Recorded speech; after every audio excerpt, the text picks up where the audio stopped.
Okay. Rescue 22 into responding. County.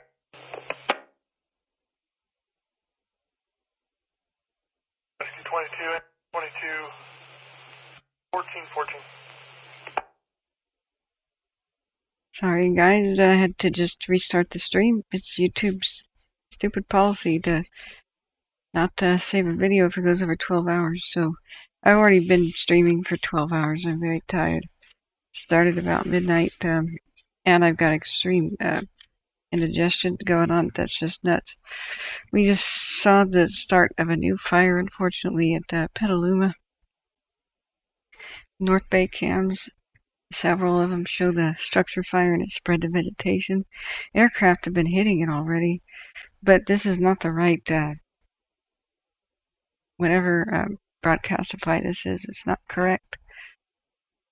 Teen Homesteader says the Windy Fire just blew up. What do you mean just blew up? It blew up around 3 in the morning and has just sort of constantly been doing that.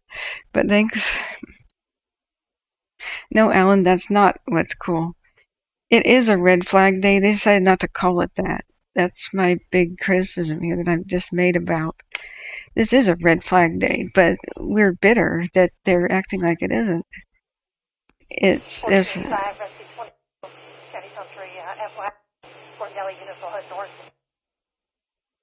I don't understand why they decided to not call it a red flag day. The public needs to be aware that there's extreme fire danger today.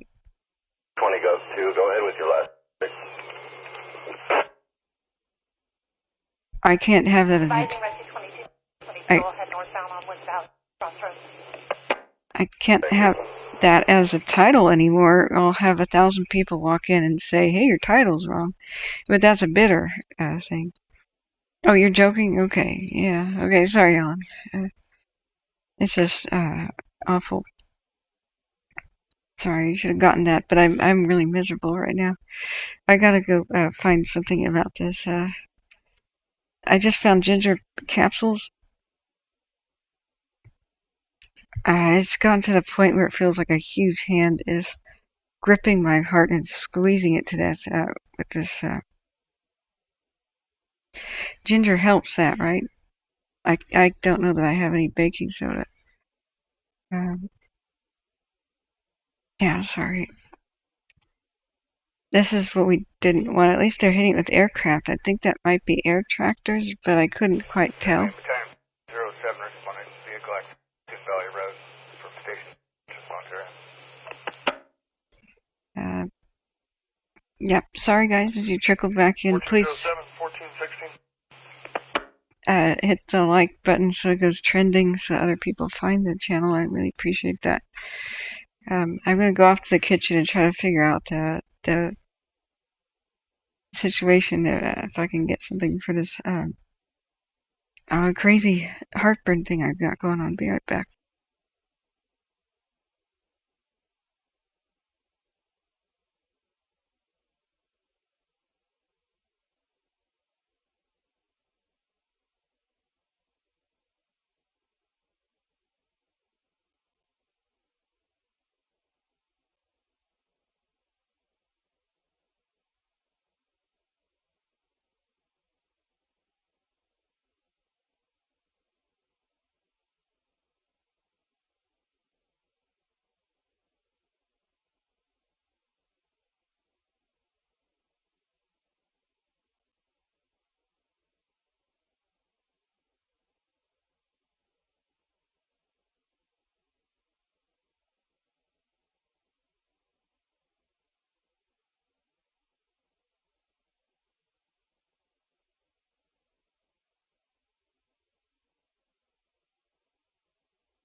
Do we have another broadcastify channel maybe to look at?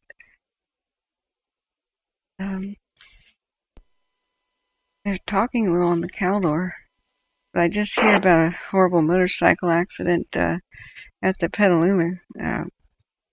Yeah, the thing that we just tuned into, the Napa.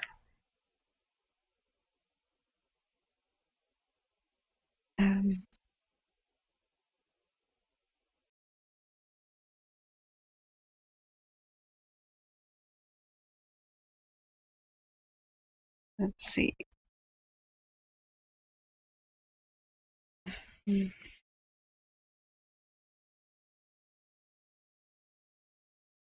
I wish Northern California Air Tactics was still around.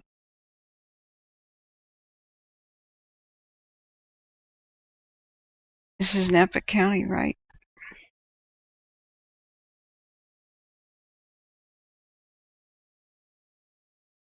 It is playing, but all I heard about was a horrible motorcycle accident.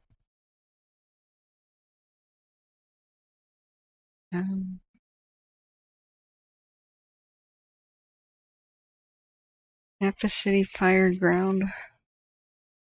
Napa City, Nevada Canyon Fire Dispatch. And for some reason, California Fire Special is not online, or Northern California Major Incident.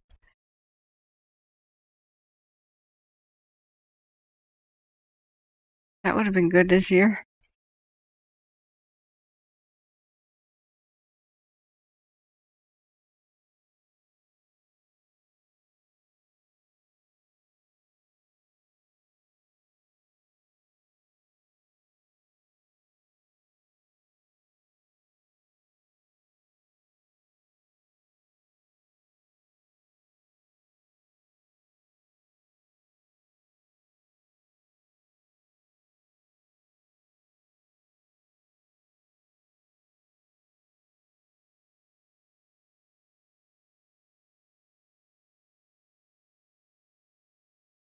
Okay.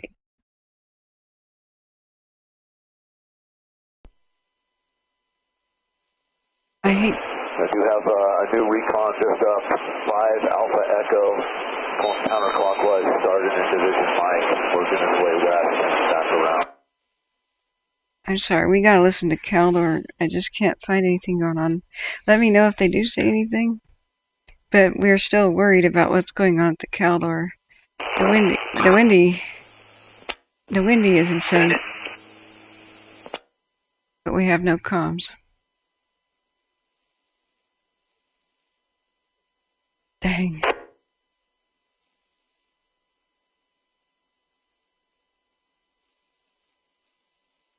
Now, I do think the wind did shift to the north, though. If I'm reading the smoke right. That might save the Indian reservation, but it's headed straight for the lightning complex up there. I don't have an apple. I wish I did. What else? I mean, Yellow County. what else might work? There's a Twitter page. Okay, I don't want to sit around looking at Twitter. I want to go take care of my stomach. But you guys can look at the Twitter if you want. Be right back.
these intersections first.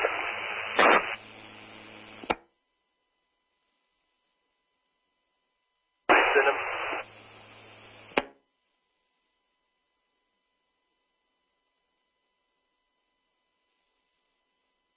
One.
I didn't know if they had reached out to you yet. I hadn't heard from them. I'll go direct with them.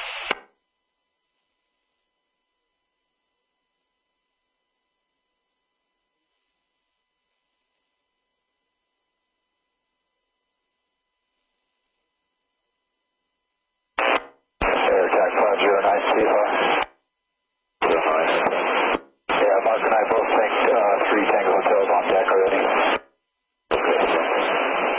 Also, we're Cody Dip for basically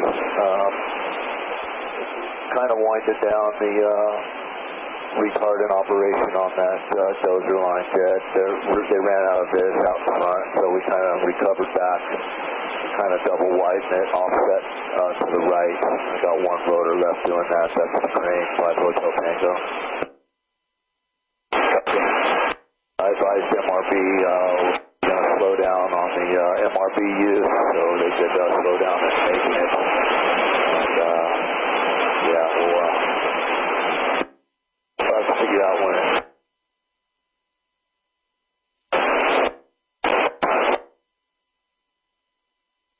Understood.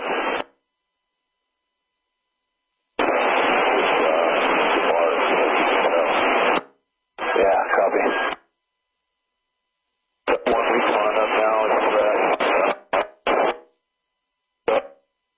one way, all the way to the west, and then eventually he'll be coming back around into Quebec and Romeo. Copy. If you want to bag it early, man, Ben, Stan, and Branch 3 got up very recently for Hotel X-Ray and recon the Fire's Edge and some of those contingencies. I think mostly they were looking. Do you have the ops map for Branch 3 from today? I've got the air ops map. All right, it won't be on that, but there's another line out there further east where that turns into that nice kind of open Kirkwood-looking ground, a feature called Little Round Top. You'll see dozer lines goes out that way. Kind of dog legs left to the west, and ends up kind of in the right through there. They're kind of looking at that, trying to finish that dozer line over.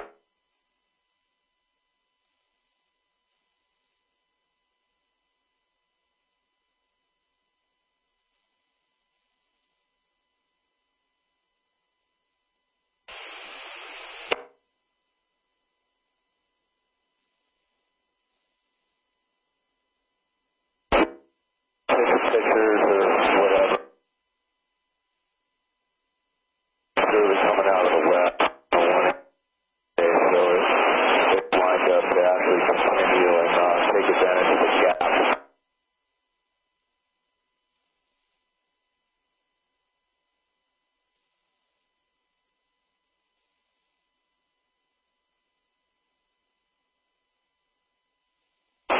If you want to shut it all down, let the recons do their thing independent of you. Value in that.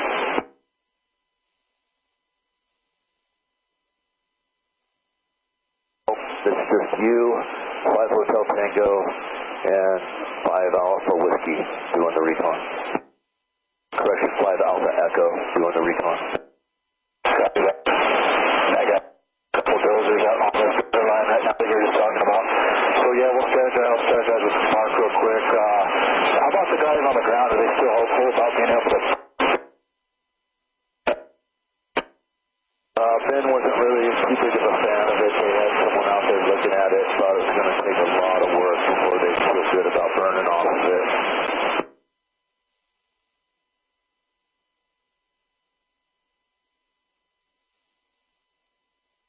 Yeah, maybe, you know, it's that day, that one day where...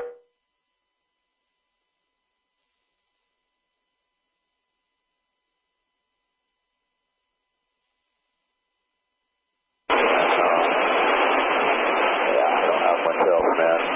What the fuck?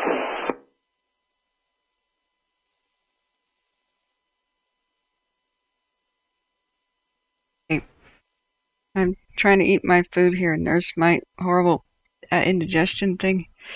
That's pretty serious. So I've been streaming for about 12 hours. I just started a new one. Welcome. Strawberry. Welcome everybody else who just dropped in. I'm gonna switch away from Caldor. Thanks for the new feed. Right. Kind of the headwaters of Strawberry there. Southwest of South 169. Oh, well, he just said where the Caldor fire is. I'm looking. Fantastic. Yeah. Kind of section 8, section 9. But I don't really see, you know, there's a big bowl of timber in there.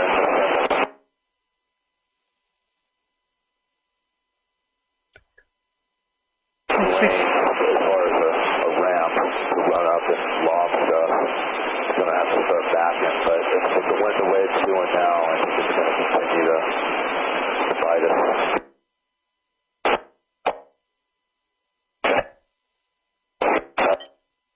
So far. Okay. We're going to start moseying back to Grass Valley.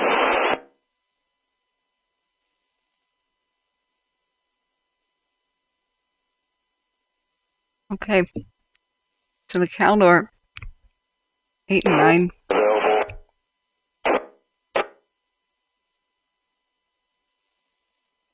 It's over the lines there. To the west for a total of 2. We're going to pull away from it now to look at the new fire and play Sonoma County Cal Fire for a little bit. It's not going well at the new flare-up on the Caldor, but we want to know what's going on in the new fire. Okay, be right back. I'm going to eat a little. And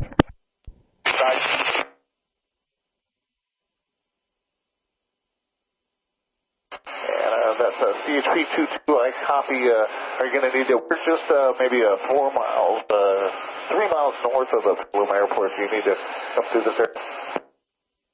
Get clear. Heads up that we're here.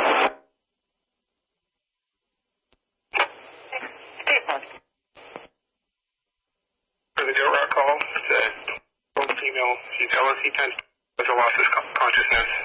She's bleeding from the right side of her head. Only she's conscious.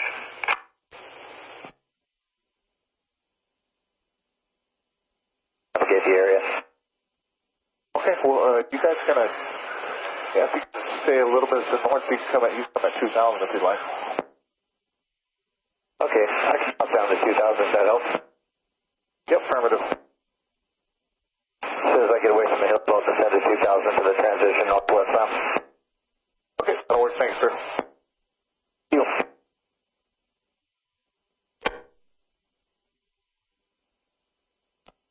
Thank you. Are we going to need a helicopter, or my ground unit's going to be able to make access? Got my truck on scene down at the beach and can drive up to the parking lot if we got any there. Copy that. The question is going to be, does it appear that the air transportation? 93, copy. Response have mitigated quite a bit. Lane and Linden.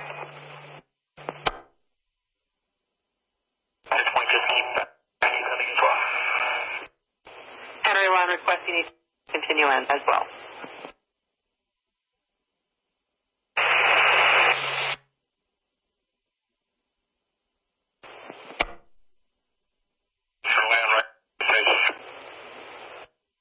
Copy. Land right next to the patient.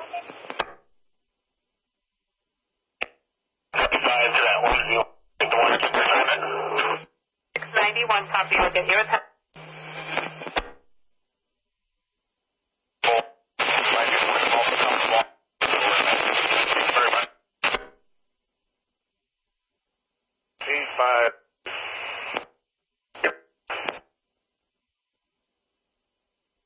And 95 in place. 75 in place of 78.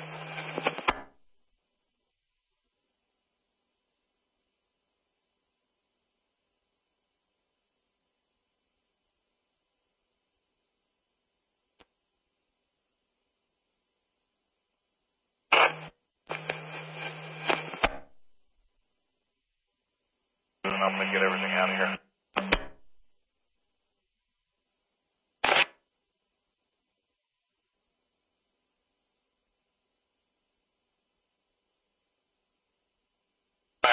And then when we get to reduce water temperatures, we'll wait.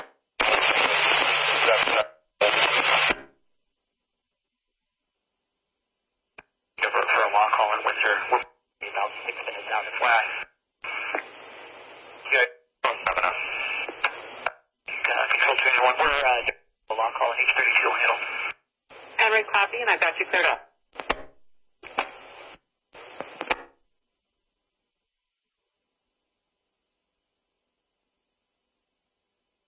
Mainly Orange Bay airtime. Ormsby Air Attack, St. Helena. 85 is release loaded, ETA Sonoma, 1441 hours. Ormsby Air Attack, 1437.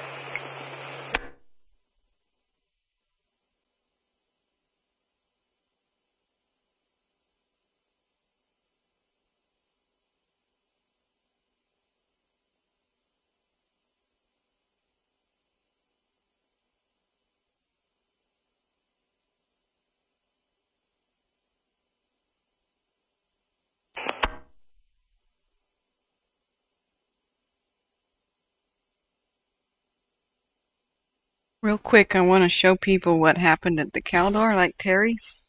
The Caldor exploded. 82, 9471. And so did the Windy. This is the Windy, which has gone insane. The Windy is looking atomic right now. The wind shifted to the north like we expected around 2:30. EVAC control 2, cars not coming through. But that's looking pretty insane. What happened at the Caldor last night was this. And they're having a horrible time on it. They can't get any good big aircraft. Excuse me. Because of the smoke. But we were really wondering what the heck. Forward stopped, aircraft released. Obviously, Yes. extensive overhaul and a little bit before we release. And I'll be making a request for it. Copy. Progress stop. Aircraft been released. Also, Helen Red Cross to be out shortly. Oh, that's great. They stopped the forward progress of the fire. Loader, go ahead. Of the new one. 5481, just a present location. Requesting 5481 to stay second location. This is location. Copy. Present location. 51 copy. 5481 copy. It's in the upper drainage of Strawberry Creek and all up in there. Helen, yeah, that's what they just said on the radio. But here's another view of how the Caldor blew up last night. Below 1,000 for a while. We had a CHP copter moving. Oh, really, Deborah? That's a good idea. Be looking for the aircraft. So they canceled red flag for the day, which I wholeheartedly disagree with. It's basically a message. Station 6, medical aid, Montecito.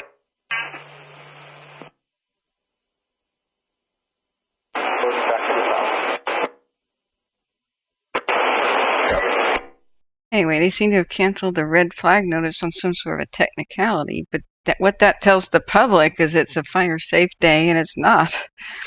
A lot of people are trying to start burning again because they're anxiously waiting to do so. Medical aid, 131 Montecito Boulevard, 6131 Montecito, Santa Rosa, Targa 19, Control 3, 1441.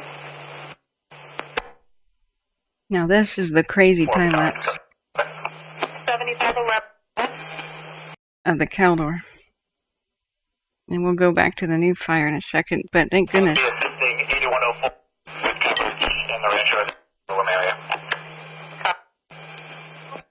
Thank goodness forward progress was stopped on the new one. That was so good to hear. But that's what you missed, Terry. This has been insane. It's still going on the Caldor, and hopefully it's in a prescribed burn area, Helen. But Helicopter 104 release off the Ormsby incident and route back about DCA 1500. they're having a heck of a time with it. Copter 104, 1441. So down there's the atomic growth of the Windy. The K&P is starting to have red for the first time today. First time in 24 hours. They had a much better report on it, but you see the Caldor is just, it's over lines, and they're trying to get a handle on it, but they mentioned trying to light a desperate backfire in the strawberry drainage, but they said that that's not a good option.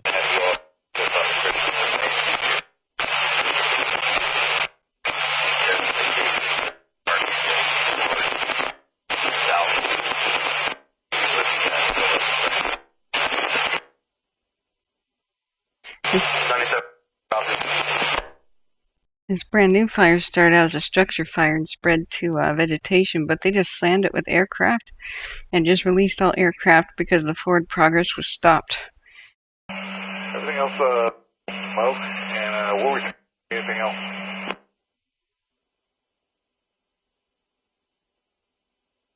Hey, we're a minute out. You're at you. We'll get further when we're overhead.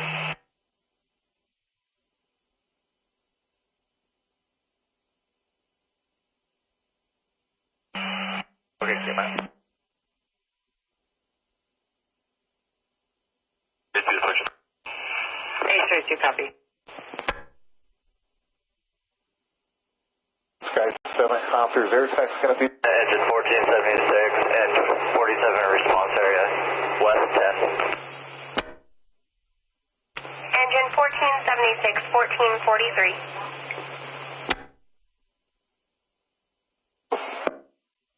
Now, I'm trying to figure out which animals are in the foreground. Is that a llama farm? Thanks for the help. Are those llamas? Doesn't quite look like horses. Yeah.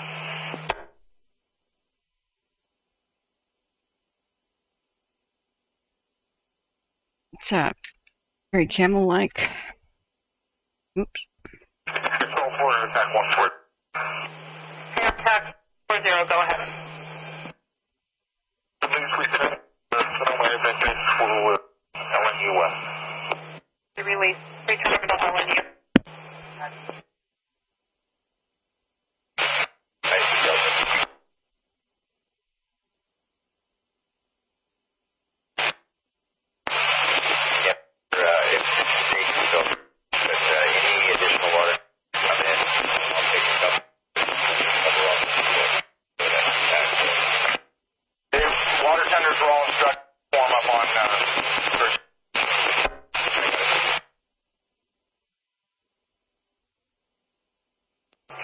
Airtech 140's release, returning to Sonoma ETA 1450 hours, monitoring LNU West.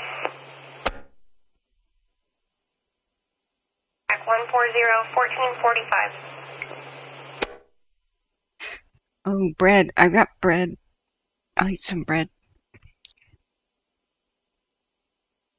I found ginger capsules. Maybe that'll help. If you're talking, that's the main residence.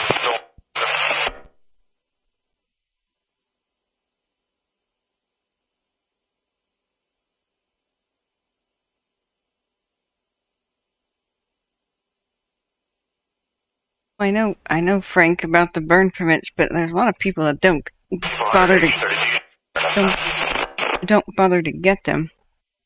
I'm just talking about. Get a list of the resources specifically on Charlie. I'm trying to.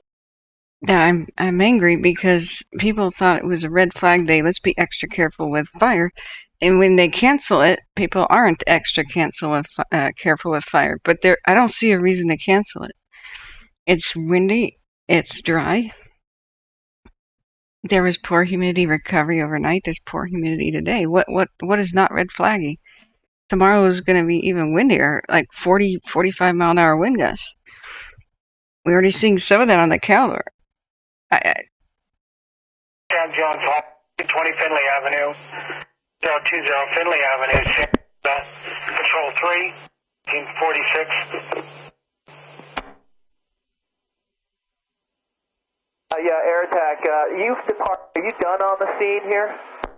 Yep, that's affirmative. All firefighting aircraft have departed. Altitude restriction then, please.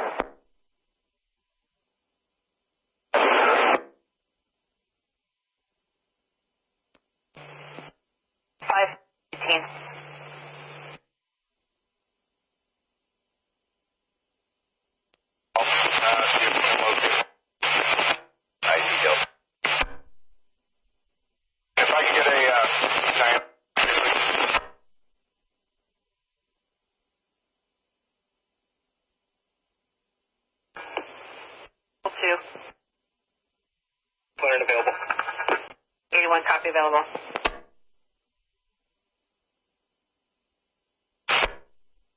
Delta 1460, 12 feet of water on its course.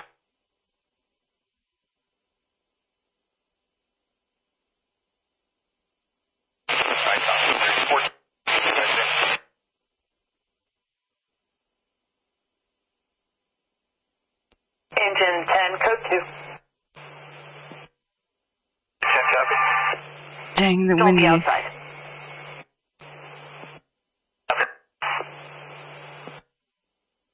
Windy's insane. It really is threatening a lot of the sequoia groves right now. But the switching to the north means they probably just saved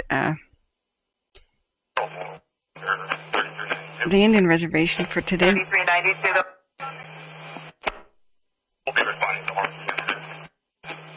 3392. And staging on Kern.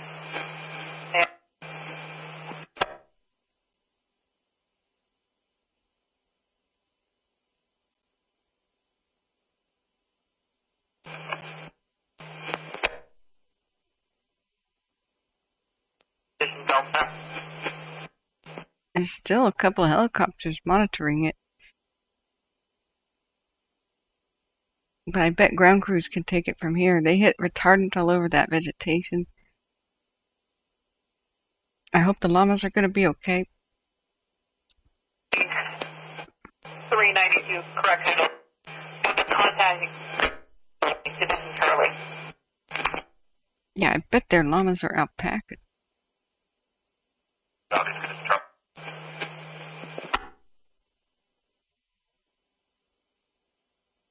Do we know if there's any injuries? Was anybody hurt in the structure fire?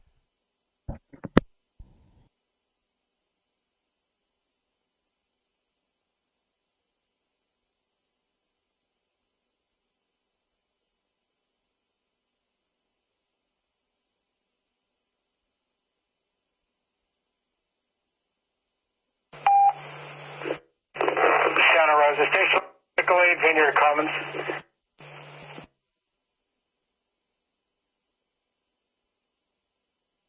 Now that's a very Wild West thing. Sassafras and sarsaparilla, are they the same thing? Can we even get that anymore? Well,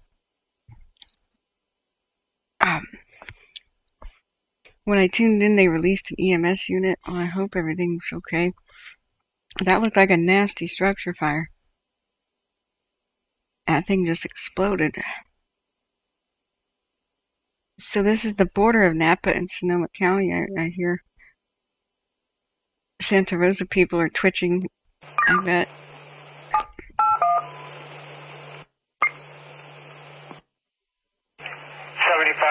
Two medic 752.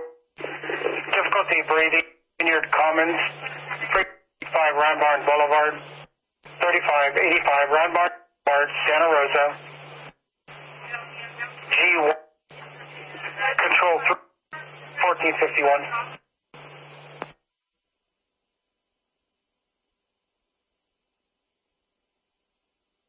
Yeah.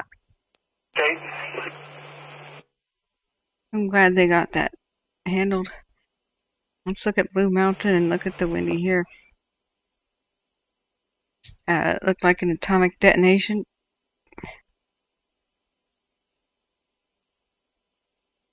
That's the far west side of the windy. 782 plus 19. With a turkey vulture cameo.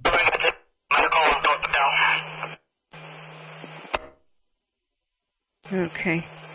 The column may be collapsing, or it could be an optical illusion as the wind shifts from east towards the north. How many calls currently in the Petaluma area? Not sure. But we'll have to monitor that real carefully. When a column collapses, it throws... Water Park, Medical Aid, Redwood Drive. It throws wind. It's like taking a top hat on fire and smashing a fist on the top of it. It'll just spread sparks everywhere. Wind in all directions. Diverting you to Redwood Drive. Okay, there's just one Long Ranger there at the Petaluma. That's looking better. Let's do the 1 hour time lapse. Sassafras and sarsaparilla use the same ingredient. Sassafras, the bark of a tree like cinnamon. Oh, really? Going to Costco, Redwood Drive, Water Park, 2.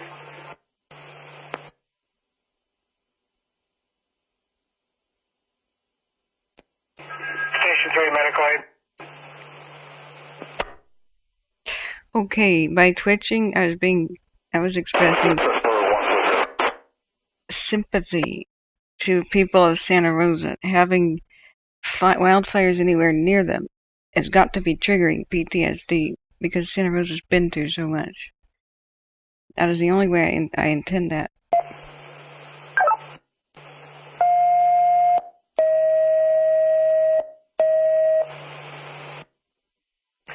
Truck 683, Medical Aid, Walgreens, 3093 Malo Road, 3093 Malo Road, is it Control 3, 4.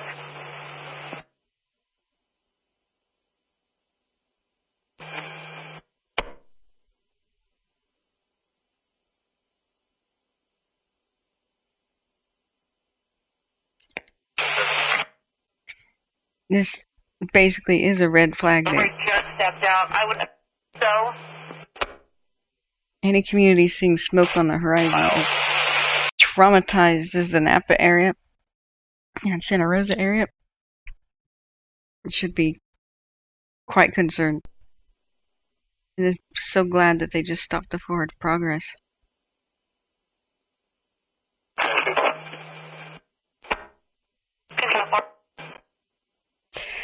Yeah, Digger Dogs has had to evacuate 3 times since 2017.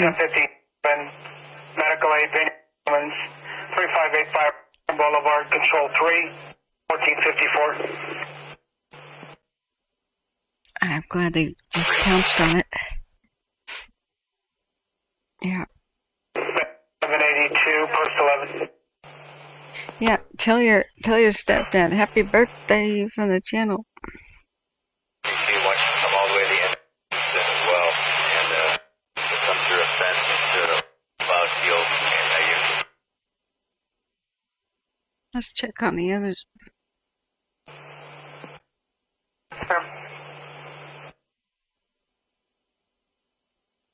So there's that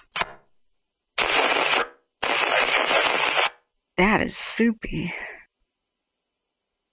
355.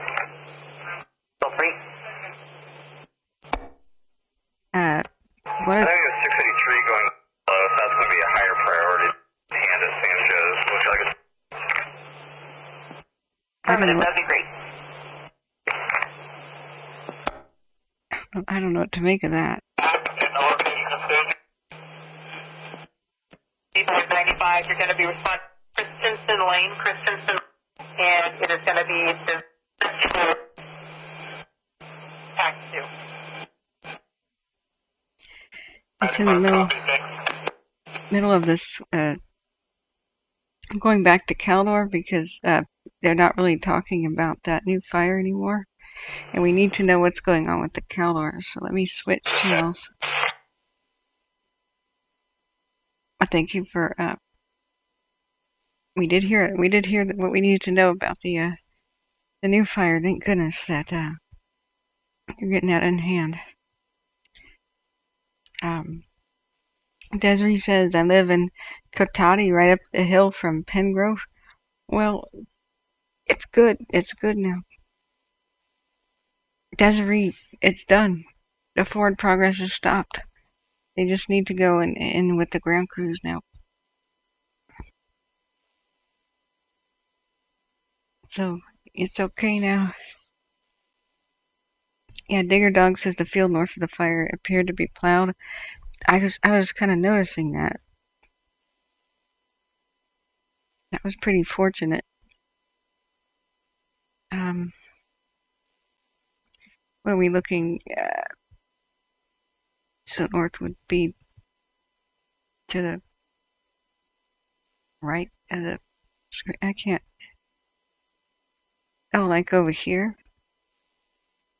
Yeah, it's not.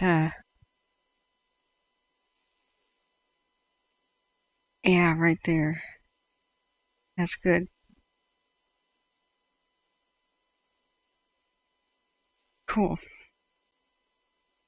So yeah, they did pounce on it. That was a nice, robust, and really fast response too, by the aircraft especially. Now, what we're seeing here on the windy is we're trying to figure out how the wind change is affecting it. It's supposed to be blowing wind from south to north past 2 p.m. and it's sort of transition, and you can see it swing around like that and then blow up. And then now it's getting kind of soupy. That's the last frame of the windy, but the heat detections on it are insane, just like the ones on the Caldor are still pretty robust. And you seldom hear the air attack being really depressed.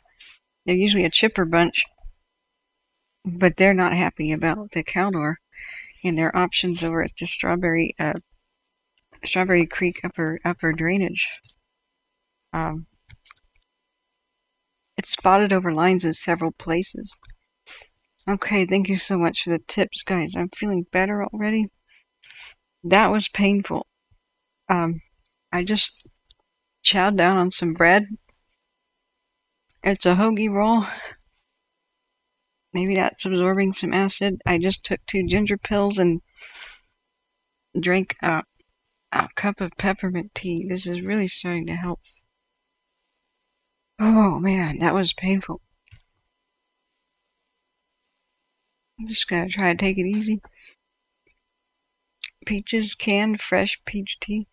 I have pears. Oh, Terry says you gotta go to bed.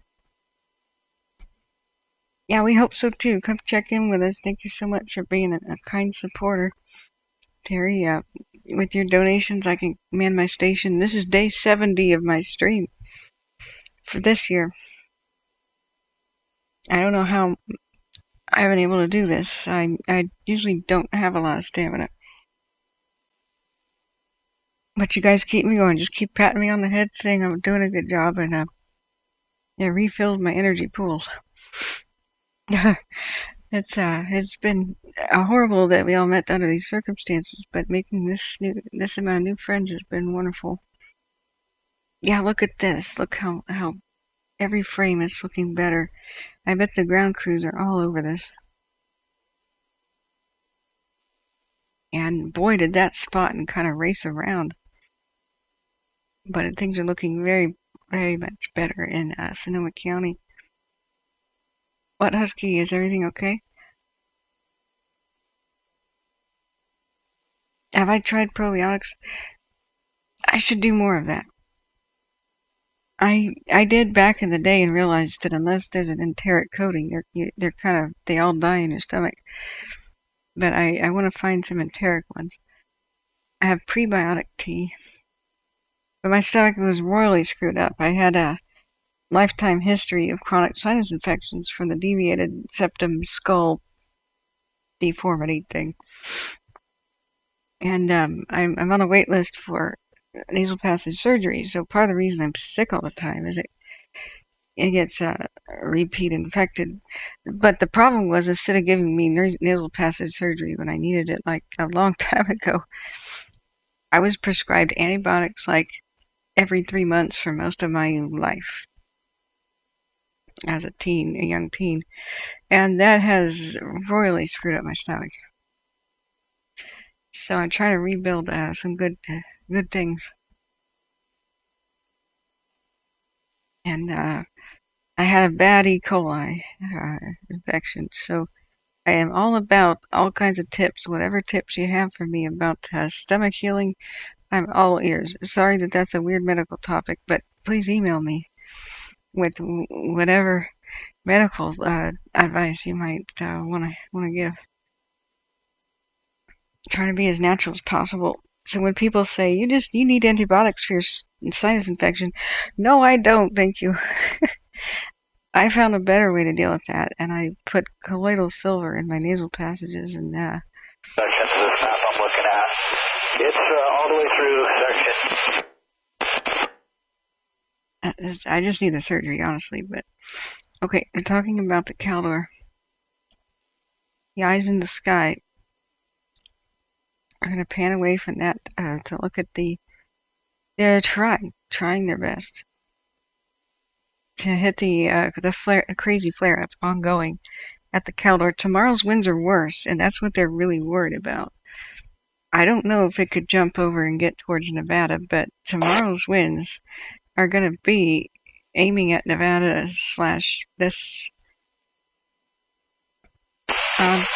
45 mile an hour wind gusts. What I'm looking at is and that's not at the highest elevations. So why they canceled the red flag warning, I have no clue. For some more intel, there's no reason for us to be out for doing aerial supervision.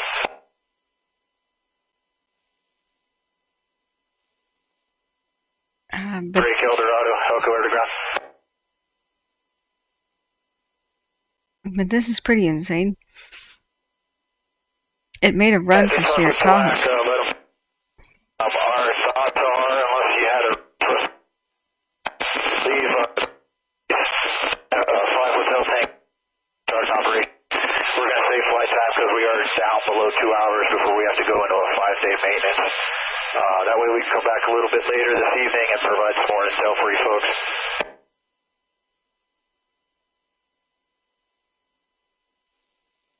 Copy that, Matt.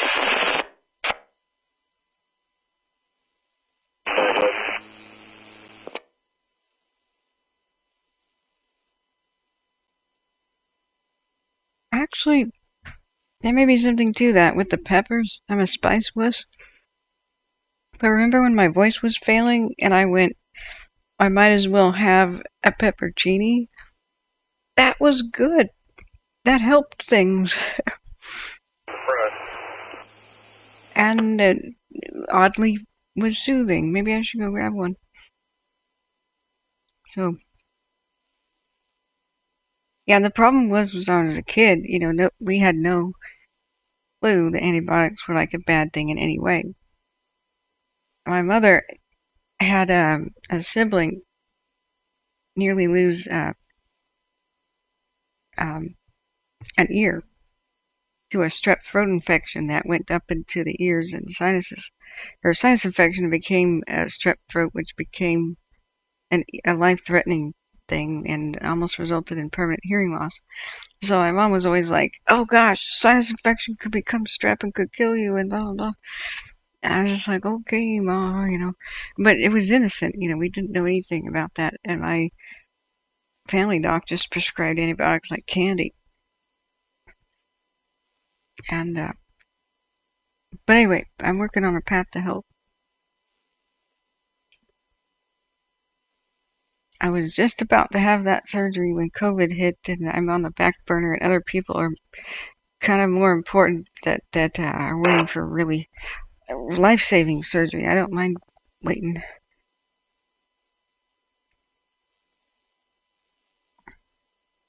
Peppers are a natural healing fruit. Okay. What's with the spamming? Are you okay, Husky? With did you mean that to get my attention, or? Braden says, hope you're feeling better. Oh yeah, Yakults and Activa yogurt drinks. I love yogurt. I got a instant pot. If you guys want to email me some recipes, I can't wait to make my own yogurt. And remember, my email's in the description of the video. I'm gonna type it here. I don't want to keep this too medical. That turns a lot of people off, and they go, "Oh, yuck," you know. But I am all ears for those topics. If you have achieved success, let me know how. So, yeah, Robin Lebo, excuse me, says west of the Sequoia, it's very smoky and the lungs hurt. I know it is. That is some critically bad air quality. You know what? There was an air quality app thing. Yeah, let's check it out. It was from Reading Predictive Services. We should probably watch their. Got a couple, but they're spread out. Update today anyway. Copy. So if we go to Outlook or weather, here is the link for almost anything you need to know about fire weather of Northern California, and even there's a button to go to Southern. So if you look down here, smoke monitoring, purple air. That's what it was, purple air. It's not. It's kind of a very strange link. It's not www.purpleair. It's www.2.purpleair.com. Don't ask me why. And no, you can't know my location. I'll just zoom into California, and we're gonna be scared of what we see, I'm sure. Just down past traffic. We have to hold them. I got several. Let's see, how do we use this again? Oh, there it is. Hold on, the last one will be a silver. Get out. Look at that. Copy. That's bad. apparently this is a community air monitoring thing. You can get one of their sensors and buy one of them, I guess, and stick it by your house. Stick it by your house, and then oh, I'm sorry. I have not only is my ad blocker on, but so is my. There we go. That looks more natural. So there's Hanford and Madeira, Merced. But you can see just how nasty it is.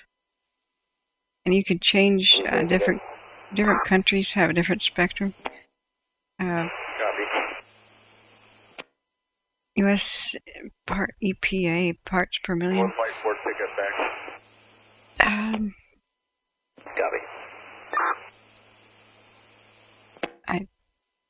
What's the scale that goes 1 to 500? That would be the most useful right now.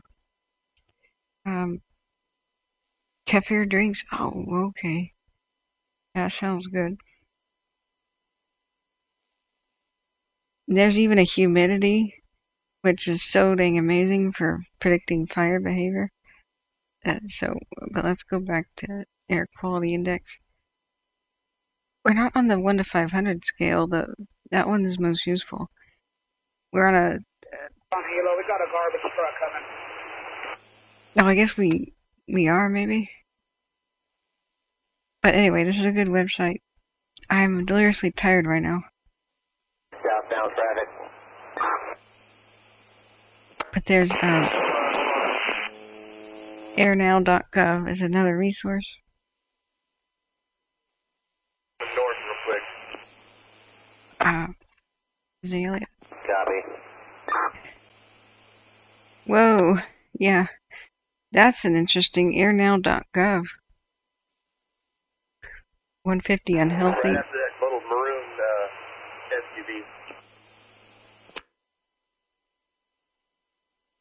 SUV. And here's the interactive map.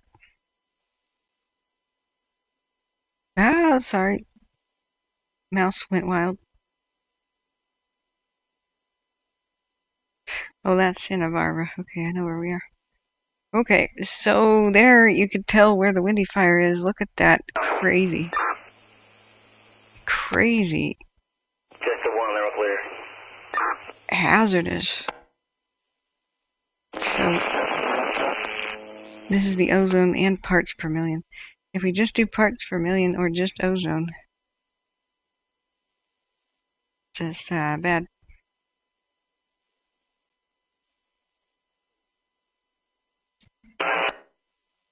So this is the current link for this one.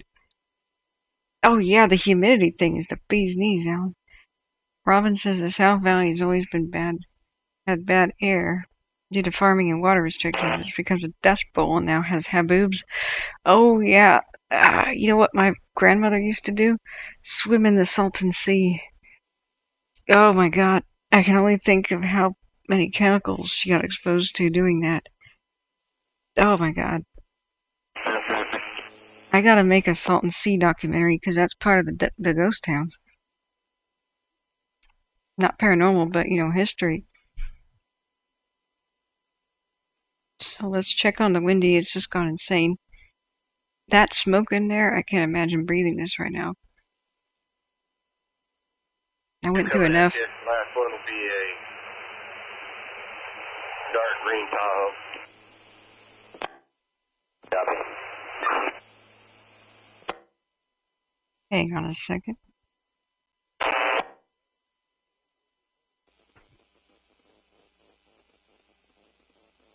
Now, that's Caldor firearms, but I bet there's a lot of Placerville. That chirping sound is the police activity. Northbound. Copy, send it.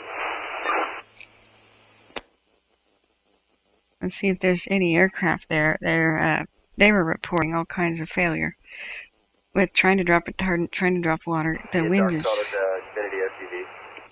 wind has turned their airdrops into basically spray bottles.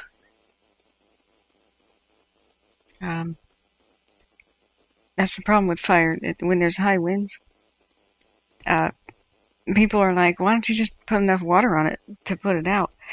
Well, hey, right here is where we started, or ended, however you want to look at it. that totally works when it's a small spot fire, and it helps them contain lines. But by the time it gets big, with the amount of winds and the superheating, when you drop water from the air, it becomes basically a spray bottle effect. Doesn't matter how many drops of water you did. You could never put a mega fire out or a big wildfire out with water drops from the air. Just like you can't put a shopping mall fire out with a bunch of spray bottles, no matter how many you had. I think a regular small wildfire is like a house fire, but a mega fire is like a shopping mall fire, fully engulfed. Smitty says, and if you guys haven't seen the insane, time lapse, I'll play it again for you of how the Caldor blew up last night. Well, that's good, Husky. I'm glad you're feeling better. Smitty says, it used to have more water in it, the Salton Sea, and it used to be a lot less toxic. Yeah. Nevertheless, I'm gonna go get one of those pepperoncinis.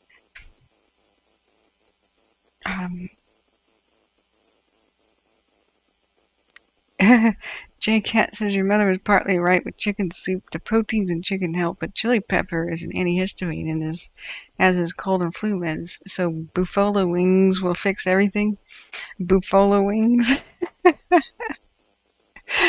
Thank you for making me laugh. Oh man, buffalo wings. Buffalo wild wings. Oh, Alan says I have a purple air sensor in your house. What does it tell you right now, Alan?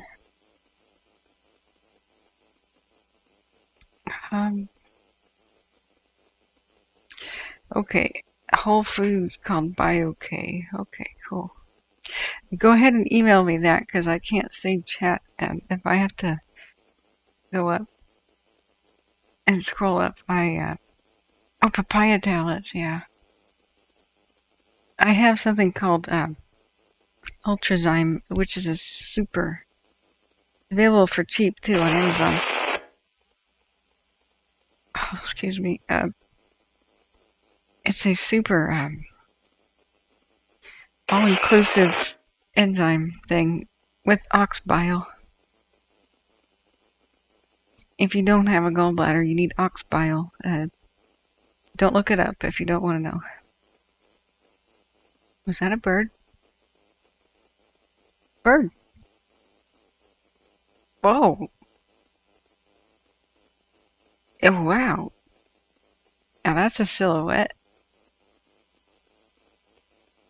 That is huge. Is it a bird? Is it a plane? Is it super bird? The windy fires at 3% containment. Yay? I guess. The KNP, they made marvelous progress on, mostly because the windy fires smoke smothered it. What is that bird?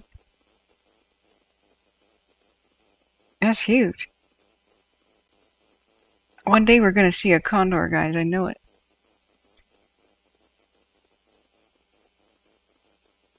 I have a screenshot of that. Buffalo wings sound so much more tasty. Yeah. Now, did you guys see the Caldor explode? Because the Leak Springs time lapse shows it all. It is still blazing. So we're listening to Caldor again now. But every report from Air Attack has just been depressing. And Air Attack are the people who have been chipper. Hey, it looks like there's enough moisture left on this stretch here to the stop sign. We've even heard them get hostile and snap at each other. I don't know if it's ground crews or what. But they said, hey, can you take that dozer line over to the gate? And the guy goes, yeah, I guess we could do extra work, thanks. It's like, what? Oh dear. Northbound. Okay, let's get the pip. I got southbound coming.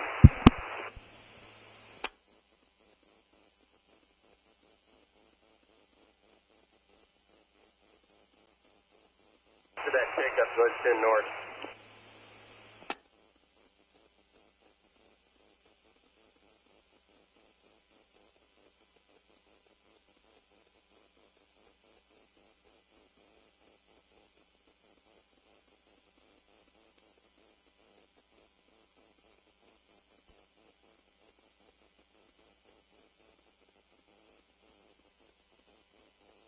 I had some buffalo wings.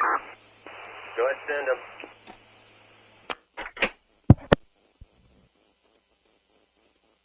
Send it.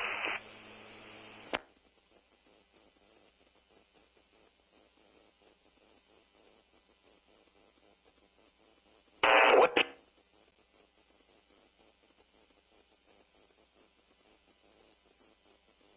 You know, I actually tried the gluten-free thing with medical advice. This is 702.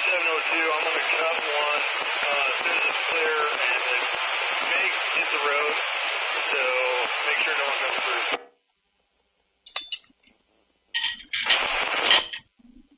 through. It seemed to help.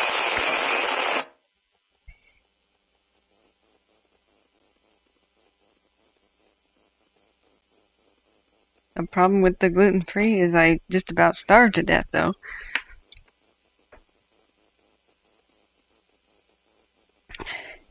It's just sort of in everything.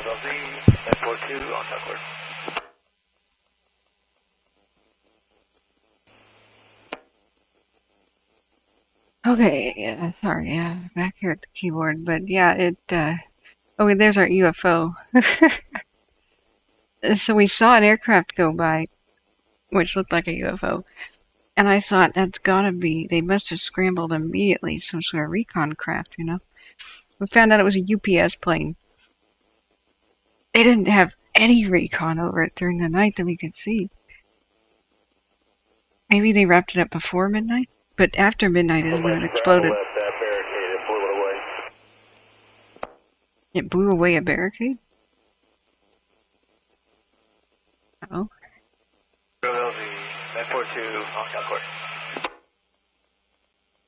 But things are looking way better here in Sonoma County. They, About a minute and a half out. We are familiar. We'll take any info yet. Oh.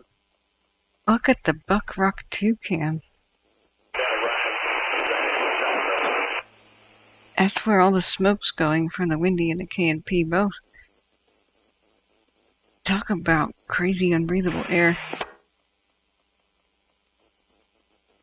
This is one of the danger signs.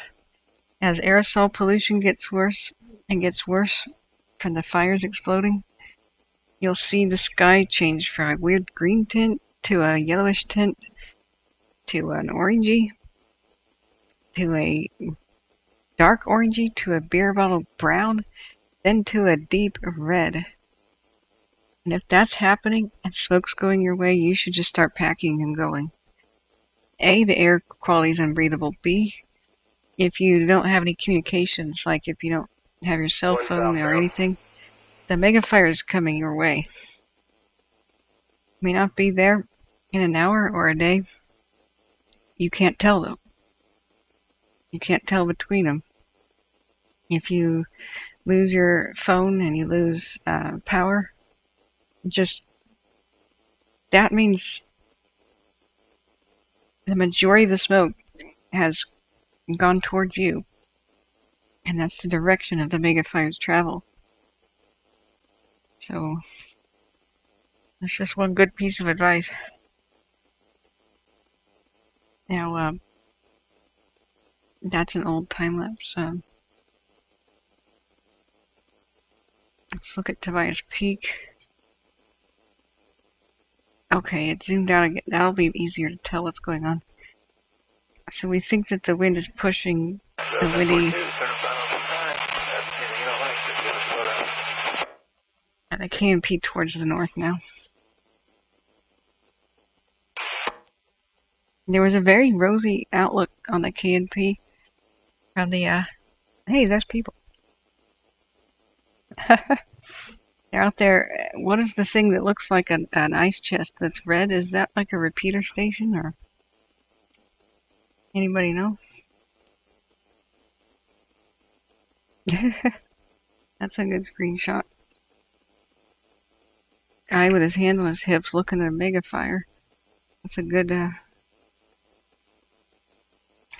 good photography. Now, if only it was a more mushroom cloud shape, then that would be a Pulitzer shot by an automatic camera.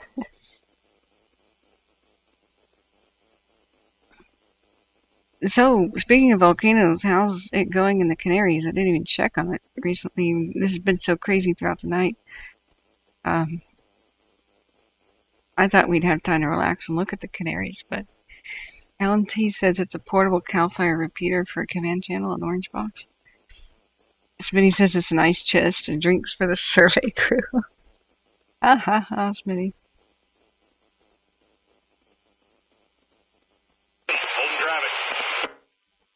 Regal's 5 peppermint cobalt gum actually helps. Oh, that's cool.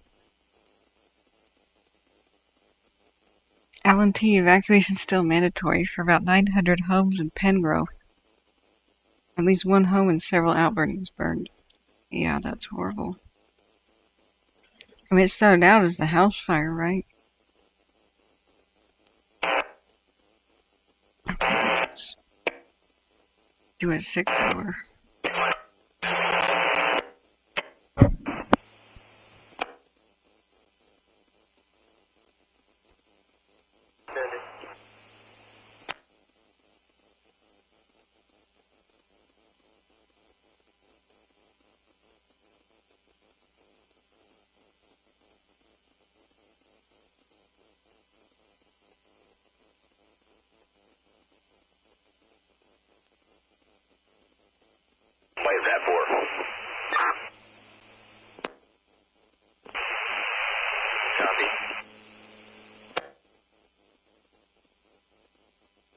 Copy, I got one coming at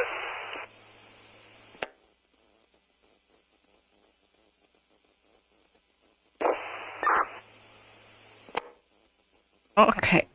Okay. Yeah, I just bit into the peppercini and got a little bit of an extra dose. Oh, sinus is clearing though. So this is looking at the KNP from the north. At the Buck Rock Lookout. And I'm starting to worry for it, where I haven't been in a while. With the south wind pushing the fires to the north.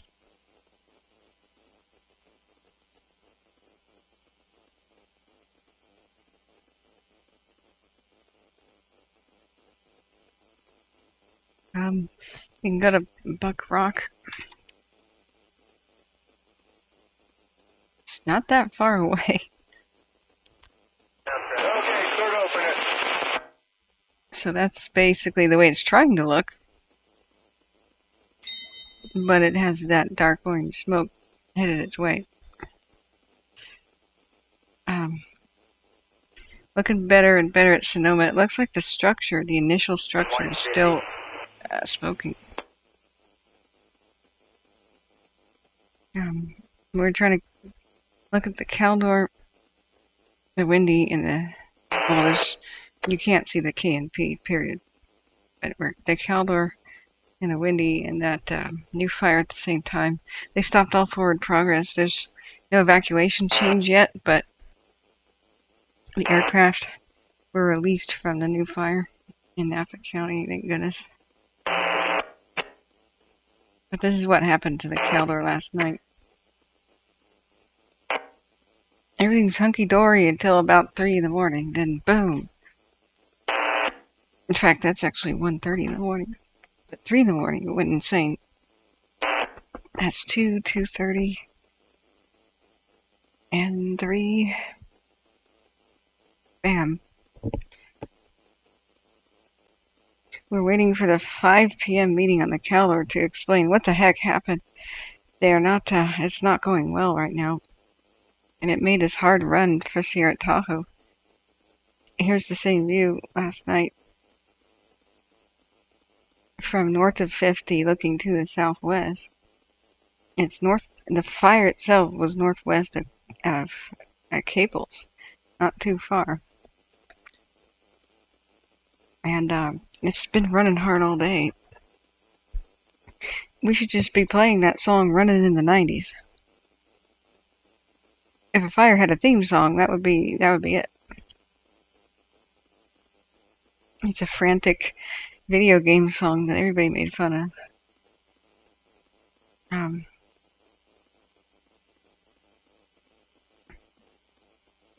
But as dawn arrived, it was still going. It became harder to see in the smoke, but it's still going.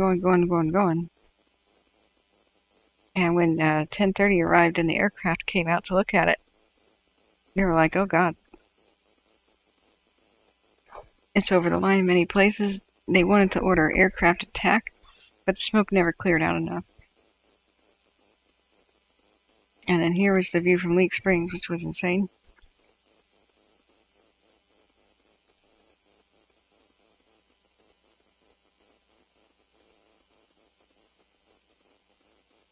Thank goodness they kept it in color.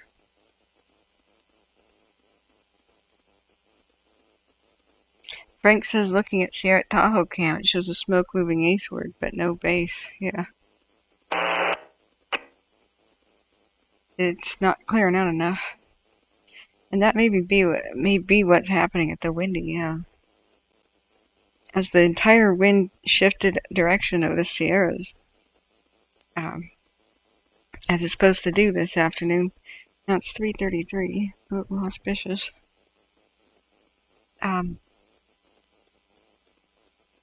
It may be cooking pretty well until at least 5 p.m. Even 8 p.m. there's probably still some significant wind. Tomorrow's going to be worse. Don't ask me why they canceled Red Flag. Just don't ask me. I kind of just made.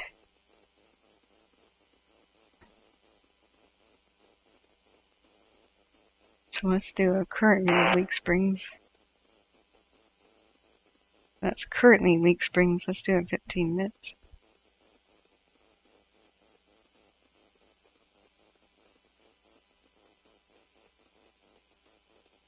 Now, this last 15 minutes, we got really significant poofy clouds. I haven't heard of them ordering a firing op, but they kept it on the table.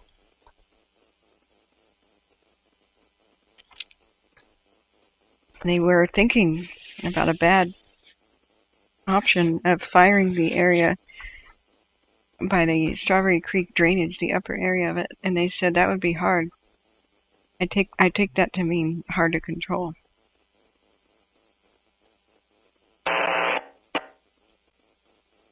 So the Leak Springs camera looks towards the northeast, and I think that's the way the smoke is going in general. Some of it looks like it's drifting to the northeast, but I'm going to mute that until they actually say something.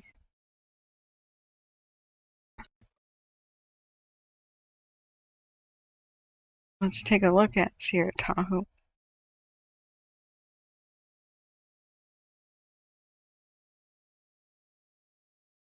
It was frustrating because it didn't directly look at it. Whoa.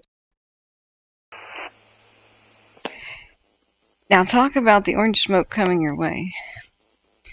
That's exactly the point I was making. You see something like that, the mega fire is coming your way. Even if you have no communications with the outside world, take that as a bad sign. Now we know there's some lines, but it's been breached in several areas. We're just not sure exactly where. Whoa.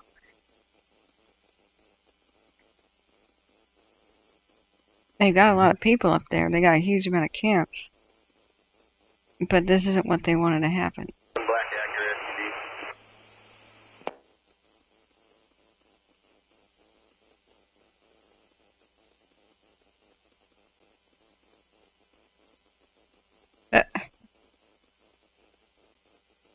Now look at the retardant on the rock.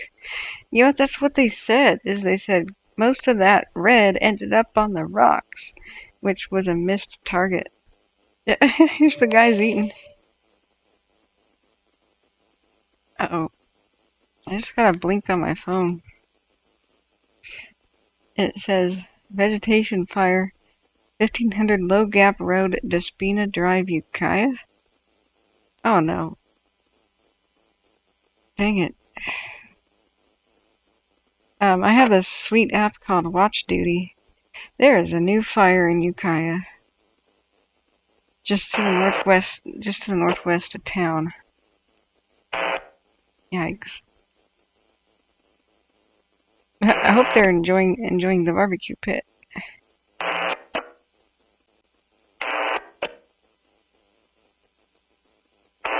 So let's try to figure out what's going on in Ukiah. Which cam would that be? Here we go again. Yeah, exactly, Husky. The Caldor is doing a Dixie, coming back to life. I tried to caution people just when it seems like they're over. You get a drawdown of the people going to the other fires, and then they lose their momentum, and then they lose the race. It's always a race against time for the next big wind event to get things contained. So we have to keep our expectations level. Yeah, there's a new fire in Ukiah.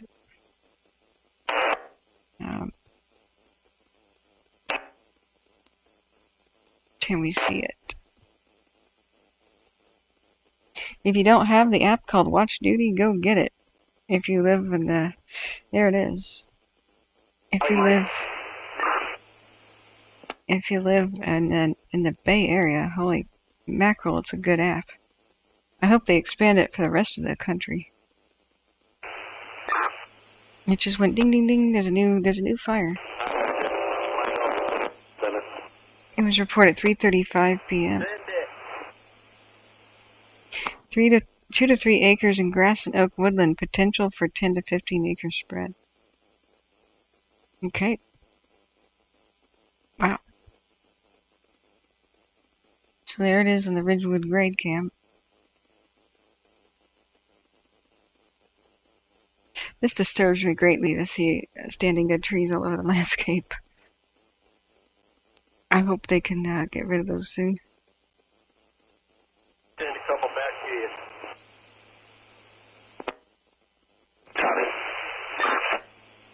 Did he say masticators? Take 3 shots. Northwest of Ukiah is in the trees. We're looking to the south. This is just northwest of Ukiah. Yeah, that pickup would send him.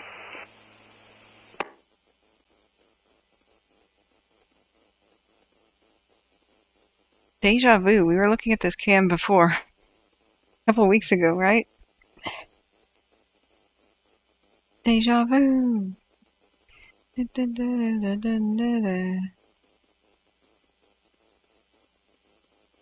Because that's the song for the fires running in the 90s.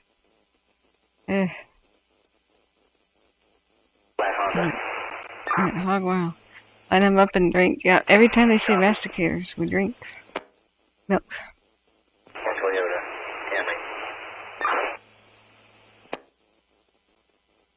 Hey, Dusty.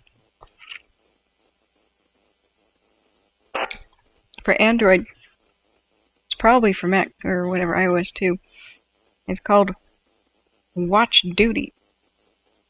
It is super. It'll look like this.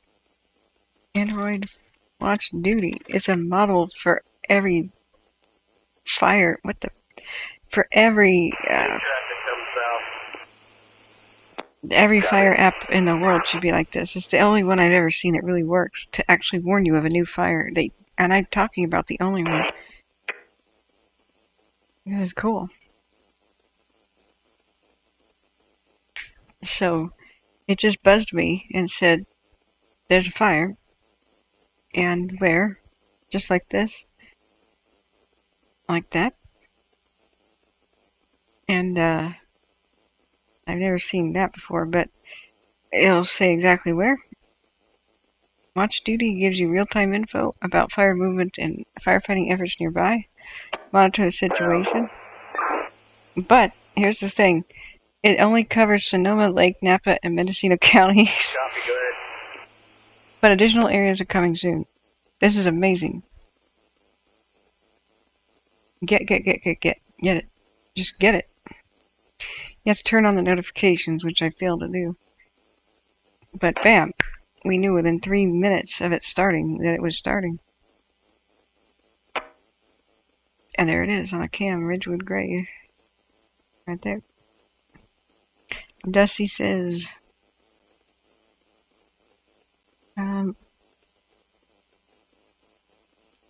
yeah, Robin, we saw that. He had the coolest video update for us today. I love that southern dude. Oh man. Oh, that was comical. If only I had a webcam. I just bit into a peppercini and I squirted some juice all over the place. Okay. I need a bib. So that's the current view of the one just northwest of Ukiah.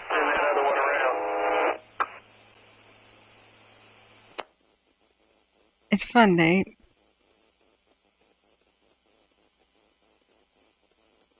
I sound better today? Yay! Well, I've been streaming for more than... I've been streaming for 13.5 hours, so I'm getting really tired, but I'll be here for a little bit.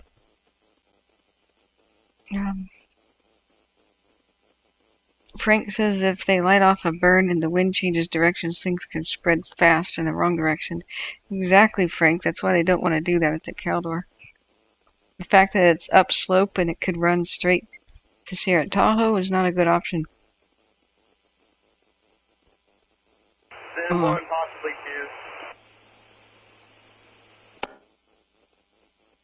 Oh. Oh no. Big Al says not sure if you heard, but the Mule Peak fire lookout was lost. Lost to the Windy fire. Oh man. And hey Emma, welcome back by the way. Yeah, there's been 2 new fires, Emma. The latest one hot off the press is just northwest of Ukiah. It looks like in hills. And the one that we were just following before that is starting to look very much under control by Petaluma. It was a house fire. And then they lost the house, but they just saved the neighborhood by slamming it with aircraft. Southbound traffic. So, where's that cam? It's not going that well at the Caldor. They're still trying to figure it out. And the Windy exploded in size, and that's so sad to hear about the lookout. We're waiting for the 5 o'clock update on the Caldor, which hopefully they can get a handle on it. Tomorrow's winds are going to be nuts. So tomorrow between 11 and 8 p.m., look out.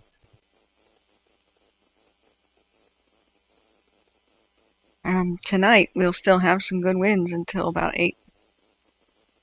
They have their meeting at 5. Don't ask me why. So it'll still be very, very windy and spreading. We're listening to Caldor, but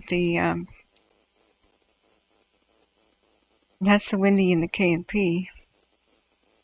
The Windy looks like an atomic bomb, and I kid you not, it looks like an atomic bomb.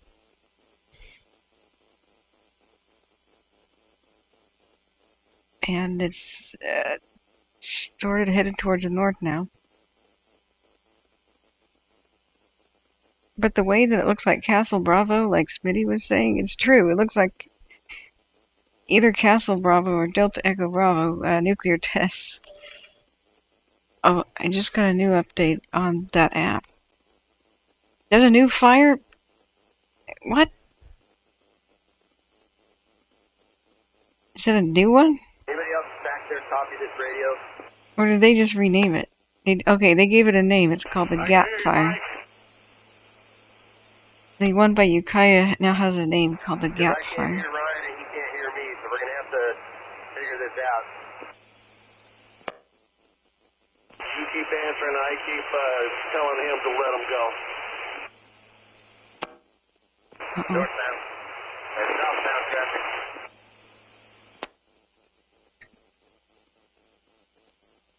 There goes the Windy. Yeah, the Ormsby is the one getting under control, Emma. I have to adjust the thing again. So, I see. New fire Gap. Northwest of Ukiah. Large traffic heading north. Alright, so we're juggling. Hold in for a minute, let me get up here. I got a couple coming your way, and then I'll stop. We're juggling 5 fires. A KNP weather update 48 minutes ago. Okay, we saw the other update. Why didn't they say that the lookout tower was lost in the update? Oh. I was looking all over at this and didn't see that. Ugh. I guess because that's KNP only. The Windy is Tulare County. Okay, the Sheriff's Office doesn't have any new info. Go to Tulare County Fire Department.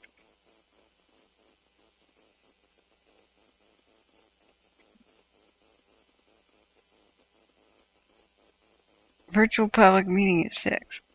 It's on Zoom. Okay, guys. Remind me about that.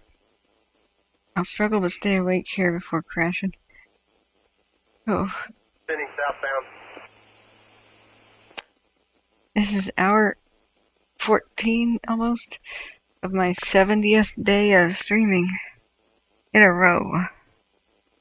I've had 6 days off, so sorry, I'm kind of breaking down from fatigue and stuff. I'm getting better with the flu. This one looks like a Cadillac SUV. It's bringing up the rear. The flu is improving. And here's the brand new fire at Ukiah.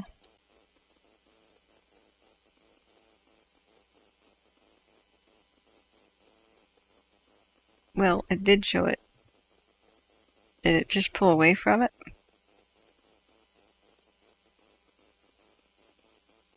Did I click on the wrong cam? Oh yeah, sorry guys, it's Ridgewood Grade. Here's a new fire by Ukiah called the Gap Fire.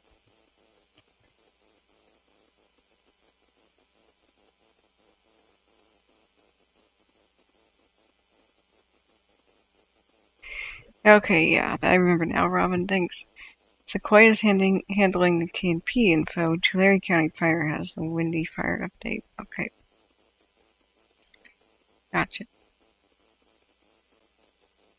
Okay. So there's a Zoom thing.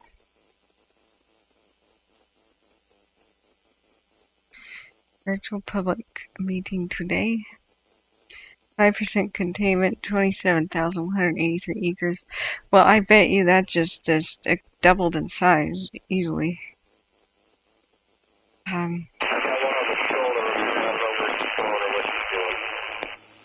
Johnsondale, Camp Witsit, Ponderosa, and Quaking Aspens remained under an order. They successfully protected the buildings. Yay. Camp Nelson's under evacuation warning. Well, if the wind keeps pushing to the north, that might change to an order somewhat soon, maybe tomorrow. Because look at it go. That windy is chugging to the north right now. Okay, I just got an update on the Watch Duty app. So this is the new gap fire. I'm sure it's an update. Okay, reports are the fire is holding around 3 acres except for a small spot on the left flank that Copter 101 is working. Yep. Great. So amazing how they probably just landed saying good job guys, that one was well done, and then boom boom boom, new fire. What the heck? Okay. There's not much to see, it's kind of smoky. The entire valley is going to fill up with smoke just based on what the wind is doing. Holy mackerel.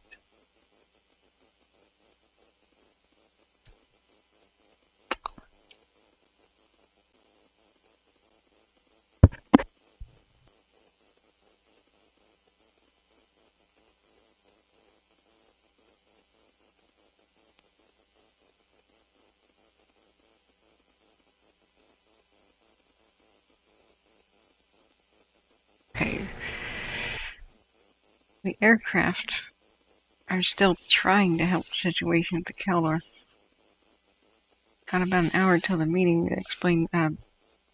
Hopefully they'll tell us what's going on. Exactly. We still have no communications. There's no radio channel to tune into. On K&P or the windy, or we would be there. The abject insanity of a windy fire right now is pretty intense. Looking eruptive, explosive.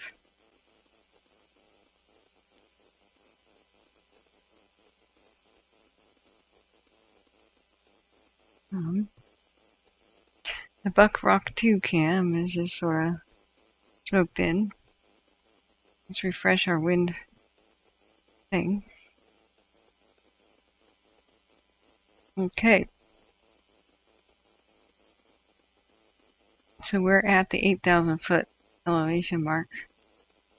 And we do see a successful wind change. That explains why it's so smoky. The wind is not as powerful. So if you see the windy fire here, now the thing about the K&P is that it didn't really do anything throughout the night. The K&P is in that general area, and it was in a bowl that was kind of protected, but we had strong winds doing this all throughout the night, but fanning the windy like crazy. And the windy smoke went this way and smothered the K&P and kept it from being active. So this morning's report on the K&P was totally rosy and good. And it's kind of an irony, but we'll take what we can get. You can see how different it was like 2 a.m. That was what was feeding the windy like insane mode and put it on steroids, whereas the K&P was sitting here in this nice little protected spot just chilling. And so as the day wears on, like here we are at 5, the wind is supposed to do this. So up here at the Caldor, like here's what it was doing at 2 a.m. when it was exploding.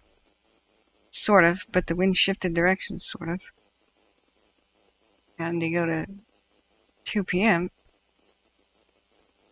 Supposedly, the winds will start bending more and more that way and pointing the fire east.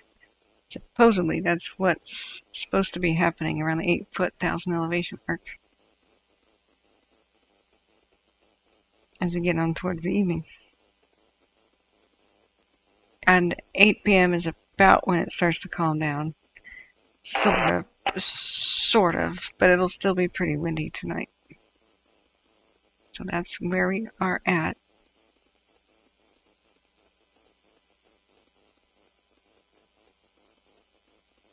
And that's the new fire still.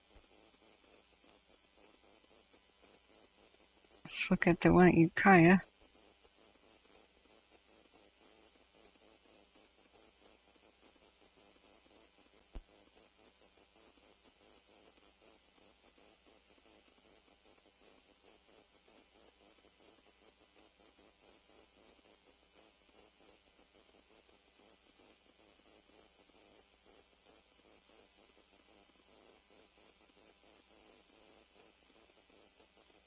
Oh, I don't think the gap fire has anything to do with the gap, except they usually name it after a nearest road.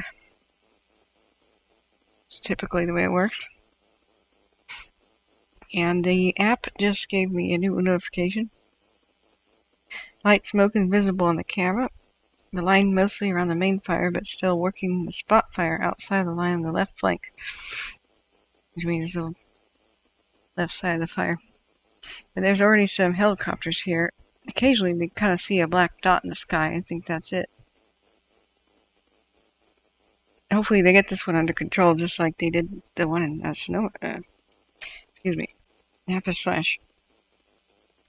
County. So we're still listening to Caldor and trying to figure out. Whoa, King George Ridge Cam has a front row seat to the atomic blast that is the Windy.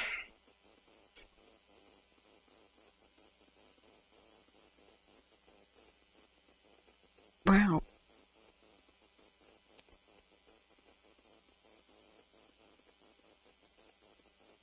That's a full-blown pyrocumulus cloud that is made. Bang! So that's the last frame. That was 1 minute ago. Goodness. Let's check Tobias Peak. Okay. Yeah. That's even clearer view. Let's just do a 6 hour on the Tobias Peak.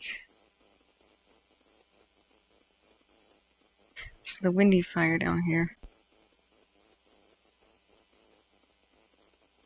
Wow. So if you just tuned in, I had to restart the stream. This is hour almost 14 of me being live. Started at around about midnight when I woke up because I kind of had the flu still and I've been kind of sleeping around the clock. And since midnight, it's been one heck of a crazy show on the Caldor and the Windy. And they canceled Red Flag as if there isn't high fire danger and activity, but don't ask me why. It was supposed to have gone out through Tuesday. So that's the last frame. That's what it looks like right now on the Windy. So as the wind shifted, it did die down a little bit, but I don't know if that's wind driven or if it just found a new incredible fuel and just blew up because of that. It's real hard to say.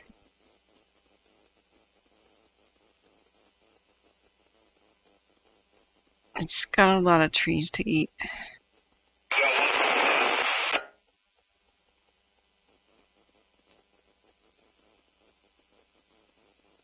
Dang. Let's look at the... So here at the Buck Rock Cam, this is gonna... I have a feeling this will go deep red as the aerosols drift towards it.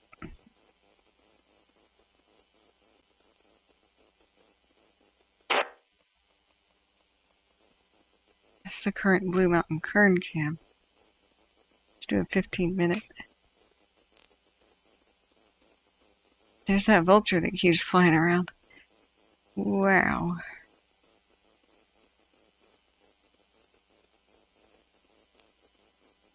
It's kind of eerie when it goes backwards. And it, yep, there's that vulture.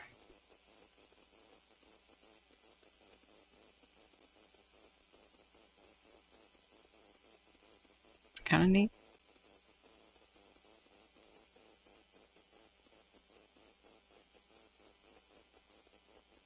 Maybe one day we'll see a condor.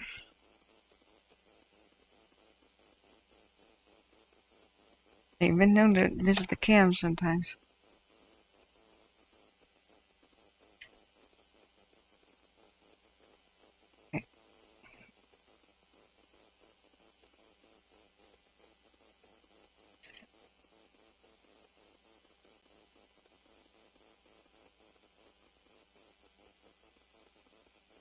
So that's the last 15 minutes of the windy. It's a pretty rapidly escalating situation, but I've been saying that since midnight. Now look at tomorrow's wind gusts.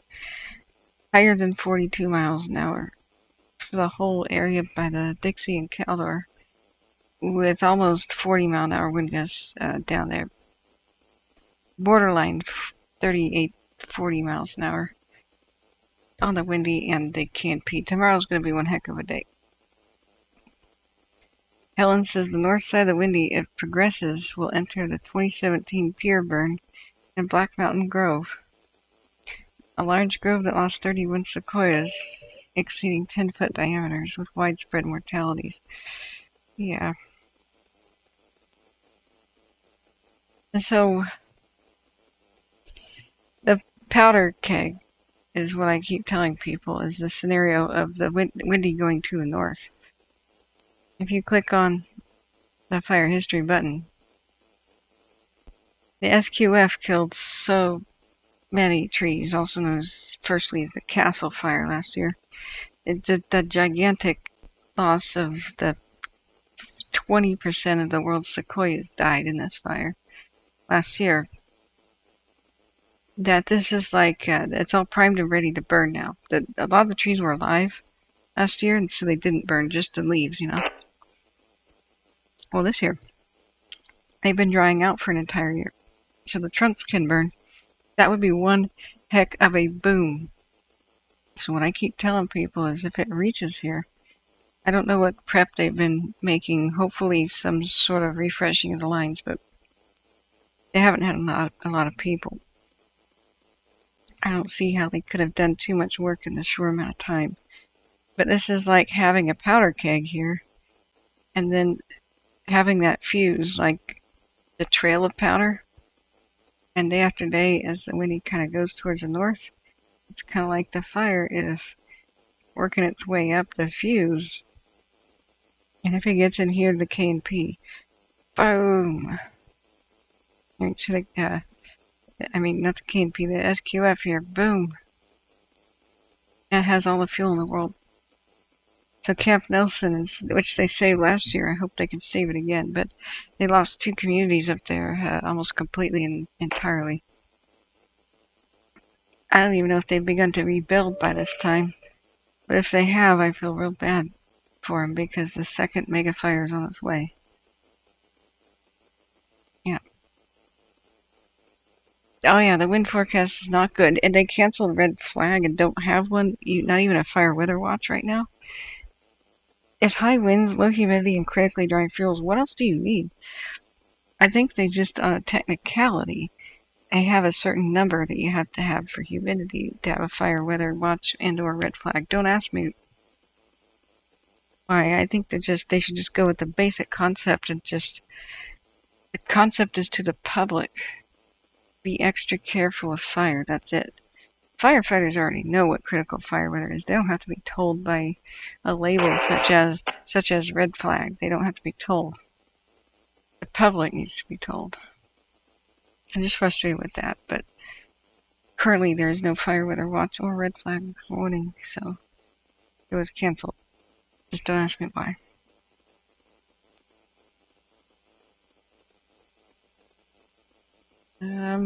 As the last 15 minutes of the windy, it is going to the north. It's packed its bags. It's headed towards the SQF. It found out that there is a good buffet up there of dead sequoia trees. We ain't seen nothing yet out of the windy. If we get higher winds and it reaches those fuels, this could be one heck of a monster. I hope that there might be rain or heavy snow or something soon. Because mankind is not going to stop this at this point. It's just going to be winter. We can help. What the crews can do is help save the structures, help save the communities, help save some individual groves, but they're not going to really be able to contain this or do much anything in the near future. It's just like last year's SQF. It was contained by winter. It rampaged. The fuels, you just can't fight it. 1,000-year-old trees and burning for 6,000 hours each, and millions of them, you just can't fight that. That'll create, under any wind condition, any big wind condition, a pyrocumulus. It'll be a monster. You just sort of get out of the way. It's a pity. These fires were really small lightning strikes on the 9th. They didn't have enough people to send to help contain them. They did contain a couple smaller ones, but 3 just weren't contained. And Windy, the Paradise, and the Colony, and the Paradise and the Colony already merged. It's just frustrating. It's just a tale of sorrow that now we're going to lose trees more than 1,000 years old. But we'll get through it. Some of them will live. Some of them will make it. But it's a bad situation currently. Check on the Caldor. That's 15 minutes of Caldor. Sierra Tahoe hasn't really changed position. That smoke's coming its way. The heat detection, this is Sierra Tahoe, this is northwest of Caples, is looking nasty. And we have in 1 hour the meeting, the community meeting. So, Laurie says, sorry, not much rain in the forecast. Not much, if any, yeah. Yikes. So, yeah. We don't have any aircraft anymore over the Caldor. Where did it go? They left. That must be why the radio is so silent.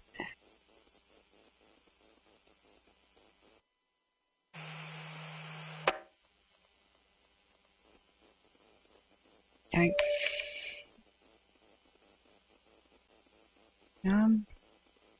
I don't think there's been any aircraft except a couple of scouting missions. Oh, shut my mouth. Tanker 911 is headed for the Windy. I wish we could hear it. There's a couple of air attack planes. Hey, Tanker 911 is coming. Cool. We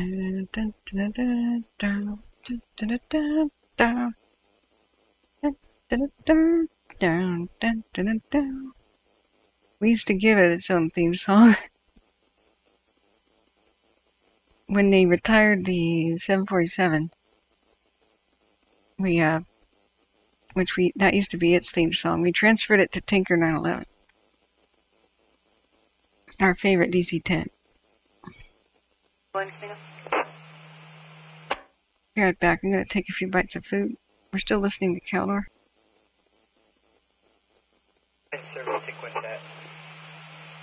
Stallion 31, 1608.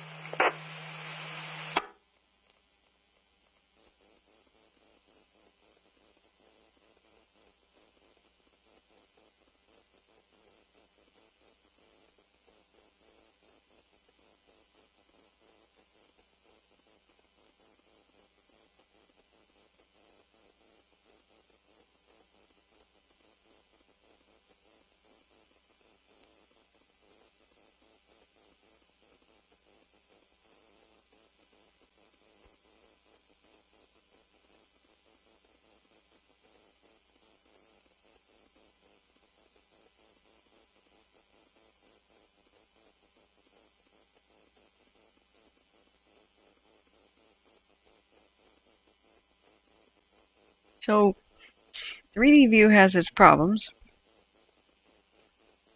If they lose contact with the transponder for a moment, or if the computer burps, not mine, but, the program, then, it will correct itself and reel the plane in backwards or whatever. But I find it very cool, and it shows people the general landscape.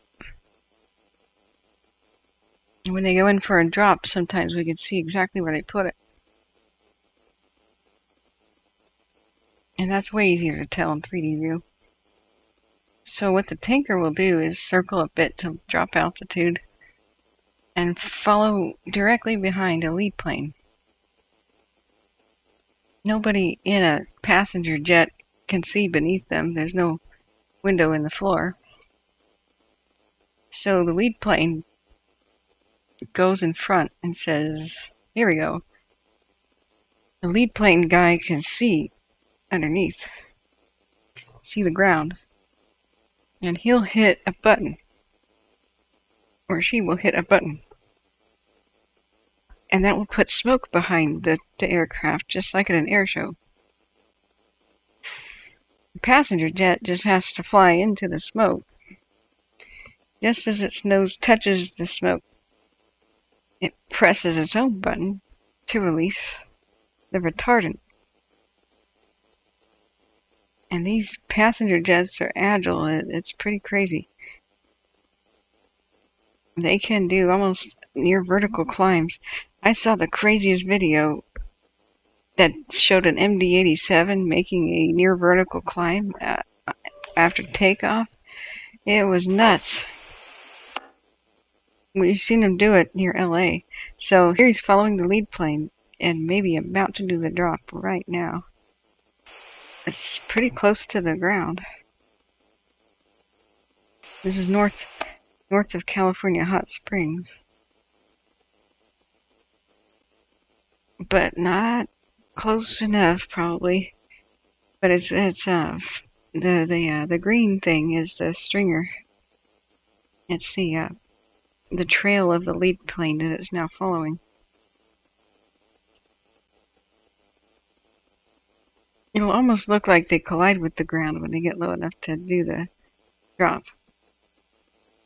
Now here though we're, I don't know if we're ascending or not, 7,575 feet.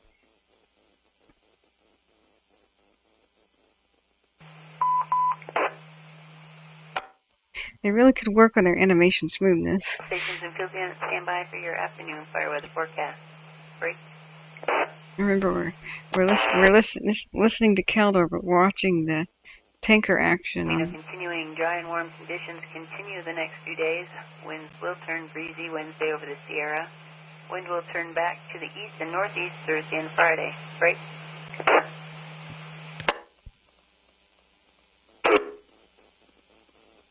Continuing for tonight, mostly clear. Minimum temperatures 58 to 66 lower, except 46 to 56 higher. Max humidity 28 to 43%. Wind valleys lower slopes, east winds 4 to 9 for ridges upper slopes. Southwest winds 6 to 12, shifting to the southeast 5 to 11 after midnight. Break.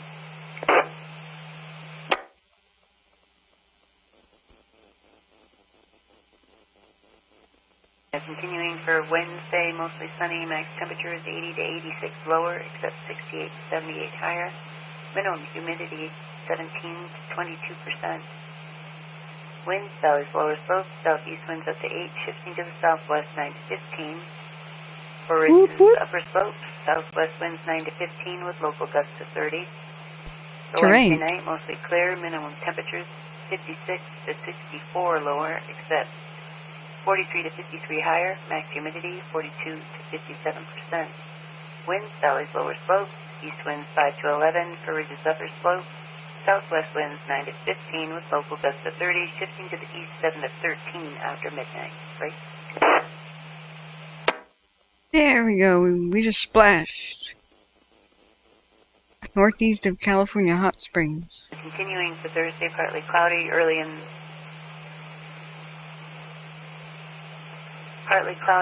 the morning, then clearing. Max temperatures 82 to 88 lower, except 68 to 78 higher. Minimum humidity 13 to 25%. Winds, valleys, lower slopes.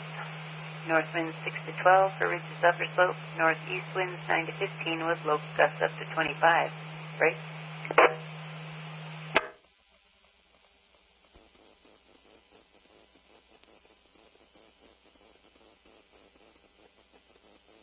continuing with your actual indices for today. PI 78%, PALD Delta adjective rating high, ERC 86%, IC 43. The ENF is at a staffing level 4.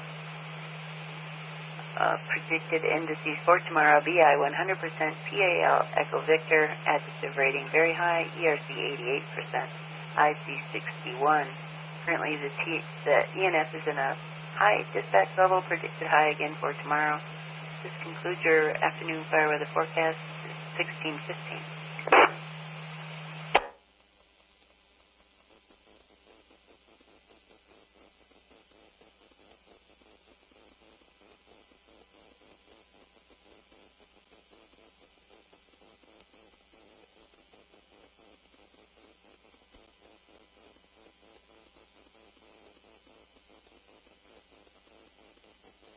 Okay, so I think Tanker 911 is going back to get some more retardant. There's some daylight left.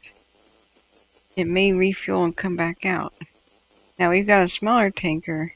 Oh, it's the MD-87. Here it is. Speak of the devil. I love this guy too. It's the orange fish. See how it looks like it has gills? The orange sky shark, or whatever you want to call it.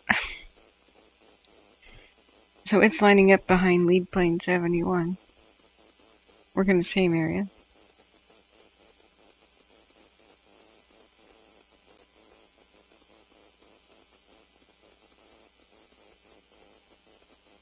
Really wish they would bank the plane instead of the horizon, but okay. So this particular spot, I'm trying to make a note where it is.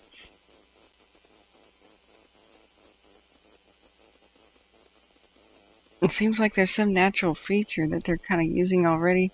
Is that perhaps a high tension line, or probably not? They wouldn't get an aircraft near it, but I wonder why that line is there. So it's doing retardant drop in almost the same spot. Probably right now. Splash.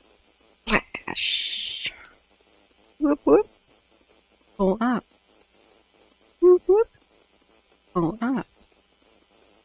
Terrain. Terrain.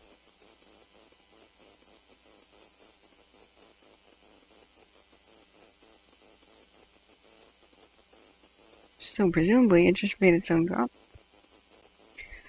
In the location. Oh, and we have another incoming. Tanker 912 is Tanker 910 is back to back.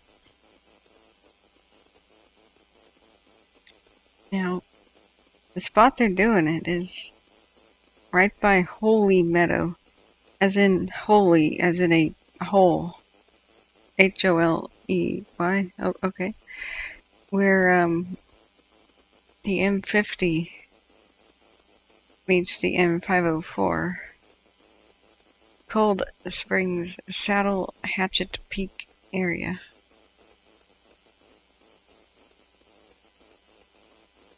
In North Cold Peak area. So I wonder what kind of line strategy they have. We could try to find an InstaWeb if we have any maps. Still waiting for the 5 o'clock Caldor meeting, and I hope they have some good news to explain, but they may not. Smitty says it's the cosmic sky tuna. Tuna. That's slightly insulting for the majestic MD-87. Have you guys seen that video where it makes an MD-87 makes a vertical climb after takeoff? It's just, that thing is insane. Last year, some of the craziest stuff we witnessed on the cams was a small fire that kind of got big. Was in between two towns, kind of by Pasadena-ish or something, in a mountain pass, and by a railroad track. And they had Hercules, the MD-87s, some DC-10s, and some Marsh S-2s, back-to-back lined up. What I thought would be kind of a suicidal thing for a passenger jet. They went inside of a narrow ravine, dove down, almost belly scraping the vegetation, released their retardant, and did a near vertical climb threading the needle through the mountain pass again after a hard left bank. And they all did it. This is the most insane thing to watch. I was like, what? Turns out passenger jets are extremely agile sky acrobats. Yeah, Keon Pass, that was it. Were you there last year watching it? That was insane. I was hoping that one day there'd be a moving picture, because all we saw was the alert wildfire cams. But that was good enough. But that was, you know, I should find out what day that was, and I could go back into my feed and show you guys. That video probably uploaded from last year. But that's ballsy. That's all I gotta say. Let's look at the new fire at Ukiah and see what its status is. I hope they just pounced on it. It's just hard to see anything that's going on. Oh, you worked there? Oh, wow.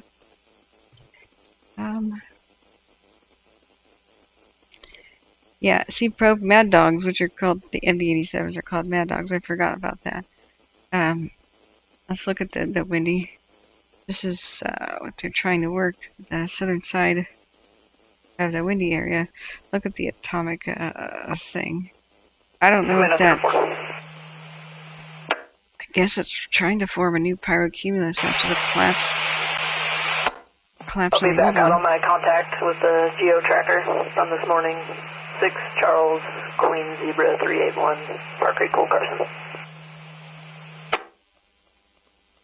That's what's currently happening.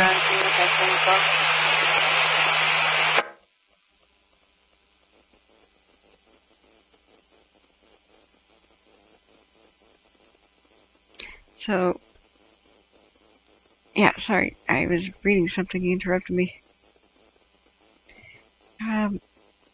C-Probe was saying something about Mad Dogs. MD-87s are called Mad Dogs. Mad Dogs have great power to weight ratio. They also accelerate the turn up, quickly converting the airspeed energy to altitude. I was always terrified of being in them, and I flew in a TriStar a couple of times. I thought TriStars were cooler, but they basically put Lockheed out of business with fuel consumption. They designed it in the era of cheap fuel and ended up in the era of expensive fuel. But now here's what terrified me as a kid, is seeing the Hawaiian Airlines top come off in the middle of the Pacific.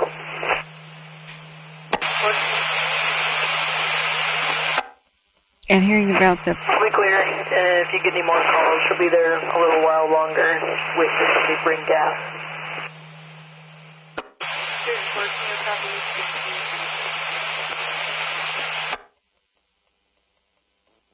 Well, what terrified me as a kid was the incident where the lid blew off, the ceiling came off of the airplane halfway across the Pacific on its way to Hawaii. There's the current view of Leak Springs at the Caldor. And it sucked out the unfortunate stewardess. And so I thought, wow, what if that happened and the engine is in the tail above it? You get sucked directly into the engine.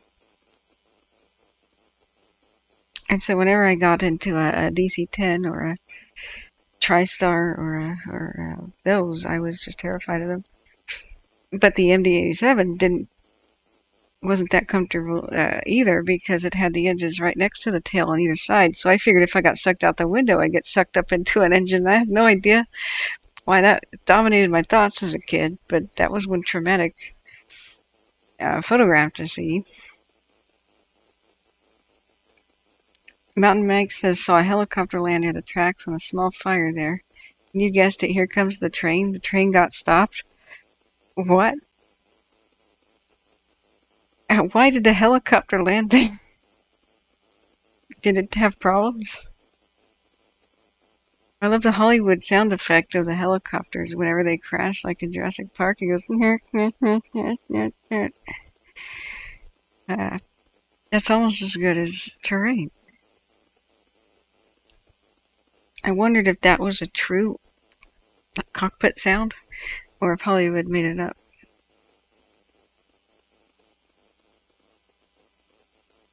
Bob says I'm back from work. Nice 12-hour shift. Glad you're live. Well, I'm on my 14-hour and 10-minute shift, so yeah. I was gonna go to sleep, but today is not a good day for going back to my flu sick bed. I need to know what's going on, so in half an hour we have the Caldor meeting. At 6 p.m. we have a windy meeting, I think. Or was that K&P? I don't know. Starting to lose track of things. But the aircraft, the Sky Dolphins, are here. There's a DC-10. There's Tiger 910. And the supersonic jet lead plane. Just kidding. They just figured out they lost a transponder info, so that plane's rubber banding. I don't know if he just dropped her or if they're lining up. They seem to be dropping around Hatchet Peak. They're probably trying to keep it from getting eventually to California Hot Springs. They're dropping to northeast of it. I wish it showed Wildfire's perimeters on flight radar. You'd think it would. It's relevant to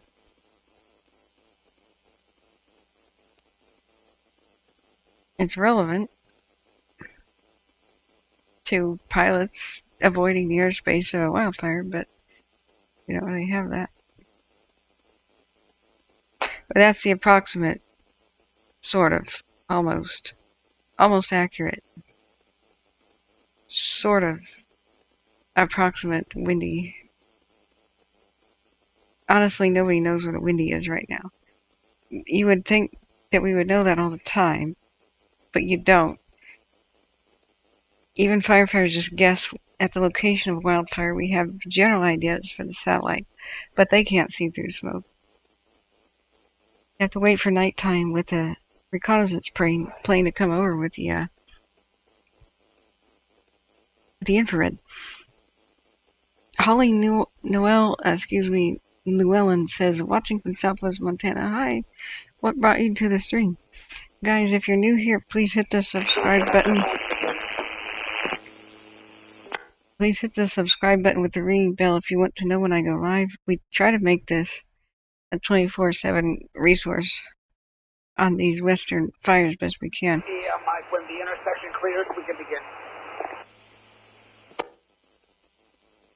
But I have to constantly restart the stream, and if you hit the subscribe button with the ringing bell, you'll know when I go live next. Engine 624, Forest Town 3. I think you did all the 5 roads, some of the driveways. 624, Throttle down so you don't throw a rock way into the driveway. Copy that. Please do me the honor, hit the like button. That'll help me be a trending channel, which helps me reach other people. I go through up here, and then I'm going to back out.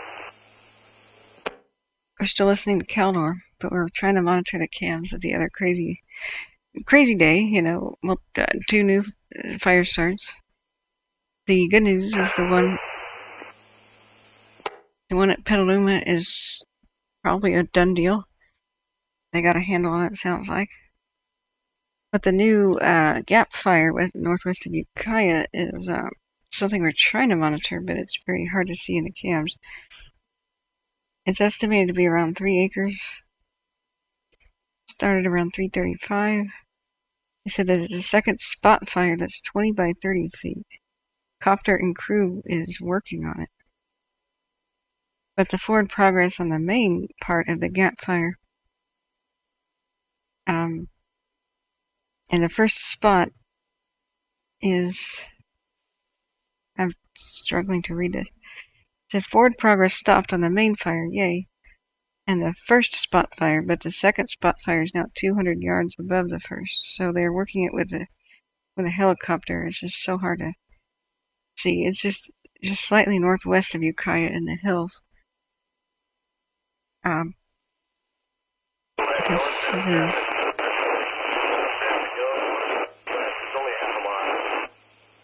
the best we can make out.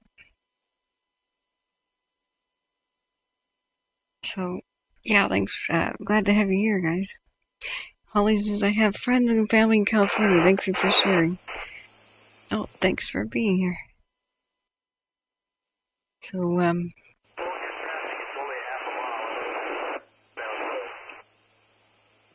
yeah, J.E. Cat, I have a story about that. You won't believe it.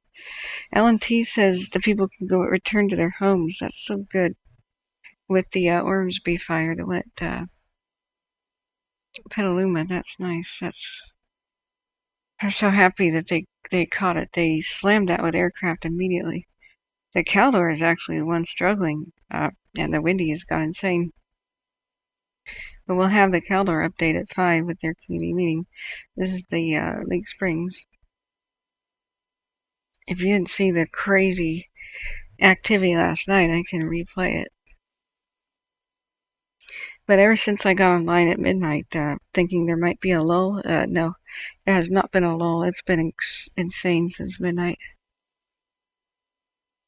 I was just sick in bed all day with the flu yesterday and woke up at midnight. I figured we'd have a quiet night to try to figure out something and I'd go back to bed, but no, it's been constantly insane. You know what, J-Cat, the traumatized crew, though, in that incident did not go back to work. They were, some of them were really affected by that. I can imagine why.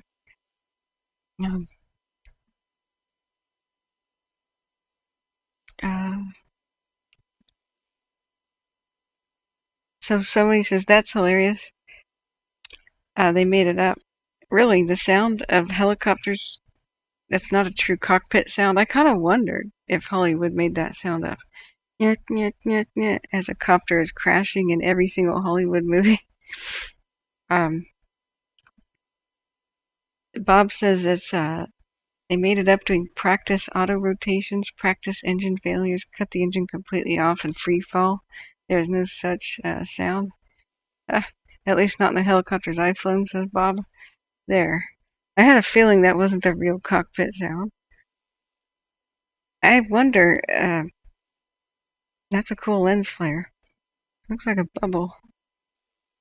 I wonder if they can disable the terrain sound on the DC-10s when they do the drops, you know? Like, can they disable the collision, the ground collision sound? You'd think that would drive you insane. And then you would ignore it in real life if you ever flew again, right?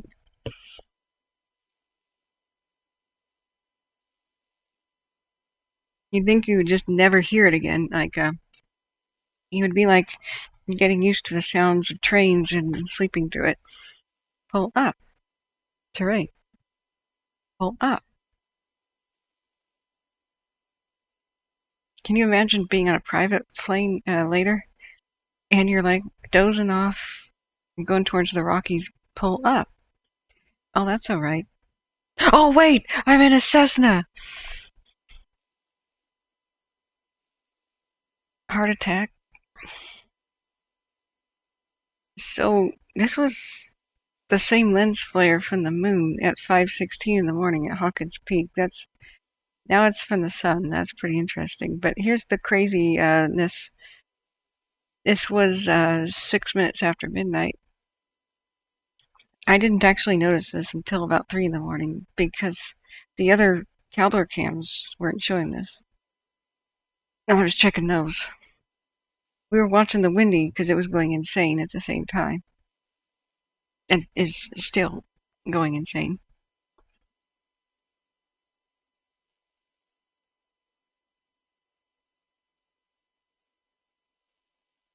And it took off from there. It's a little bit northwest of Caples Lake. And they were enthusiastic at 10 in the morning when the eye in the sky got out there, saying, we'll hit this with VLATs. And the smoke rolled in, and they haven't been able to use aircraft. The other crazy images were Leak Springs 12-hour. So around 3 in the morning, Cindy says, hey, I can see open flames in Leak Springs. I was like, what? Oh my God. This is the view from the southwest looking to the northeast. And that's what they're struggling with right now on the Caldor. I think all the aircraft are off. The smoke has been awful.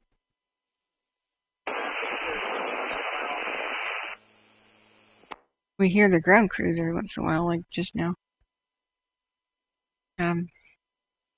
Yeah, WOW is right, and we lost track of it at this point in time at like 10 in the morning. And then the aircraft took to the sky because it was just too hard to see. And I've never heard them sound this depressed in a long time. Even when the Caldor was rampaging, they were happy-go-lucky. But they sound thoroughly sad and worried today. Just the spot fires moving over the lines in several places that we can't exactly identify. They even talked about a desperate attempt at firing Strawberry Creek in the upper drainage, saying that's not a good option. When we look at it, it's pretty clear that it could really get out of control, especially a true red flag day like today, which they're not calling one, but I'm calling it a red flag. It's they wanted to fire this. It's been headed that way. So here's here at Tahoe where the cam is, and the ski resort, and the ruins of a few neighborhoods. And it's going to make a run for it. And from what little we've been able to see, it's at buck pasture here. And they don't name them. When they're talking, the pilots just say, off my left wing there's a pasture, there's a little clearing, and that sort of thing. But what it did is the fire that you could see on the Leak Springs was up on this, and that's getting uncomfortably close to Sierra Tahoe, the ski resort, which we were celebrating its saving of, and it's under threat again. So the problem is the wind will at some point just almost go due east. Does it have enough kick to jump over and then jump over to Nevada? That is now starting to be a remote possibility.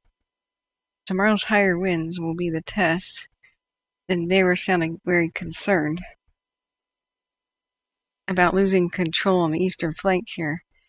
Because like I was telling people, this has to hold. This is like Helm's Deep. For containing the Caldor, they can't really make a lot of lines. There's a highway. The highway, what is that, 80? And they valiantly held this under really hard conditions, but they did it with back-to-back tanker drops, and every single day millions of gallons of helicopters, plus nighttime helicopter drops, plus some of the best hot shots in the world, like the Roosevelts. Just to lose the grip on it today is really demoralizing, and we're hoping that it's going to be okay. We're 20 minutes away from the Caldor 5 p.m. meeting, I guess. Meanwhile, back at the ranch, we can't really see the Ukiah fire well at all. So that seems like it's going okay. We'll check back on it. And meanwhile, back on the Windy, it's gone nuclear. And headed towards the north. But at least they're hitting it with aircraft to the south to try to protect places like California Hot Springs. The one good thing about the Windy and the KNP is that the wind shifts directions enough So we haven't had a crazy growth like we should have in the past week. The wind keeps changing direction, making it kind of blow back on itself and waste a lot of its time, like half of the day. But now it may be making a hard push to the north. It may reach the powder keg of the dead trees from last year's fires and then go insane. We hope that Camp Nelson can be saved again, like last year. I can only pray the people that just began rebuilding the 2 destroyed communities. Over like by Cedar, was it Cedar something? So I can't remember off the top of my head.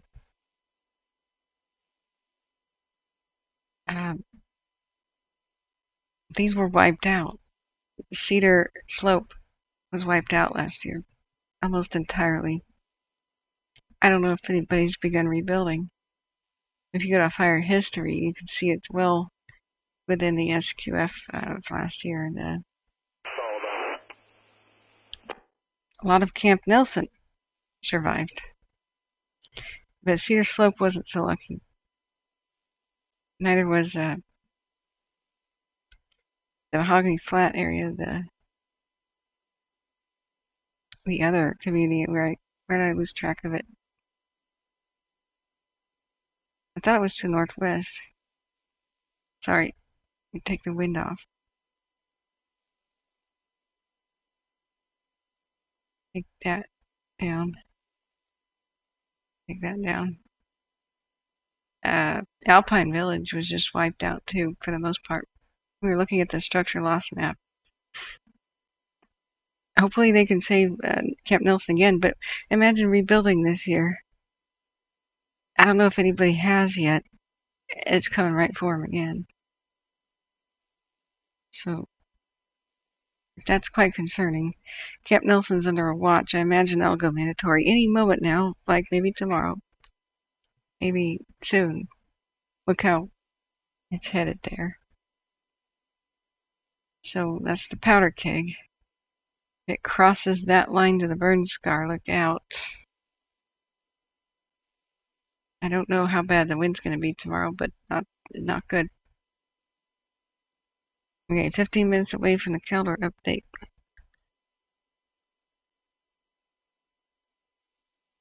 Where's our Blue Mountain Kern cam? Yeah, it's not as visible. Where's the... Do I keep clicking past it? King George Ridge. We're trying to figure out the column collapse. Tobias Peak. Let's just do Tobias Peak again for an hour.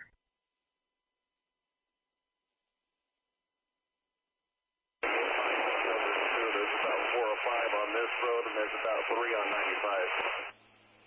95. It's monstrous.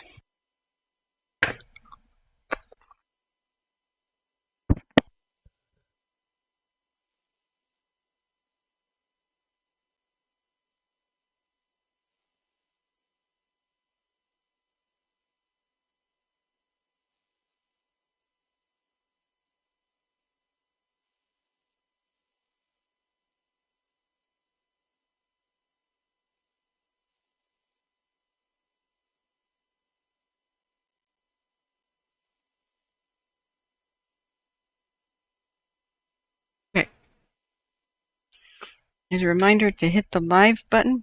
Make sure you are live. If you bump your phone or anything, or if the internet burps, you might go back in time in the broadcast. Every once in a while I see people in chat talking about things, responding to me like I just said it, but I may have said it maybe an hour or 2 ago. If you ever do rewind to check out something that happened, make sure to hit the live button by the volume slider. I just want to make sure people are with us. Let's see. C-Probe says, I've done a lot of mountain flying living out here in Northern California. I usually disable the terrain feature on the panel, but the iPad still provides constant alerts. Oh my god. Why do you do that, C-Probe? Don't you want to know about terrain?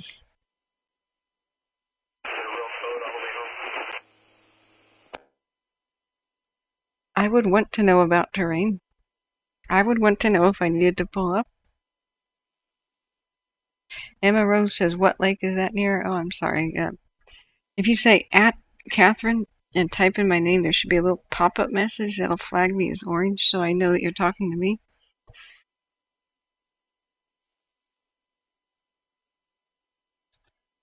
Ha. Bob O'Connor says, I did that this morning on my way to work. I was very confused when I heard you saying identical things I heard already. Noob. Just kidding. Okay, we have an update on the Gap Fire from the world's coolest app. Get this.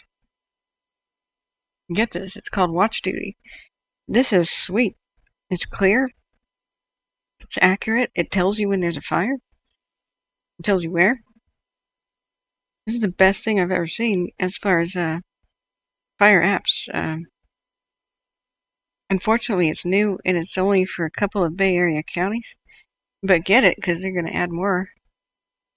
And it keeps ringing my phone telling me about fires, and it's awesome. I've never seen one actually do that before. Tell you about a fire coming your way. Not even the FEMA app does that. Not even the Red Cross. They tell you about tornadoes and stuff, but they don't tell you about new fires or where they're headed, which is just weird. But that one does, and it's brand new. They're going to add more counties, so sign up for Watch Duty. I just had an update. The update is resources are making good progress on the Gap Fire, and all air resources have been released. Sweet. That's really great news. So there's a public meeting at 6. I hope I can struggle to stay awake. We're going to get ready for our Caldor meeting in about 10 minutes. I'm joining them here on the Facebook. Now, if you're going to have a password on your Zoom meeting, why do you have the password on a public Facebook page?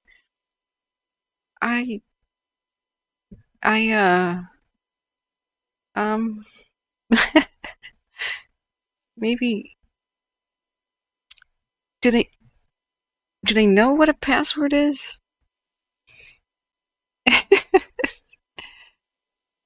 Do they understand the? Oh, okay, it's all right. We'll maybe we should write them an email. The idea about a password is that it's a secret. Okay. Silly government. Oh, okay. Mind you guys, this is 14 hours of streaming while sick. I'm gonna be a little loopy. I'm hanging in there.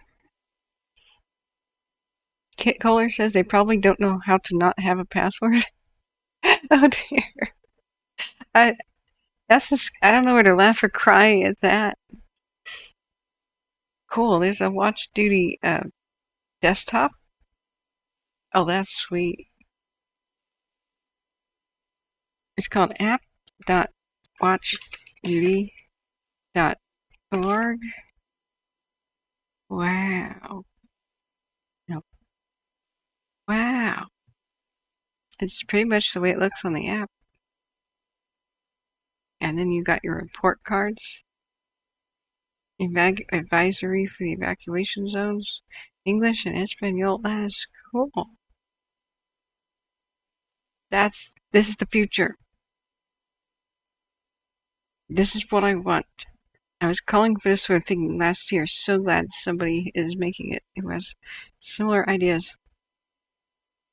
And the only thing else that's missing is the government needs to be doing what I'm doing right now. Live questions and answers about what the heck's going on with fires. What are people seeing on the cams? Now the MD-87, the Mad Dog, is, well, where's it going? Oh, it's headed back to San Bernardino. That must be where they have the retardant. People wonder, why doesn't the plane land at the nearest airport? Well, when there's a wildfire season, they put a huge amount of retardant and deliver it to an airport.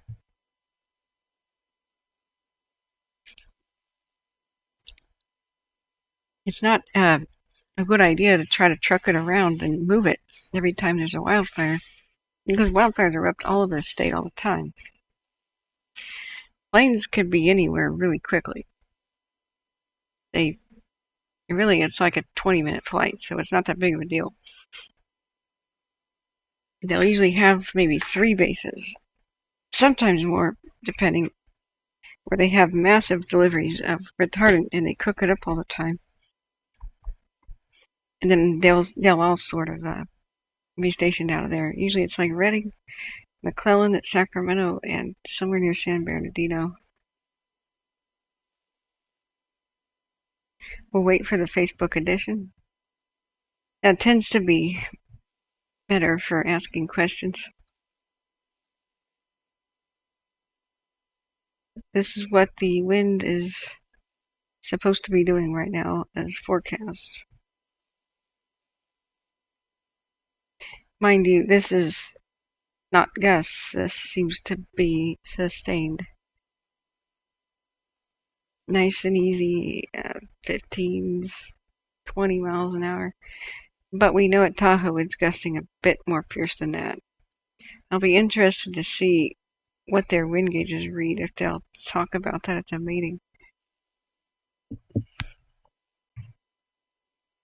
Husky Eagle says, I'm still wondering how I stabbed myself with my bed. What? You just stabbed yourself? What? Wow. Are you okay?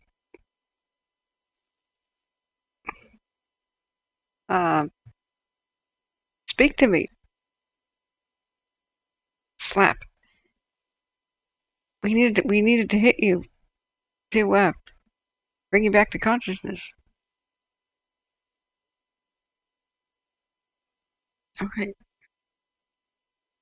Now here's windy that shows wind gusts, and then tomorrow around 2 p.m. hold on to your butts.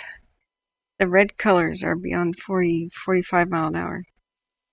So we're gonna have an interesting day tomorrow. It may be that the fires burn actively all throughout the night and through the afternoon and don't really quit until about midnight tomorrow. So, but I'm going to sleep no matter what happens. I'm going to take care of my health. We're going to watch these meetings and I'm going to crash hard. I'll leave the stream on. I'm sure my lovely helpful mods will connect people with the info, but I can't stay awake for 3 days in a row like I did last year during mid flags. I just destroyed myself. So don't worry, guys. I'm going to be good. This is day 70 of my stream. I'm going strong. And thank you for the kind donations to keep me alive. I would have had to stop this after about week 2, because I can only go about that long without income. But I'll sit here and man my station as long as I've got the support. And thank you for donating me food cards to keep the food deliveries coming. I've been doing this almost every waking hour since July 14th, except for 6 days I had off. I'm kind of exhausted, but I'm holding steady. I'm hoping that there will be, hopefully, a rain or something where I could take a few days off. That would be nice. I really expected that occasionally there'd be a lull in the fires, but there hasn't been. On the days when the Dixie and Caldor weren't doing that much, other fires are just erupting across the state. And it's been a little brutal, but I'm holding up pretty well. Every time I get a lovely snack or something, I'm like, yay, donut. So Oh, I forgot when I restarted the stream. Here is the donations link to the victims of the Caldor and the Dixie fire. It's the pinned comment. Oops. Yeah, remind me, guys, when I forget that. So, please give generously to the victims of the fires. I can survive on the pocket change left over. Just $5 and $10 here and there, and I can man my station for the foreseeable future and make computer upgrades. It's taken up a lot of hard drive space to keep it going, so I keep buying hard drives. But oh, thank you so much, Alan. Thank you. You're an awesome supporter. There's a button underneath the chat, but really just the leftover pocket change. Give the majority to the people who need it. I've got enough of the following now that just $5 here and there will do me. If you have a leftover gift card that you're not using, like a restaurant you don't like or something, you can email that to me. The email's in the description of the channel. I'll use that to buy food. Whatever. That'll keep me going.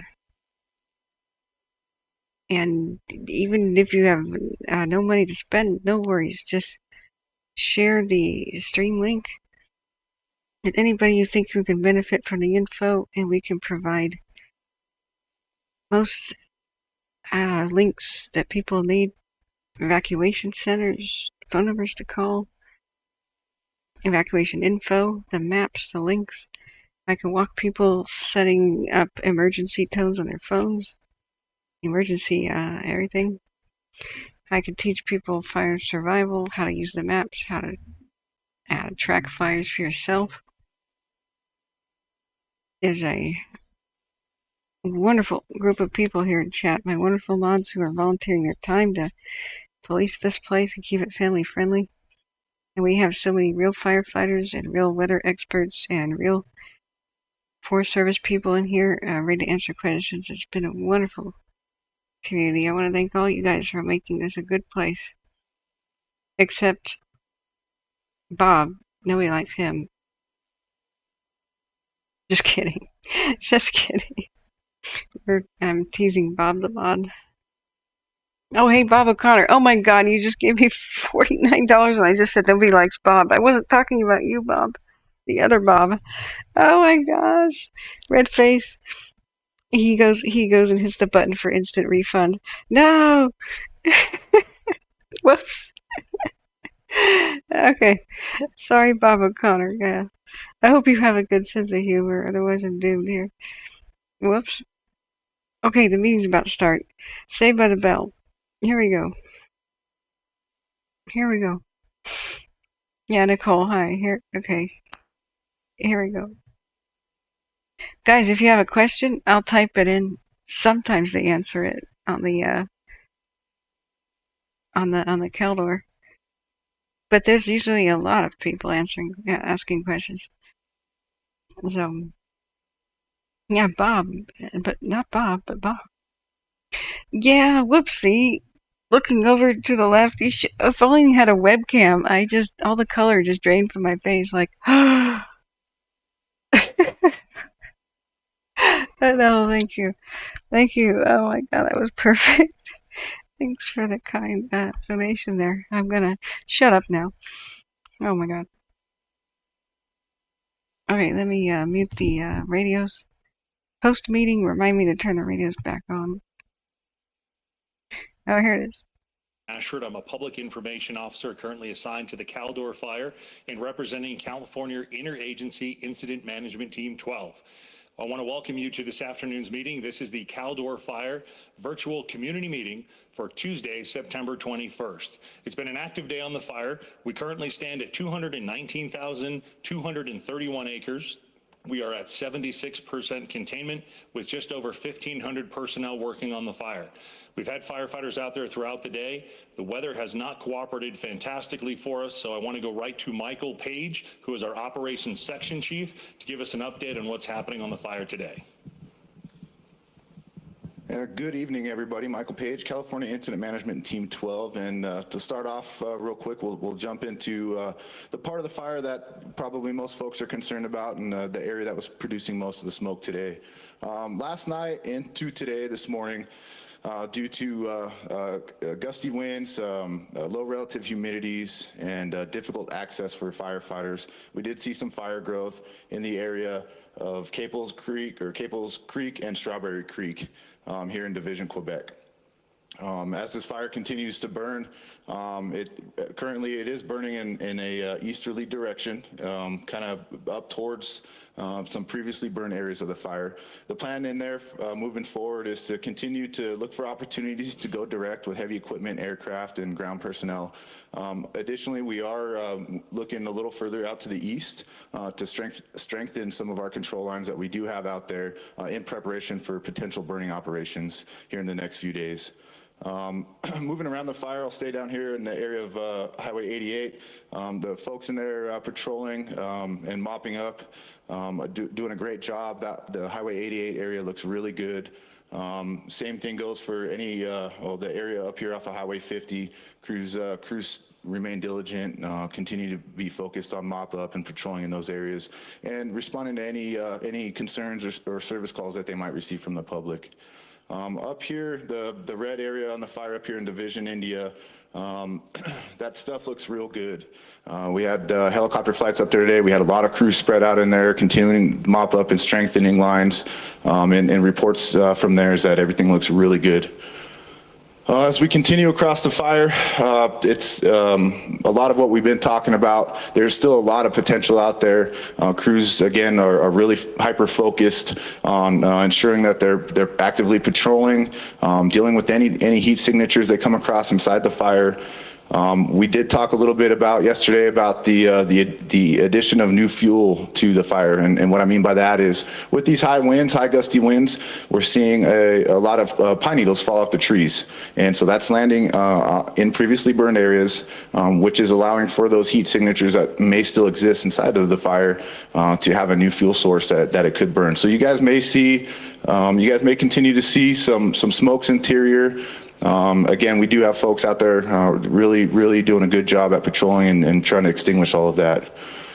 Going back to the area over here in Division, Quebec, we've talked about this for the last few days, and this is why we, in the event of something like this happening, this is why we still continue to see the Christmas Valley under an evacuation warning.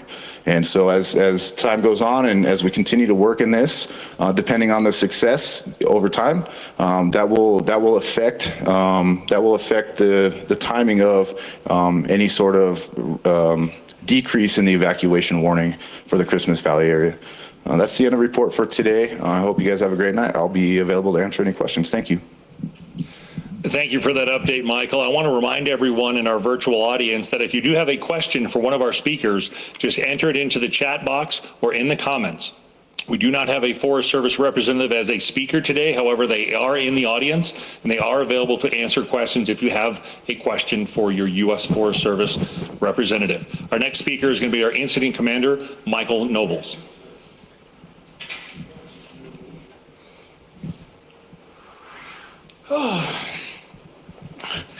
So, good evening, community. As you've noticed, and as Chief Page has spoke to, we've got a little bit of fire activity in Caples Creek, and there's more smoke in the air. But rest assured, we anticipated something along these lines based on the fuel conditions, based on where the fire was at, and then our fire behavior analyst who has been doing, near-term runs that basically shows us what our fire could potentially do 24, 48, and 72 hours out based on certain conditions.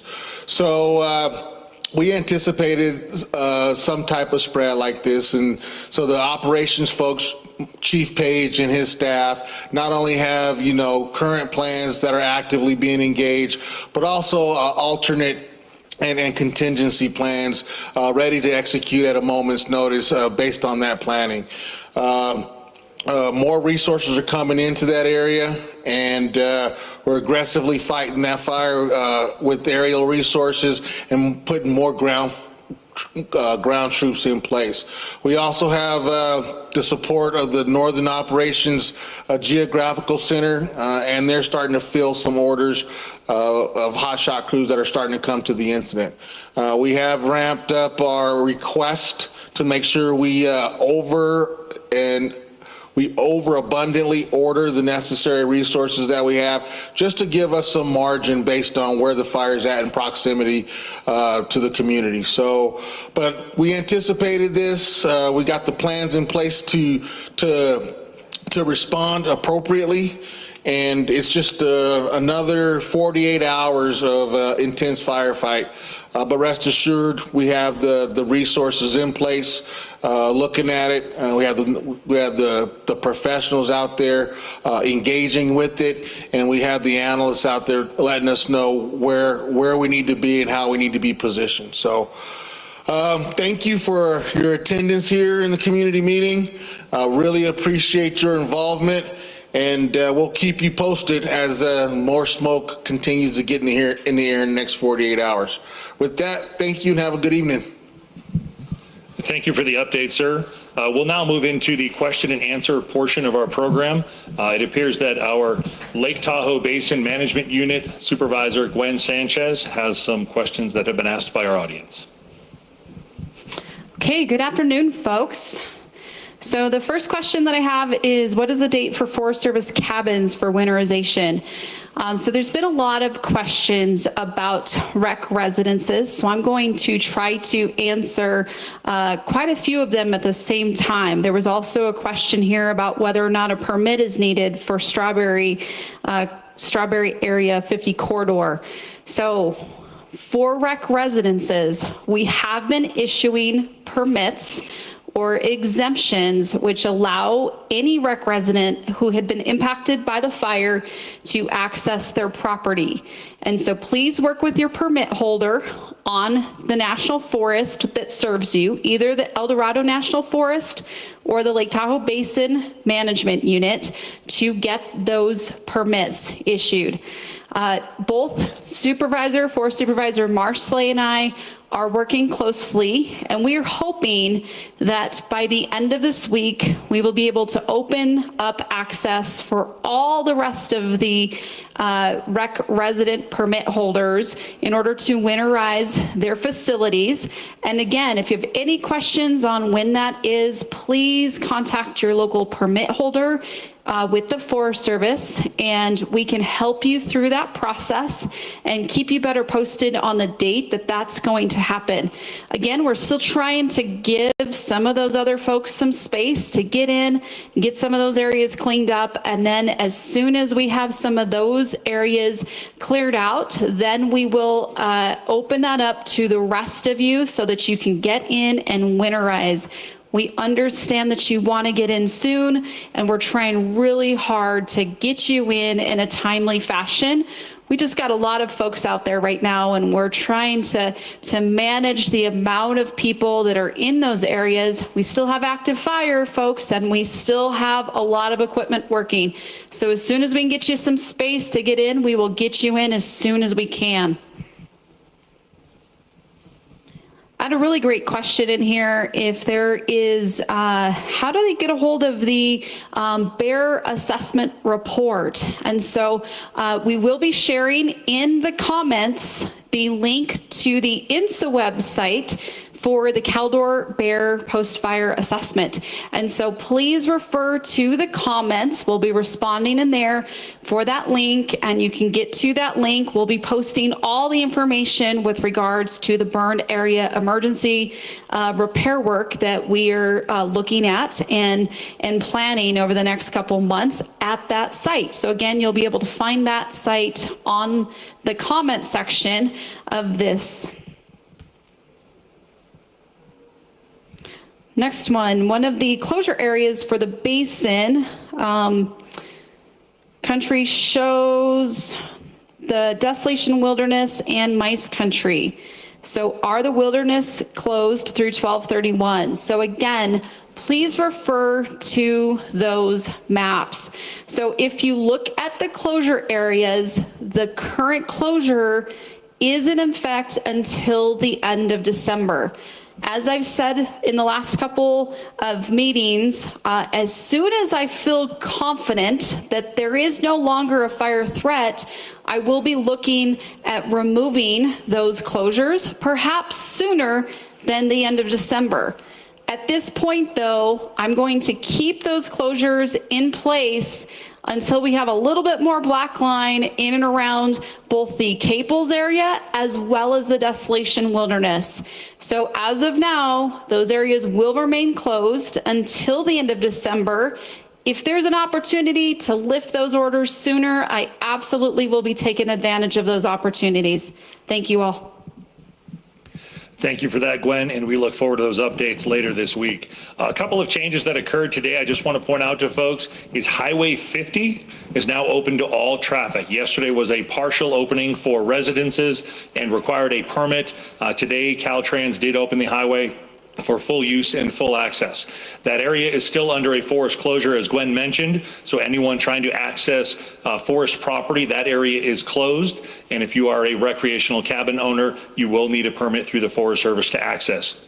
In order to help the private property residences along the highway corridor, there was a change in evacuation status this morning. That area yesterday was under an evacuation order.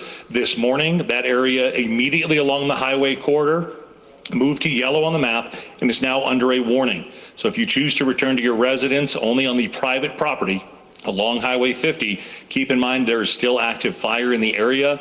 Conditions can change quickly, so please pay attention to these stations, still pay attention to the meetings and the information we're putting out. We want to ensure that if you're back in your home, we're doing our best to keep you there, but we want to make sure it is safe to do so. This will end the English language portion of our program today. We will now have, in summary, for our Spanish language listeners and viewers, Adelene Negrete will provide that for us now. Buenas tardes a todos. Estamos aquí para darles el breve del incendio hoy. So ahorita el incendio está a 219,231 acres, está a 76% contenido y tenemos a 1,534 personal en el incendio. Es eso, casi igual. Ayer vimos que el incendio sí se subió un poco más en esas áreas de acá. Fue por el viento que tuvimos los días pasados y también anoche. Entonces, sí han visto el humo que está ahorita aquí. Es por esta área de aquí que sí ha prendido un poco más. Entonces, sí ha causado que... Okay, I don't mean to be speaking of the Spanish portion, but I'm kind of confused. Is that it?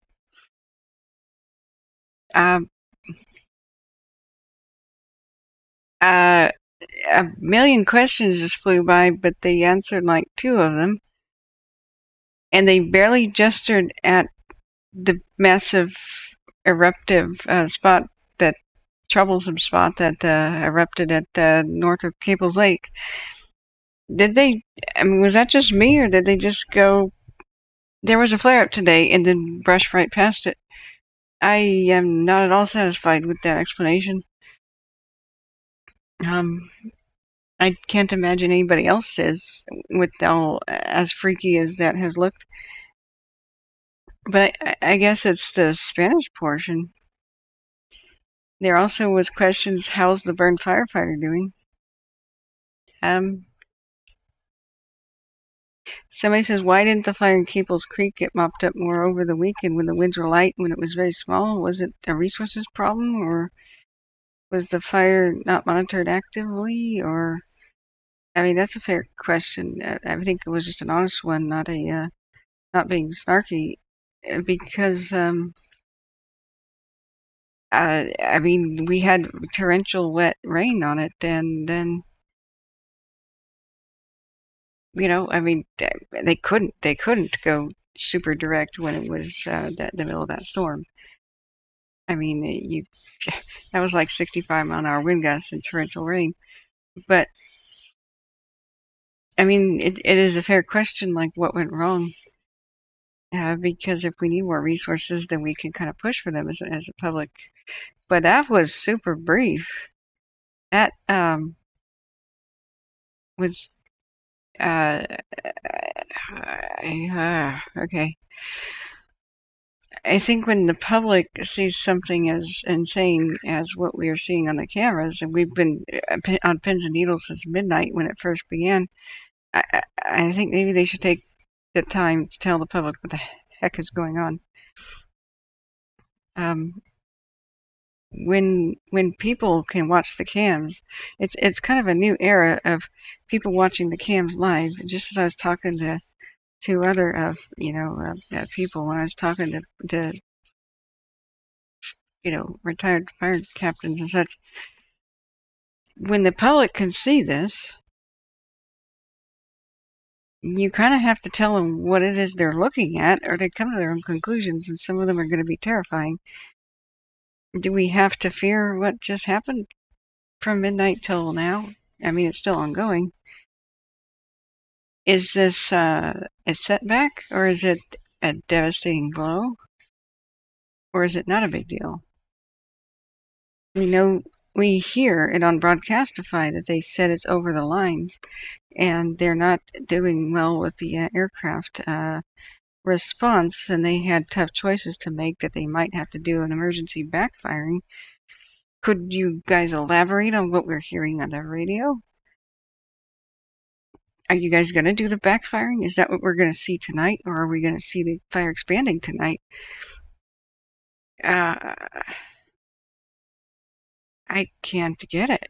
I don't get it. Nicole says unacceptable. Yeah, they're blowing it off. Why? This is freaking people out with the good cause. When you see this at night, this is the most explosive growth that we've seen in weeks. This is over lines. We're not sure exactly where, but it seemed to have made a run for Sierra Tahoe last night. Something stopped it. I guess it went into some sort of line, but it's over others, and we don't know where or how bad it is. But tomorrow's winds are going to be worse than today's, so what exactly could we expect? My question was, if it goes to the east past the lines, then where is it going to go from there? What, especially in tomorrow's high winds? I was hoping they'd try to address that. Yeah, Gail, it's such a hard day. I know, like, what the heck? So this is what frustrates the public and gets them so angry and gets the rumors flying, because now the public has to try to figure out what the heck's going on by itself. And this is a perfect example, as they're still fighting it, why you shouldn't have a 5 o'clock or a 7 o'clock meeting. Please wait until 9 or 10 or 11. 11 would be awesome, because that's when the fire day is done. That's when you finally have the fire calm down. It's usually 11. That's when you can talk about the day and say, this is what happened during the day. 5 o'clock is like primetime wind still. When we look at our wind model things, that the winds are still changing and shifting around Tahoe, and this was what, 2 a.m.? This was at 5 a.m. And you will see the winds, they were almost going towards due north, but they start bending, so the fire might be pushed towards the east, the northeast, to the east. See, here's what it starts doing at 2 p.m. Here's 5 p.m., which is right now. What can we expect from that? And this isn't the gust. This is the 11 miles an hour. How high were the winds today? Because the other day they were 60 plus miles an hour during that storm. So Rob Langsdorff says, look, sounds like they have learned about today's fire growth. Learn what? I'm not sure what you're saying. Well, but what did they learn? Could they share that with the public, please? That's just, they wonder why people are upset. Now, what I've come to understand is that they're very limited, at least CAL FIRES. very limited in what they can say to the public. It has to go through a middleman, somebody sitting at a desk in Sacramento. And so there's always a couple hours delay in what kind of information they have. And if they have only old information, I could see why they might make the decision to not say anything. Because old information can be more dangerous than saying nothing. But that they just need to cut through that red tape BS and just tell the public, hey, here's what you're seeing on the cams, here's what you're hearing on the radio, here's what's actually going on. And like they do at the other meetings that are almost perfect, like the Dixie East Zone, like we see with Dennis explaining on the monument, like we see the Forest Service explaining on things like the antelope. This is what we expect, and this is what we don't know. And this is the best case scenario, worst case scenario, and middle ground. If they just explain that to the public, that's what we need to be calm and not really mad. So that's one of the worst I've ever seen. I thought it was bad when they said everything's cool with Tahoe at 5 p.m. and then started knocking on people's doors at 10 p.m. saying, no, it's not, get out. I thought that was bad, but this is just a continuation of the bad. So I'm rating that pretty much at a D to F scale. I've given an A to an almost A+ to other ones, so we'll that's twice today. I mean the morning updates are not for the public. They're just the crews talking to themselves. But they just gestured at the map and said, we had an issue here. And then, the public can see this. The public can see this. This is very concerning. We can see the flight radar. We can see the pilots. We can hear what the pilots are saying. Wow, okay. So, Rob says they need to listen to my channel to find out what's happening. That would frighten me terribly. Yeah, I think I sometimes come across as arrogant or something. I'm not. I'm scared. That I'm basically the best source of information sometimes. That shouldn't be. That should not be. Wow. So, okay. Brad Gale says, is Johnsondale in danger? I don't think at the very moment. Let's look back at the Windy. But I can never tell you what is and what isn't in danger. I can just say what it appears at the moment from the best of our knowledge. We cannot hear anything. They saved the structures. We just were looking at that at the update. The Windy Fire has a meeting at 6, so that's in half an hour. We'll watch that. But the cool thing we were reading about is they said the Johnsondale, Camp Winsett, Ponderosa, and Quaking Aspen communities remain under evacuation orders, so they're not letting people back in yet. But the firefighters have successfully protected the structures. That's so cool. That's what they announced 5 hours ago.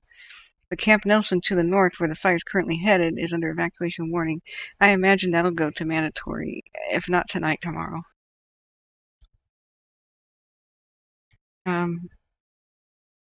Oh, J.E. Cat, yeah, what happened? Can you tell me what that did happen? And thanks, Nicole. I try my best. So Johnsonville structures are okay right now, and the current Windy Fire is blowing towards the north. It made a hard push to the west, being fed by these massively crazy east winds that I keep showing you the insane. If we rewind it back to what was happening at midnight, the Windy exploded. Excuse me, I don't know where it's going. The Windy exploded. Sorry, I clicked the wrong button. That is not at all the correct. Oh, so sorry, excuse me, guys. I think I hit the wrong day of the week here. Yeah, the 18th. I went back in time. Sorry, here's the 21st. So last night at midnight, we looked at the Windy. We're just. I'm sorry, I keep hitting a random button. Where's the 21st? Okay, I try to bring it back to what we were seeing around 2 a.m. and midnight was the incredible east winds just smashing into the Windy, which is located approximately here. East of Fresno is the KNP, and the KNP went to sleep. partially because it's in this pocket that was sheltered from the wind, but partially the smoke just went up and smothered the KNP like it does night after night, which has kept the KNP smaller, which will take any blessing. But the Windy roared to life, and it went towards the west, charging towards the Tule Indian Reservation. We knew that by 2 o'clock today, it was scheduled for the winds to blow almost to the north, which would be good for the reservation, very, very, very bad for the fire reaching the burn scar of last year's Castle Fire / SQF, which is a powder keg of fuel ready to explode. So the sorry, let me adjust my volume. It's kind of got screwed up. So at midnight, we just saw this incredible, crazy time lapses of it just going by. And the Windy just right now is an explosive atomic type weapon. Looking at the cams. So here's Tobias Peak was offline, so I don't know what we could do a full 12-hour. Well, yeah, 12 hours ago, I guess, was the, well, we don't have the nighttime time lapses anymore, but the Tobias Peak kind of tells the tale of when it shifts over to the left. Is looking at the east side, but you see how the east winds were feeding it. It was just going and going and going and chugging away, and then became a monster with atomic type explosive growth. 7 in the morning. I gotta rewind the other cam. 7 in the morning it was doing this. So that's 2 o'clock, 2:30, 3 o'clock, 3:30, 4 o'clock, 4:30. And the wind has shifted now to the north. You can see the wind going off towards the north. Because we're looking from the south, basically. So the Blue Mountain Kern 2 cam was even crazier. Let's do its 12-hour. Yeah, that's this morning. So we were mesmerized in watching this and didn't even see the Dixie, the Caldor kind of go insane after midnight. At 3 in the morning, somebody said, "Hey, why are there huge orange flames on the Leak Springs cam?" And I went, "What?" And we went and looked at it. This camera got stuck in this position for a moment, but it comes back. And this is around 10 in the morning. But at 7 in the morning, we saw this atomic-looking blast. It's been looking like that through most of the day. So Camp Nelson right now is in the crosshairs. They're hitting retardant north of California Hot Springs, probably to protect that community, in case the Windy ever wants to head southwest. So I know, Nicole, I don't get it. How could something on the Caldor be that big and not have a pretty long sit down with the community about what they just witnessed? I'm sure about 15,000 people by the night's end will be concerned and hear about it in some form or another about how that thing took off by cables. I don't know what they're going to do about it, and I don't know how it's going to react by tomorrow. The King George Ridge cam was pretty frightening as well. It's pulled out. It's zoomed out and further away, but we're looking to the north at the Windy. So, yeah, they're starting. They reopened the 50 corridor tomorrow. They're, I guess, I guess that's okay. The east of Caples Lake, though, I don't know what they're going to do at 80. That's 80 down there, right? I keep forgetting which one's 80 and which one's 88. But you can see the nuclear type looking clouds down at the Windy. Now 6 p.m. they'll have a meeting in about 30 minutes. But yeah,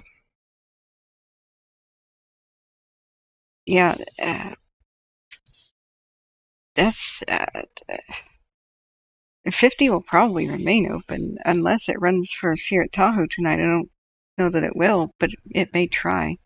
The winds will try to push it towards the east.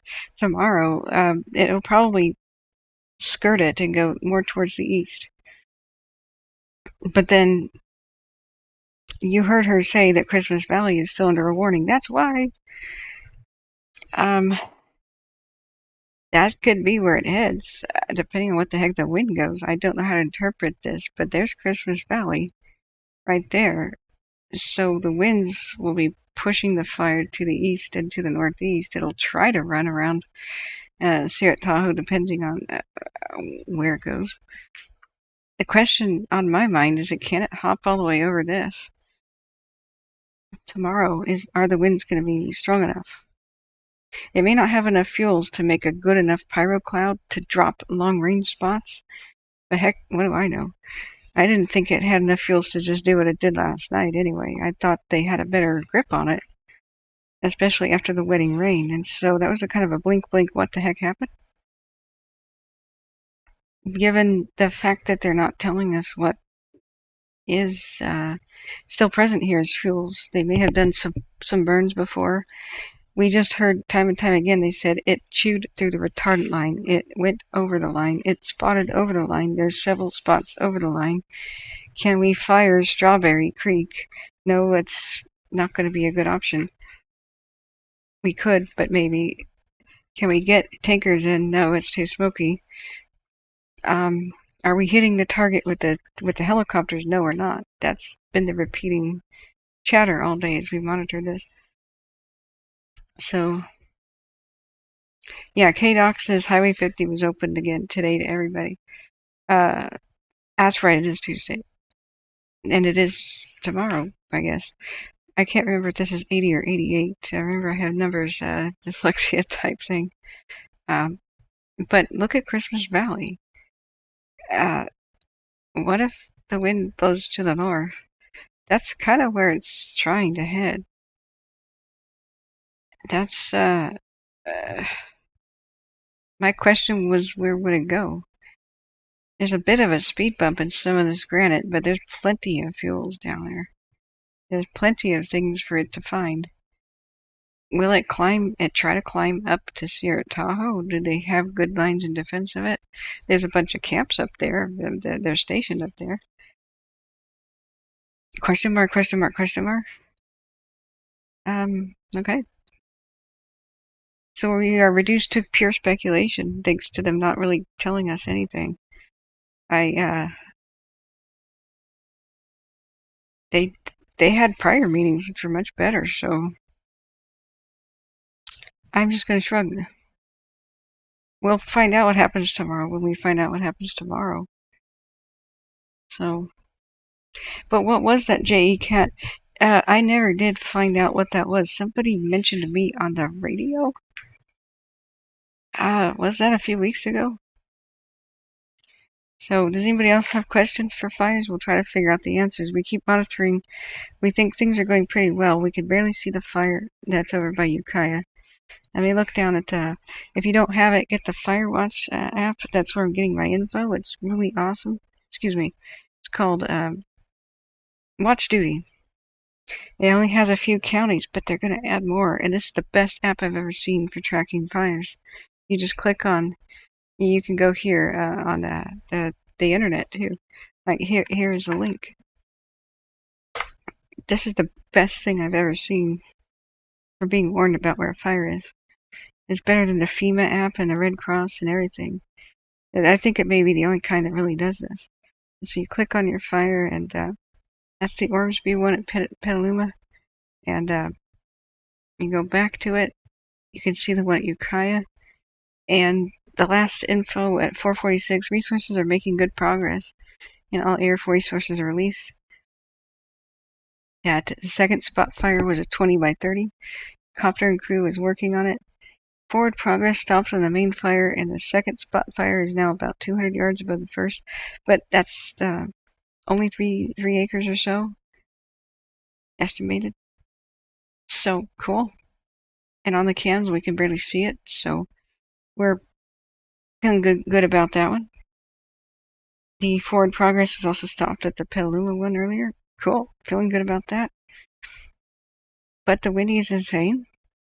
We should check now with Tulare County Fire Department and the Sheriff's Office. Oh, here's a K&P complex weather update that we didn't watch. Let's watch this. Things got real today. Hang on, let me fix this out. Okay, this should be short. This is 2 minutes. Good morning, Incident Meteorologist Matt Maley with today's weather forecast. So we have a large area of high pressure basically locked in over the entire complex. Yesterday that resulted in warmer and drier conditions, and that trend will continue today. In fact, starting off this morning, much of the region is 20 to 30% drier than what we saw yesterday. So that's definitely a different fire weather environment than what we saw yesterday when you headed out to the line. For today's forecast, that warming and drying trend will continue. Temperatures will be an additional 5 to 10 degrees warmer today. RHs will be anywhere about 5 to 10% drier than what we saw yesterday.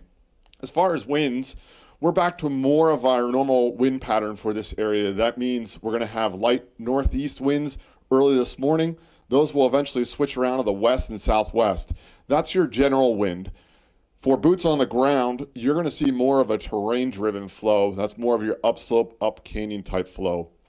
The big wild card for today is actually the smoke. Having the high pressure locked in place overhead, we don't have a lot of transport flow. So that means the smoke that we produced yesterday slid down into Visalia, Fresno, and the Central Valley. And once those southwest winds kick in this afternoon, that's going to help push the smoke back up and over our fire. So today will be rather smoky throughout the day. That will impact air operations through most of the day. Speaking of smoke, the big heads up with that is if we actually do get any clearing, even if it's a small pocket of clearing, not complete clearing, you'll see a rapid change in your local weather. It will almost be like a light switch. Temperatures will drastically go up and RHs will drop, and more importantly, that local wind that was calm will increase. For tonight, that dry air is going to remain in place. So above 5,000 feet, we're going to see a nocturnal drying event, meaning we're not going to see any recovery on the humidities. So tonight, the smoke will settle back down into the lower drainages, but above that, it will be very mild and dry. That's ominous. But see how he's just telling it to us straight? That's great. That's good communication. It was a little fast, a little bit hard to absorb, but he's just saying, should the smoke clear out, the fire will explode, basically. And even though the smoke will settle in the drainages, it's going to burn and burn blitz blazing all over the peaks.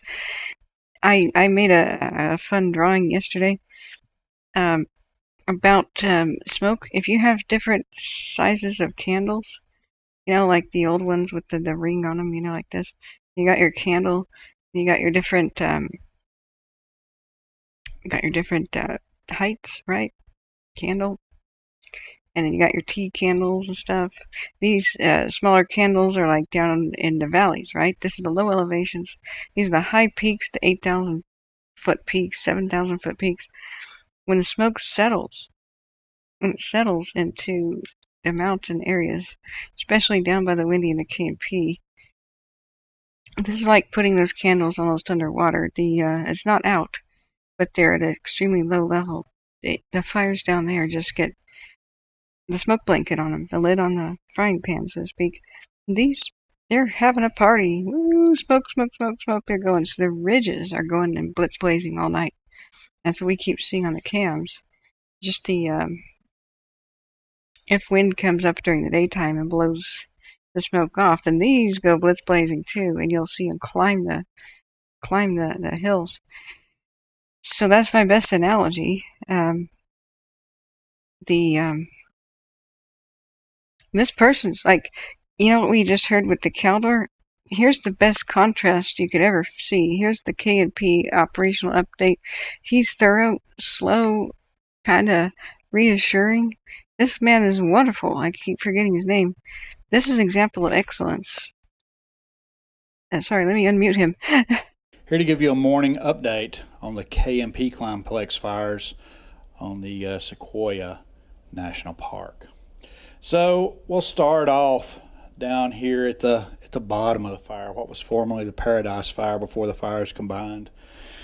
And this is where really the highest priority or highest objective on this fire. All of your homes, your residences, all your businesses, your livelihood in this Three Rivers community, and then the folks out the Mineral King Road too. Quite a number of people live out this direction.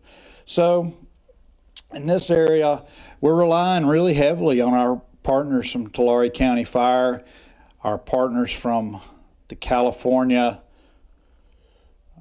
Cal Fire, to put in lines here for us. Cal Fire has put in a mixture of dozer lines along Paradise Ridge and hand crew lines to really put in this first line of defense between the fire and Three Rivers. See, isn't that completely different? It's nice and clear, not too fast paced. I think he got distracted by something off camera, but he goes back to it.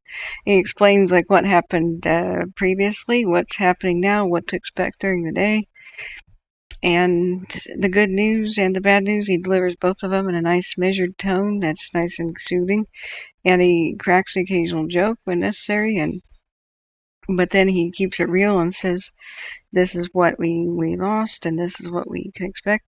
Like, it's night and day. Like, you know, we praise, definitely. This is A plus material here. We got all the information we basically needed. He talks about what was saved, what they did, and then he says that there was an accident that basically says that a tree fell on a truck with people in it, but they're okay. So it's hopefully they change and learn. Different agencies have different, I guess, rules and about how they communicate with the public. So we're waiting for our Windy Fire update, which is at 15 minutes from now, because this thing is an explosive inferno that's just taken off and has been going insane since midnight. So we've got heat detections all over, but for the most part, it's being blown to the north. We, other than seeing the smoke, you can't trust. You can't trust where the windy is going or the KNP. The microclimates here are real. There's a whole lot of shifting in the winds on the windy and KNP constantly. It's kind of limited their growth. How it wants to go one way, then it goes back the other. Wants to go one way, it goes back the other. It will be going towards the north for the most part. So they say the structure's at Johnsondale, but we got to remember that if it got huge and there was a huge red flag high wind day, what they say one day can be victimized the next. So we got to just keep an even expectation. I think the biggest threat, though, is basically it's kind of headed right for Camp Nelson. I don't know why it's not mandatory evacuation yet. Look how closer and closer, that's the last 15 minutes, that the heat detection is going. And we saw the nuclear type activity. This is Buckrock. That's actually, whoops, that's the KNP. But you see it traveling off towards the north. Doing a lot of this today. So let's look at our current cams. It's kind of obscuring things. We may just not have a good look at the windy until night falls and we get the infrared. And then maybe the cameras will zoom in. We won't see anything about the KNP at all until infrared shows something through the smoke, and then we may not see much at all. But it's traveling. It's traveling to the north. JCat says we had a strong south wind blowing steady out of the northwest. What? You mean to the northwest? I think you meant to the northwest. Yeah. So. Yeah, I know, Nicole. Yeah, try to keep it. Try to keep the claws in. I get just as furious sometimes, and it's hard to keep my cool. When really, that's all we want is information. We already see what's happening. All we want is interpretation. Please provide. Please provide the interpretation. Even if I would be satisfied if they said, "Hey guys, it's 5 p.m. things are still evolving at Cables Lake. We're doing everything we can. We would like to tell you that at 10 p.m., we will come back and give you an update on what's going on. Please tune back in at 10 p.m. We'll upload a video to Facebook. I'd be happy with that. Does it really threaten Christmas Valley? Could it possibly jump over here? Is there a contingency line of any sort over there? We were trying to study the maps ourselves. I don't want to interpret the map. I would like them to point at the map and tell them what we're seeing in this mess. Apparently, the purple stuff is where they should not drop retardant. If any firefighter knows what the heck we're looking at, please interpret for us. This is the most messed up kind of map I've ever seen. So the place in question is here in the red. We know that it's breached. This is this morning's map. It's not the accurate one. They'll have to redraw this after an infrared flight tonight. We may get the earliest we may see a new map that's accurate might be 4 in the morning. After they complete the flight somewhere between midnight and 2 a.m. But we know just somewhere around here it's gone nuts. Here's Strawberry, and here's this mess of dozer lines and stuff they've got. But they only had a hand line right here. That's just a hand line. And I don't know if that's where it breached or where it went. If this is the breach, which side? No idea. That is the most busy, a horrible mess I've ever seen as far as the map goes. It's a far cry from the ones that looked a lot more clean. So, but red is where there's fire. They call this the gator mouth. I can interpret that for you. This is the gator's mouth. Because I guess it looks like a gator. Something like that. We still have fire up here. See the red that's up in India? That's India, if they ever say that on the radio. That's Quebec. So the reopening 50 when there's fire above it, I guess that's okay. This is quite far away from 50 up there by the Echo Lakes and thereabouts. And I can barely read anything out of this anymore. Mount Price. And they mentioned Forney having issues. So there's that up there, but this is the main concern. It's the Quebec stuff. Should it go east? We know that down here is a line. I mean, it's the highway. But can it jump to other peaks? We know 45-mile-an-hour wind gusts are assumed tomorrow, but we know that the Echo Summit type area and Sierra Tahoe areas can generate winds that are a lot. The peak gusts can be a whole lot stronger than what happens at the lower elevations. So having a highway as a line deep down in there, I don't think means that much. If it could possibly jump over an embercast, if that is a possibility, I would hope that they would explain that to us. If it's not, then I would be glad to have that explained to us. If they say that the humidity or something would be too high, or the fuels are too wet still, or the winds are not going to be high enough, I'd love to hear that. Just something explained. Christmas Valley is still under watch, and I think it's because of the thing that's going on at Cables. It's in general, the wind is kind of going like this and like this. Christmas Valley is a possibility. So I'm going to turn on the radio. We had 10 minutes to the windy meeting. Okay, so Caldor Fire Operations is unmuted. Oh, that's not the one talking. Okay, El Dorado Wildfire Operations is on. Okay. The road we were pre-treat, I'm able to pick it up.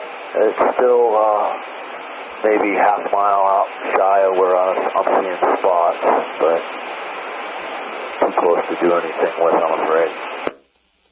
Hey, they're talking about it.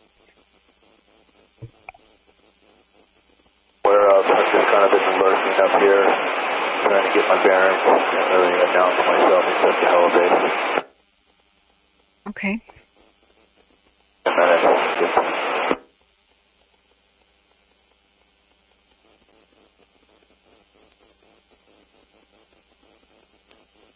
I'm hoping he'll give a report. Like, what's going on? You can smell the snake oil in the air. They're like, oh, the cobra. What? A snake, I guess. He's flying a cobra. Oh my god. Or is, oh, he's in the plane. That's right. The guy who was initially talking is talking to the other pilot, saying you can smell the snake oil in the air because he's flying a cobra. Oh my god. Wow. Bob, do they normally talk like that? That's a 52-year-old cobra. What a gem. I love this guy. I have to find out who Air Attack is. Who is in the Rockwell 690B. He's hilariously funny sometimes. He's almost on par with JFK Steve. Not quite, but he was a legendary air traffic controller who mercilessly slaughtered people with jokes that were just cruel but incredibly funny, just joshing people, you know. So we lost visuals on the Windy entirely. We have to wait for it. Well, Rocky Peak shows the Windy in the distance. This is down by Lake Isabella. Wow, this is the last 3 hours from Rocky Peak. Whoa. That's visible for a long way. We used to watch the French fire occasionally from this one. Yikes.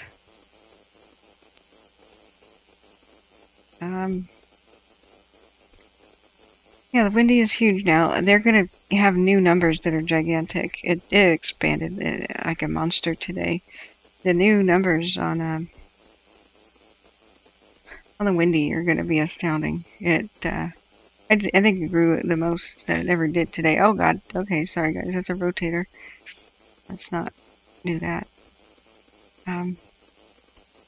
So we're waiting 58 minutes for the meeting on the Windy. Yeah.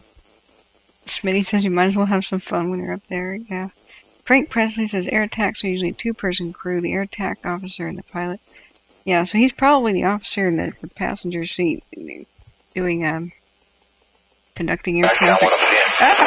Oh god, air traffic control and stuff. Okay, I just had a heart attack. Please resuscitate me. Let's go back and look at Vice Peak 1. Waiting for that Windy update to start. 5 minutes.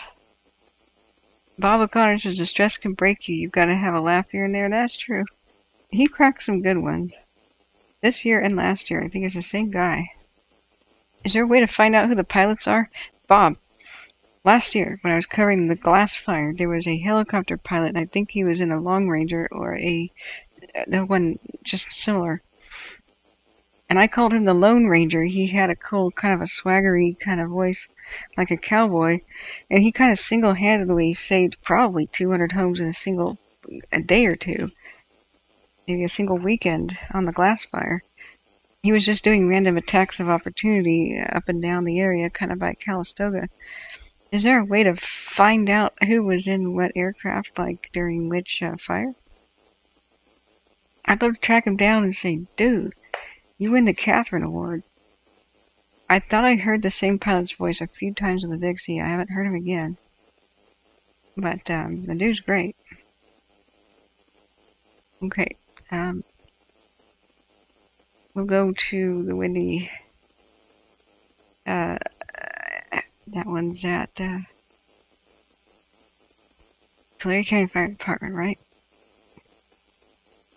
No, Tulare County Sheriff's Office. No, where? Okay. Madness confirmed. Okay, this is my 15th hour of streaming, so bear with me since midnight. After this, I'm gonna fall straight asleep. I'm sorry. No matter what's happening, I'm gonna leave the stream in you guys' hands, and I promise to get rest.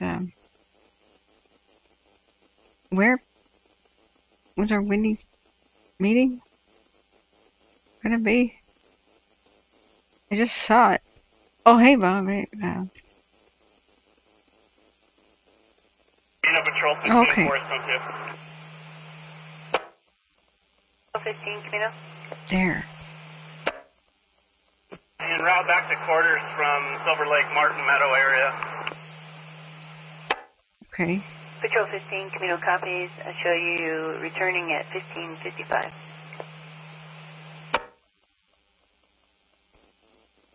All right.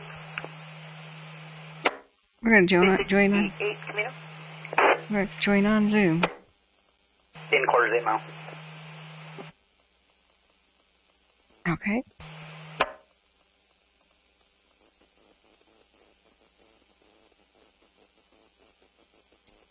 Yeah, that's an honest to God Cobra there. Camino engine 62, force tone 3.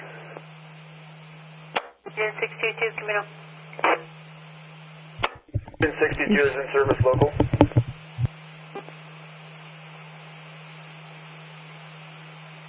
Camino copies 17:55. It's a 59-year-old craft. Frank Presley, the Cobra belongs to the Forest Circus. Oh, shots fired by Frank. Oh man, the Forest Circus. Oh man, gentlemen, will it be pistols or swords? You know, I could go back to my old footage, Bob. If we got him on Flight Aware, you could find the tail number. And there you can find who the helicopter's registered to. If it's a contractor or fire department, find the pilot you'd have a call. Nice. Because that guy was really cool. Who plays the call? Engine 62 copies.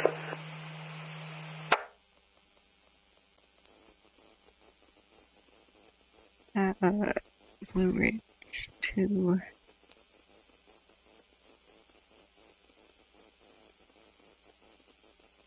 Come out, Kern. Captain 363, Camino. That's some police. Service at the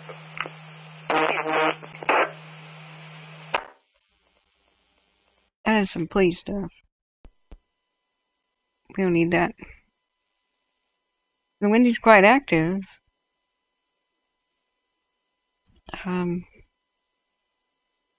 But we just lost visual, and I'm sure we'll, see it as soon as it goes into infrared. Maybe we can finally see the KNP today. Smitty says I met a few U.S. Forest Service people that call it that. Oh, okay. Oh, it's an old joke? Okay. Here we go. Here's our meeting.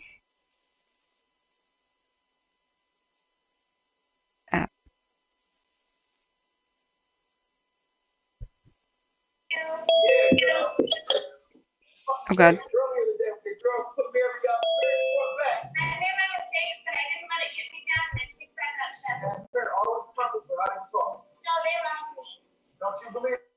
Oh my God. Oh, thank God they muted them. Somebody's having a domestic argument and they unmuted themselves. We were hearing somebody else in the Zoom meeting. Oh my God. Oh man. This is the Windy Fire. The Windy Fire. Recording in progress. Oh God. Okay. Yeah, that's Recording okay. Stopped. Oh God. Oh, this will be fun. Oh boy.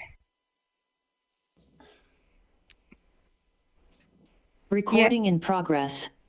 Oh, God. Good evening. I'm Amanda Muncie, Public Information Officer with California Incident Management Team 11. We want to welcome you to our Windy Fire virtual event. Tonight at this meeting, we're going to have multiple agencies representing their role in the fire and talking about what they're doing to contribute to helping out. We are going to have from the Sequoia National Forest, District Ranger Eric Price. From Bureau of Indian Affairs, we have Agency Administrator Chief Nate Gonya. From Tulare County Fire, we're going to have Unified Incident Commander, Division Chief Heath Marquez. From Tulare County Sheriff, we have Sergeant Martinez. And from California Interagency Incident Management Team 11, we have Norm Walker, Deputy Dixie. We also have Operations Section Chief Seth Mitchell, who will be giving us an update. So if we can go ahead and get started, we're going to open up this meeting with an operational update from Seth Mitchell. Oh dear. Hi, good afternoon, everybody. My name is Seth Mitchell, Operations Section Chief with California Interagency Management Team 11. I'm going to start off today in the northwest corner of the incident, the Windy Fire. Crews continue to improve road systems in the South Fork, Tule, working their way to the north into Coy Flat area. They're improving these road systems, opening them up in anticipation that the fire keeps backing down into these roads. The reason why we're not gauging the fire in directly is due to the terrain and topographic features that don't produce or don't have areas that provide for safety of our firefighters. Due to the fire being able to make uphill runs and threaten any control lines that they'll have with rollout additionally. So they're using these roads to provide control features. That way we can fight fire in an area that's more conducive for our firefighters. They're working this to the north up to Coy Flat Saddle, where they have gone direct on the fire's edge, and they've taken it all the way into the Castle Fire, which is to the north of it. We do have control line along the Castle burn. We do have control line along this edge. We do, however, have a slop over along our edge that is slowly backing down into Coy Creek. We have no major concerns with this at this time. We are monitoring it. It's surrounded by rock. However, it will continue to burn down into the 94 road. We are improving this 94 road that provides protection to the Black Mountain Grove, the Sequoia Grove. It also provides protection to the Mount Air community. And it will also provide protection to the community in Coy Flat and Camp Nelson. We're opening up the 94 road. There are several structures in there that we continue to prep around and improve. And we're going to be opening up the 94 system into the Castle Fire burn scar. We also have some additional dozer line that comes off of the Mount Air community and down into around the Coy Flat area. We're improving those dozer lines again, so that way if fire were to continue to roll out of Coy Creek, that we are able to manage it at this point. We'll have a second management point to be able to pick it up in a more advantageous area. Like I said earlier, we do have some control line along the Castle Fire as we come into the eastern portion, northeastern portion of the fire. As we come over to the northeastern portion of the fire, we have the 2016 Slate Fire. You can see that this fire perimeter is held up with a square-like feature. We do have crews engaging in on this direct, evaluating this all the way up to the top of the Summit Mountain Trail system, which takes you up to the Slate Peak. We're going direct on this edge, and we're monitoring that with aircraft in the meantime. As we come down into the eastern section of the fire, this is the 107 road. Crews are improving the 107 road to this section right here where the fire has crossed the 107 road.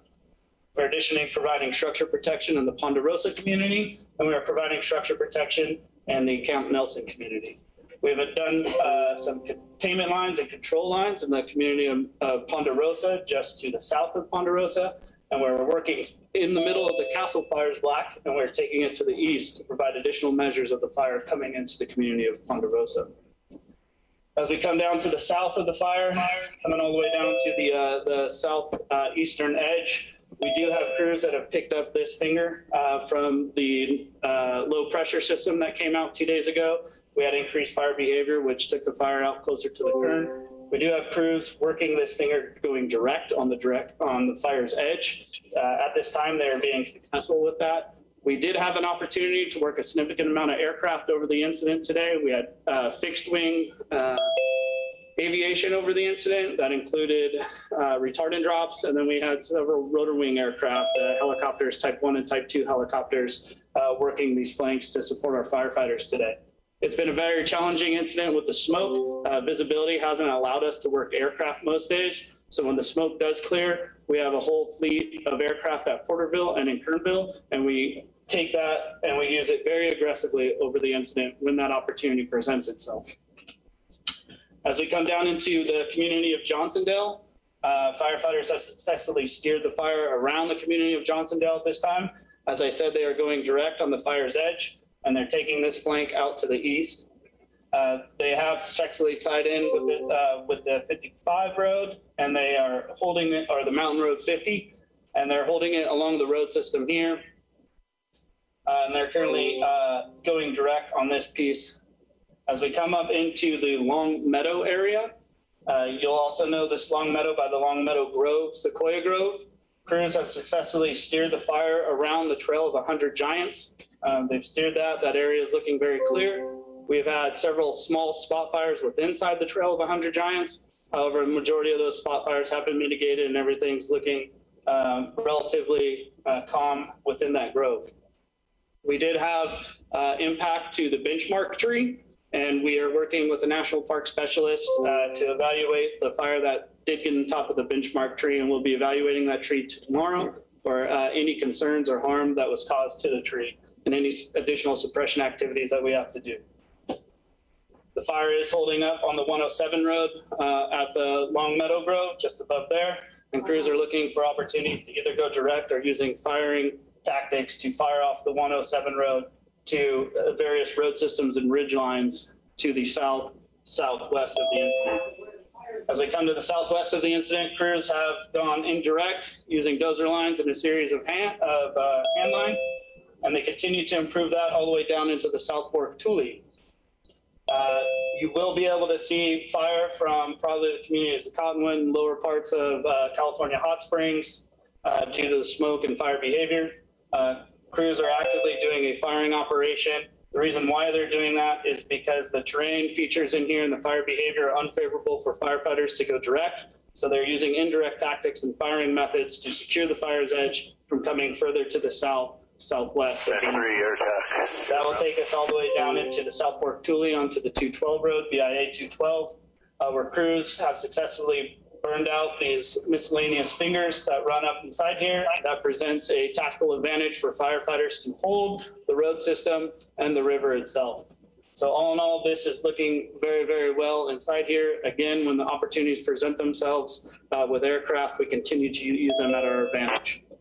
The reason why you don't see much containment line across the fire is because this fire has been very challenging. It's been in remote areas the majority of the time.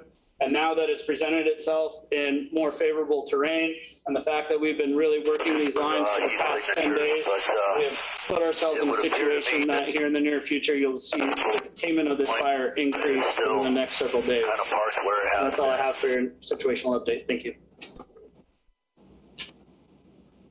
Thank you, Chief Mitchell, for that operational update. Next up, we're going to have from Tulare County Fire Unified Incident Commander, Division Chief Pete Marquez. Oh, well, what the... Good evening. The Tulare County Fire Department entered into Unified Command with Team 11 on Thursday, September 16th. We have resources from the Tulare County Fire Department assigned to the incident, as well as from departments throughout the state for structure protection. The resources we have for structure protection are deployed in and around the communities of Ponderosa, Johnsondale, and Camp Nelson, and many other places. All of the stations in the county, all of the fire stations in Tulare County Fire Department are staffed, so we are prepared to respond to additional emergencies as needed. And those firefighters that are assigned to the incident are being supported and fed by incident support staff, as well as county employees that are assigned to the Emergency Operations Center in Visalia. So they're being very well taken care of. The crews are doing a good job of ensuring your communities are safe, and we'll continue to do our best and have adequate resources so we can accomplish that goal. Thank you. Thank you, Chief Marquez. Next up from Tulare County Sheriff, we have Sergeant Martinez. Thank you, and good evening. On behalf of Sheriff Mike Bedreau, I'd like to thank the incident management team for their efforts, and our cooperators have done a great job. The Tulare County Sheriff's Office is currently manning 2 roadblocks, one on Mountain 99 north of McNally's Lodge, the second at Mountain 50 at Parker Meadow Trailhead. Our partners with CHP are manning a roadblock at Highway 190 and Redwood Drive. We also have additional resources patrolling the Ponderosa area and other areas under mandatory evacuation. In addition to the resources we have up here now, we also have a team of personnel on standby should we need to issue any further evacuation warnings or any mandatory evacuation orders. We understand road closures are a difficult thing to deal with. We're meeting multiple times a day, frequently with the incident command on when it is safe to open these up and get you guys back into your communities. I'll follow with the list of communities currently under evacuation order. We have Ponderosa, Peppermint Ranch, Lower Peppermint, Peppermint Work Center, Camp Whitsett, Ida Lake, Johnsondale, and the recreation areas north of the roadblock on Mountain 99. The following communities are under evacuation warning. We have Camp Nelson, Cedar Slope, Pure Point Springs, Mountain Air, Rogers Camp, and Coy Flat. Thank you, Sergeant Martinez. Next up, we have from Bureau of Indian Affairs, Agency Administrator Chief Nate Gonya.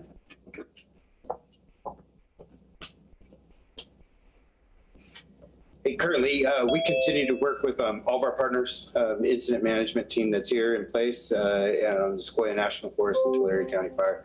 We have complete confidence in the incident management team as they continue to work this fire and gain containment.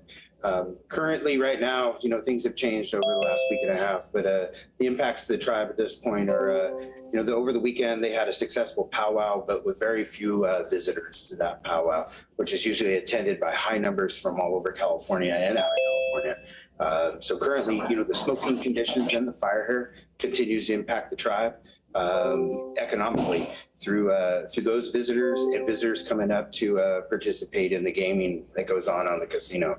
So, and with that, the smoke, current conditions with smoke is very unhealthy to the elders and others. Other impacts that continue to hit the tribe is the water source.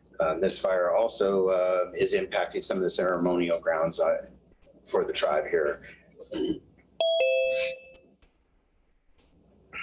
This fire here currently, about less than 15% of the fire remains on the reservation. The other part is over on the Sequoia National Forest. And we are happy to see that in other areas, as fires continue to desize, as the weather comes into the Northwest, we have been blessed with many resources coming in from all over the Western United States. And this team and this fire is benefiting by those resources, which is allowing the incident management team to place more resources on the reservation side of the fire and on the Sequoia National Forest side of the fire to help reach these containment efforts. Currently, more values at risk. In some areas, we have large sequoia groves also on the reservation. They're getting the same amount of treatment that the Sequoia National Forest is given to their side. And we feel very confident that we'll continue to mitigate those options and keep damages to a minimum. Thank you. Thank you, Chief Gonya. Next up, from the Sequoia National Forest, we have District Ranger Eric LaFries.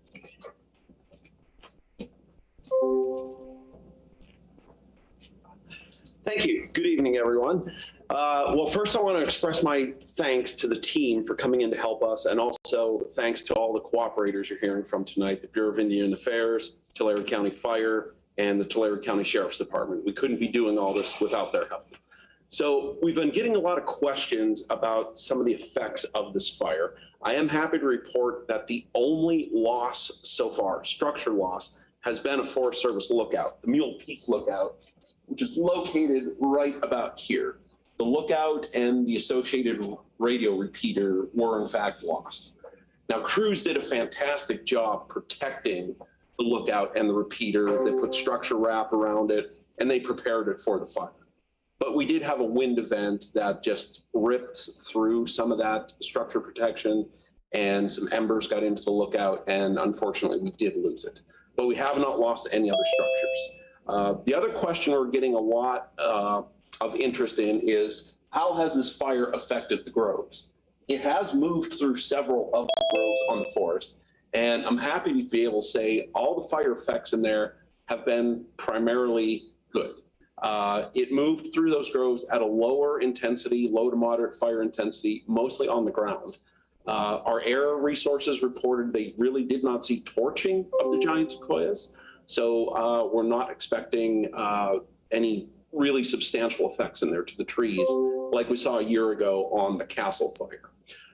One of the bigger areas of interest is down here in the Long Meadow Grove, the Trail of 100 Giants. The fire did get into that.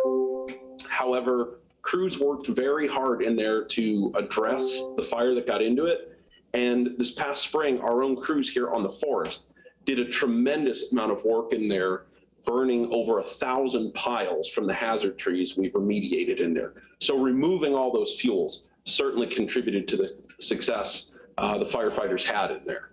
Now, you did hear that one of the trees on the trail, one of the destination trees right on the trail, the bench tree, does in fact have fire in the top of it.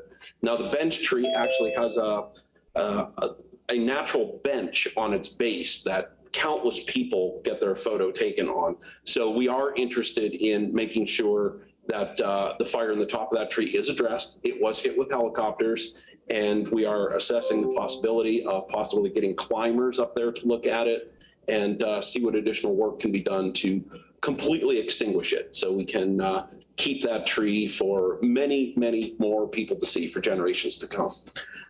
Some other things I want to just mention are we've had questions about whether or not there are trees in this grove that are old, which that's a relative term. Some of the trees in there are 1,500 to 2,000 years old. So some of them are very large. We have some ranging from 10 to 20 feet in diameter. So hence the name Trail of 100 Giants, being a destination that a lot of people want to go to. So with that, that's all I have to report. Thank you.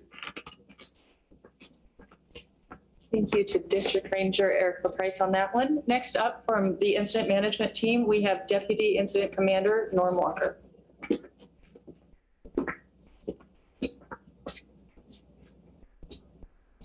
Thank you, Amanda. Tonight I wanted to update you on some of the comments that Incident Commander Fogel made last Friday. He spoke of competition for resources and the struggle we were having to get enough resources for this fire. I'm happy to report that since then, 1,136 firefighters are now here on this fire. We've got 31 hand crews, lots of fire engines, water tenders, and all of the logistical supply needs to build not only a camp here in Porterville, but as of today, we are starting to build a camp in Johnsondale. And what we expect to have is 500 of our firefighters in Johnsondale and 500 of them here in Porterville. And what this will do for us is reduce firefighter travel time and increase the time that they spend fighting fire on the line. As far as Incident Management Team 11, we are nearing the end of our tour here and will be replaced by California Incident Management Team 5. The new incident commander's name is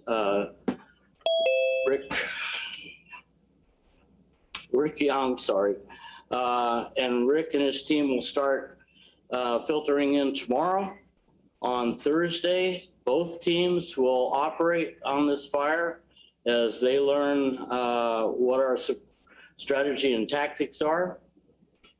And then on Friday, Team 5 will assume command of the fire, and Team 11 will exit and go home.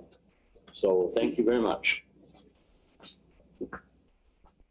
Thank you, Deputy IC Norm Walker. We're going to open up this portion to questions. We've received one question via email earlier on, and it looks like we might have some questions in the chat, so we'll get to those in a moment. Our first question was, where is the containment on the map? So we'll have Ops Section Chief Seth come back up and explain that.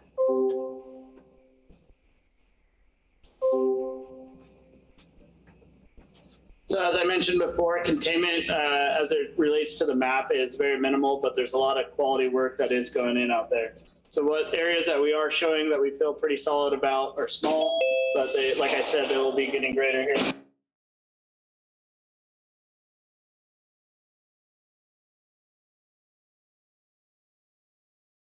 About this, and over the next 2 days, as they have brought this fire to the road and in more favorable conditions that we can patrol and mop up, this will continue to get further containment down here. We have additional containment where the fire has ran into the castle fire. We are feeling very confident that it will continue to stop growing out to the northeast there. And those are the areas that we have containment. In the near future, we'll be feeling very comfortable about showing containment on this southeast section of the fire. And then it'll be a little bit longer before we have containment on the southwestern side of the fire. Thank you. You'll now be hearing the voice off camera of Public Information Officer Ting Nguyen. He'll be answering some of the questions that we're receiving in the chat. Okay, this message is for Sergeant Martinez.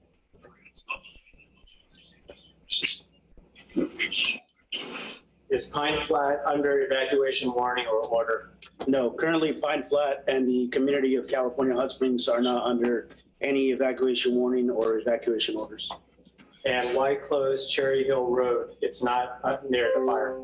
Cherry Hill Road is not closed, not manned by a roadblock by anybody from the Sheriff's Office. Again, our roadblocks are Mountain 99 north of McNally. So travel up, 99 is stopped at McNally's, and our other roadblock is on Mountain 50 at the Parker Meadow trailhead. Okay, the next set of questions is for Deputy IC Norm Walker. Why is CAL FIRE not involved if there is a lack of resources? Actually, they are involved, but they're in a consultation mode. We meet with them every morning. Their representative is here. Their protection area is not threatened at this time, but we have a plan for if it is, they will come into Unified Command, and together we will suppress that piece of ground. And why did it take Trail of 100 Giants to be threatened to get resources?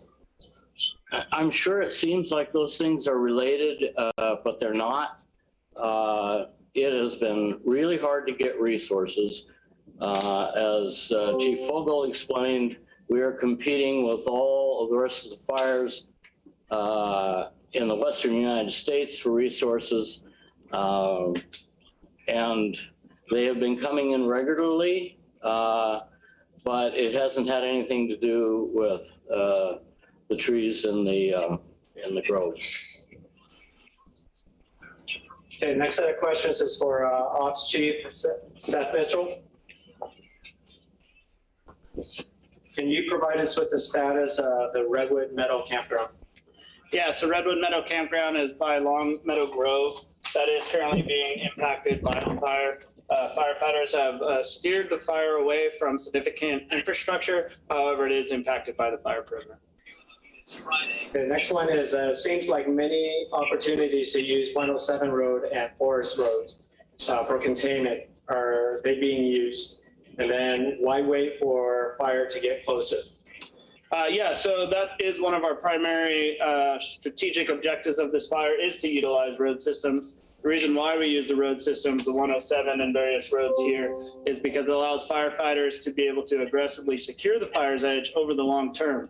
If firefighters were to chase fire parallel to the road or above the road or below the road, that makes firefighters go into steeper topography, less favorable holding conditions. So utilizing these road features is conducive to securing the fire's edge over the long term. Okay, we actually have a few more here. Did any sequoias get burned at all? Yes, sequoias were burned. And can the fire take off if it gets past the castle fire lines? There are certain areas of the castle fire that wasn't a high severity burn, so there are areas where the fire will be able to creep around in the old castle fire. However, there are areas that have higher severity where it will not cross at all. Being that that fire is about a year old, there is some needle cast that has fallen over onto the ground, so it will creep, but the fire behavior will be extremely moderated and conducive for firefighters to take advantage of. Okay, and has fire reached Coy Flat? The fire has not reached Coy Flat. Fire is still well above Coy Flat area, and we are monitoring the slow progression of it as it comes down Coy Creeks. Thank you. Okay, next question is for Deputy IC Norm Walker.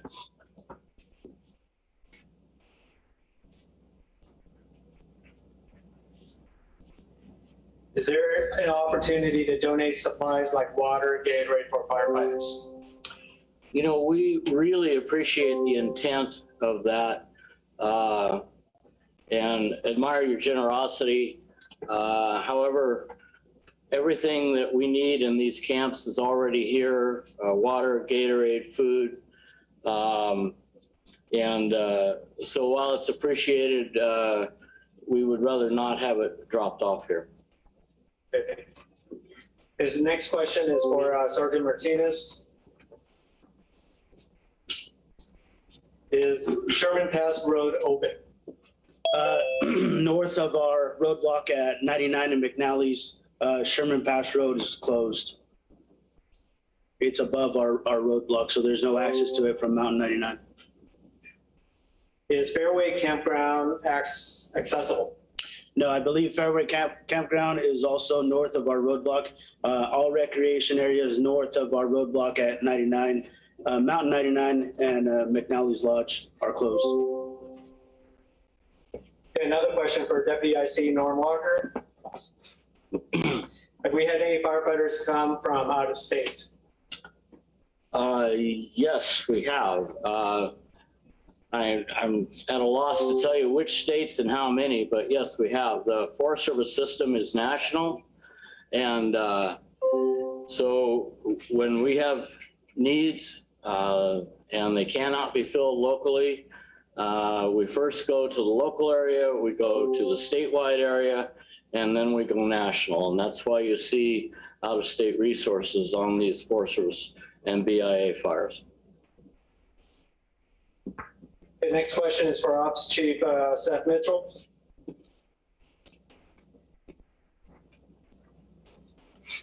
So we're hearing rumors of spot fires south of Parker Pass. Is this rumor or is it fact? So we did have some disadvantage fire effects today along Parker Peak, where the fire did come to our control lines last night and early this morning. Firefighters are starting to pick up any spot fires that they did have across our containment lines. So far, we've been successful in picking those up. We'll have an aggressive night shift out there tonight to continue to pick up some of those spot fires and stopovers.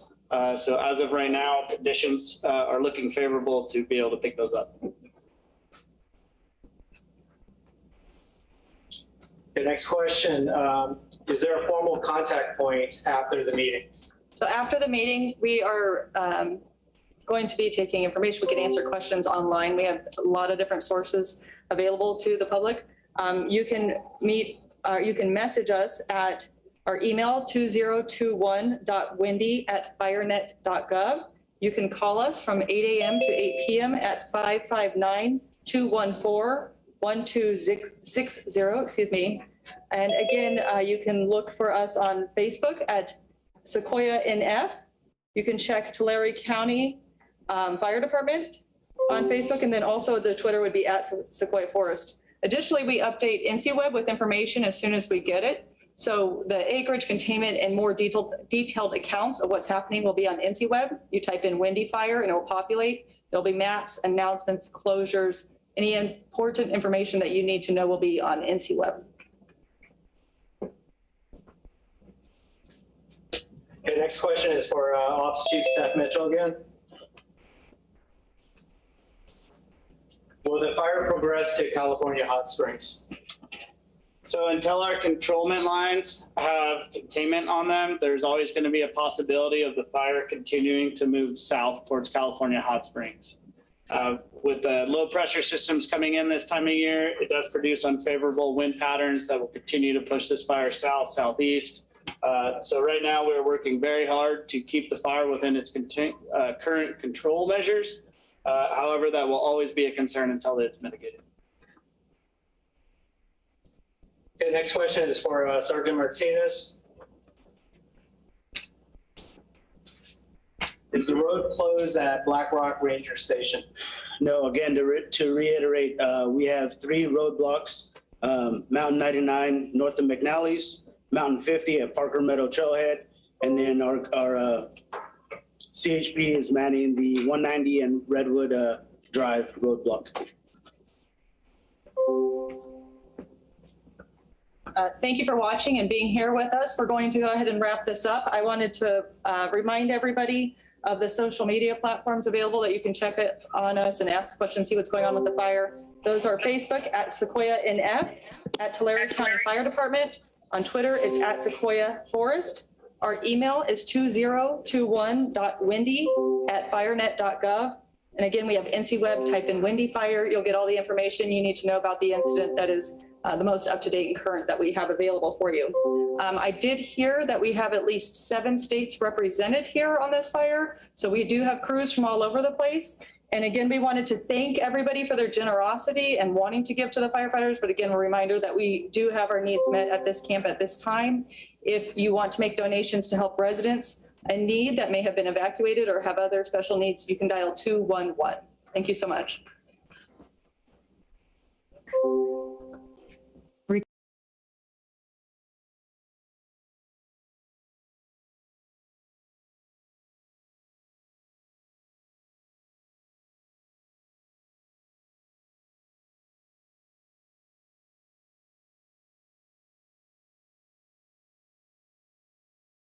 Of pop-up between swing 12 and 10 because of smoke and sunlight, but caught the lower half real snug from about swing 8 down. Looks about like it has for the last couple days. Nothing showing on the edge. No concerns.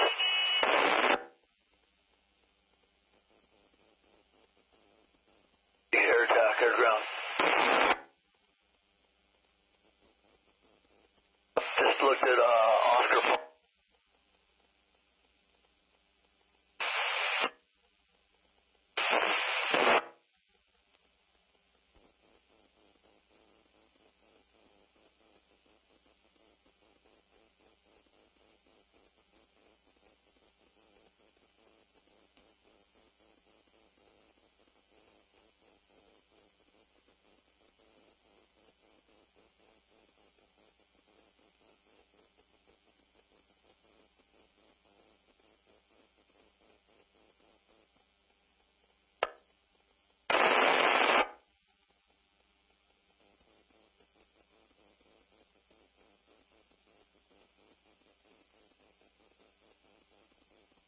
Oscar Papa looked okay. The Cobra was down. But I didn't see any replace in Oscar Papa.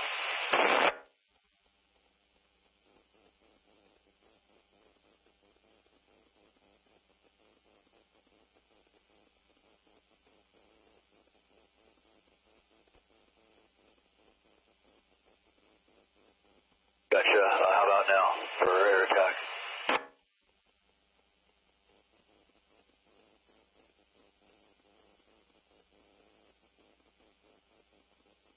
All good in Oscar Papa.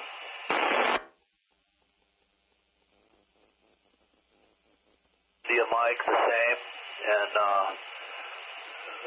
yeah, with the exception of the activity today, the rest of your branch looks a lot like yesterday and the day before.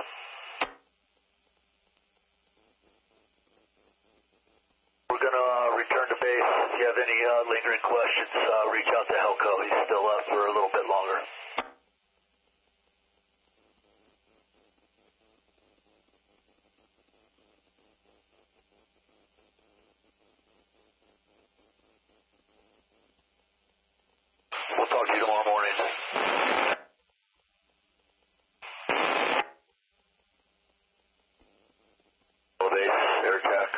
to ground.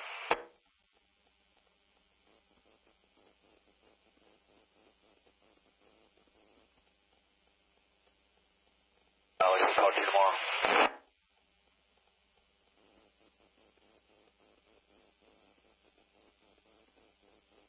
Air Attack 17, force net.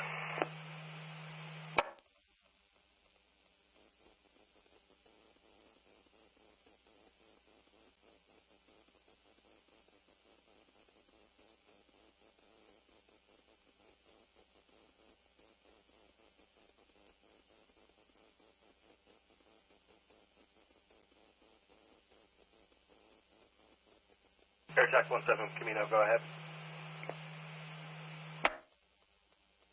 Yes, sir. Air Attack 17, departing the Caldor incident and returning to base Grass Valley with a 12-minute ETE. A 12-minute ETE, 1835.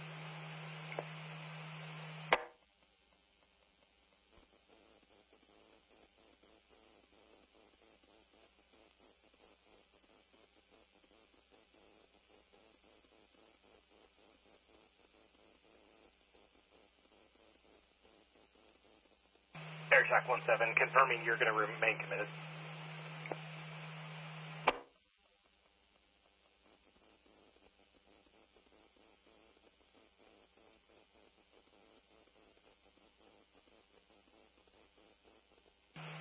Air Attack 17, Camino.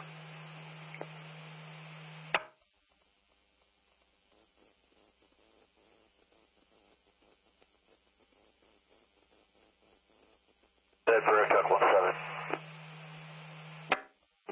Air Attack 17, I show you returning, confirming you will remain committed. Sir, affirmative. Remain committed to the Caldor. 1836.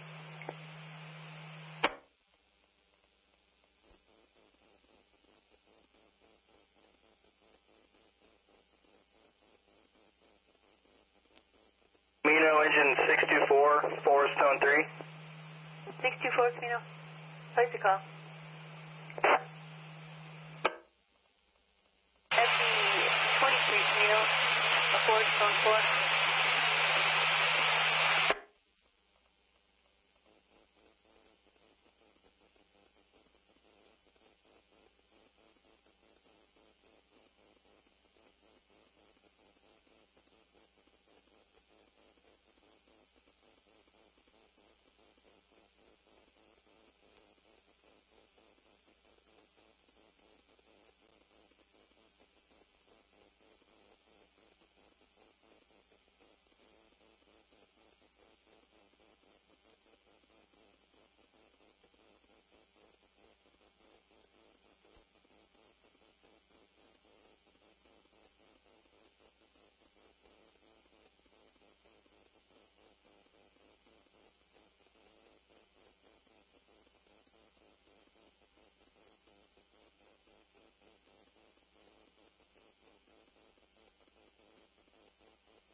Patrol 15, Force 1-2.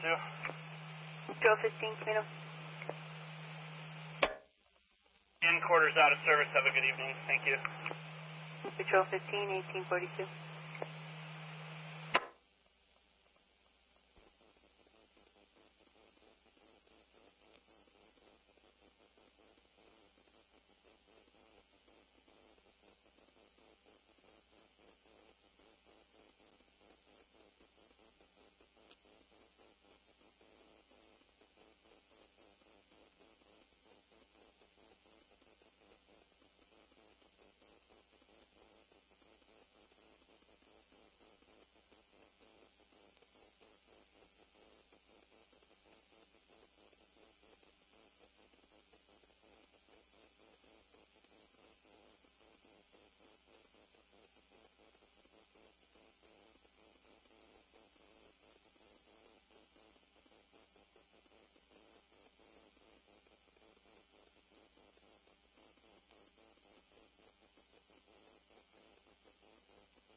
Aircraft on the Caldor fire, Intel 24, Placerville, 17,500 for the Caldor incident, Intel mission on Division Quebec at 17,500.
Okay, at the computer again, and it's 11 hours and 48 minutes and 58 seconds. So let's check some cams. Alright. Sorry, I had a phone call. Is there something going on with the fires? Oh, hello, Hans. How are you? Welcome. I'll have to restart the stream in 11 minutes because YouTube doesn't save videos that go over 12 hours, and it's been on for about 12 hours. I'm warning you guys right now, I'm trying to go back to sleep. I just need to check on things. I can't go to sleep right at the moment.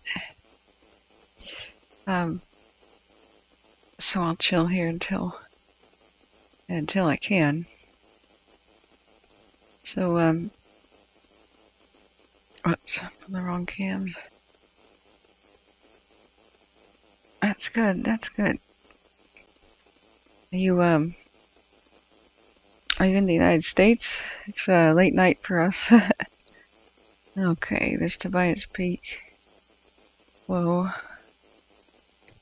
Let's just do a full 12-hour time lapse. Has the radio been working?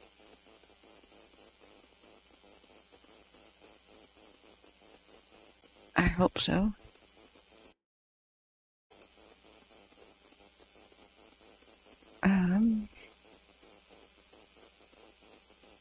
Hey, Big Al, good to hear you're planning to go back to bed. Yeah, I don't know why I woke up in the middle of the night. I just had a dream or something, or there was a noise.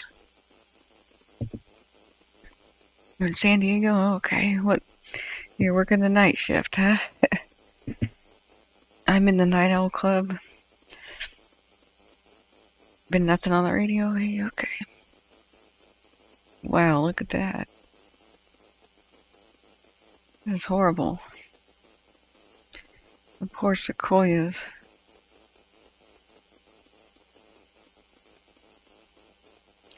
I wonder what an 80-year-old sequoia tree looks like. They grow kind of slowly.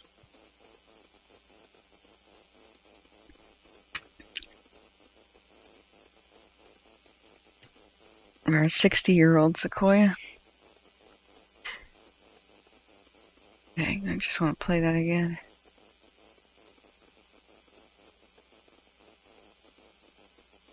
So, what else? I heard Smitty sneezing, yeah. You're a night owl supposed to break temperature records tomorrow? Another one of those extra long summers. Yeah, I will be so happy when super fall is really here. When it's well and truly winter. Big Al says it all depends on where they are growing. Hi, I see. Oh, this is ugly.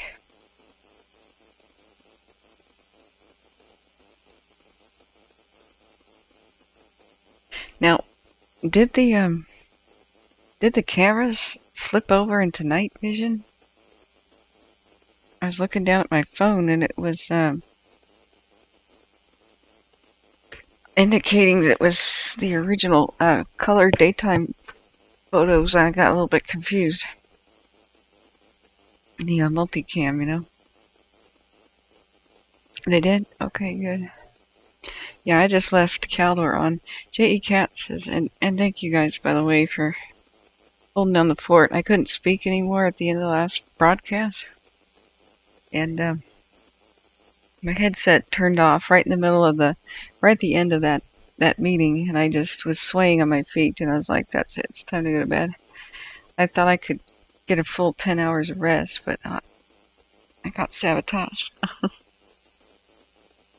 By a sneeze from another state.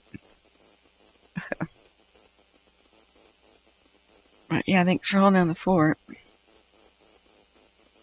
Okay.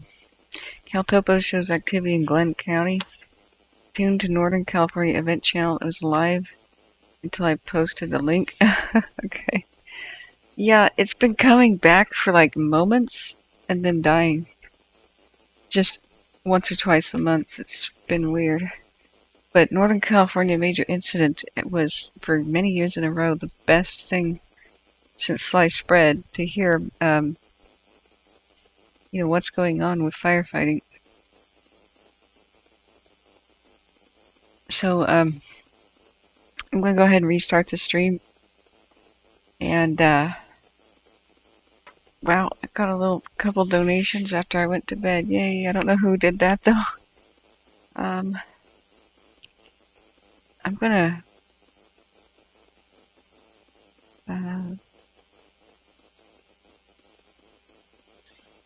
go back up to chat and check it real quick. Was somebody being mean to Gail? That was what I checked right before my phone call. Smitty was trying to be reassuring.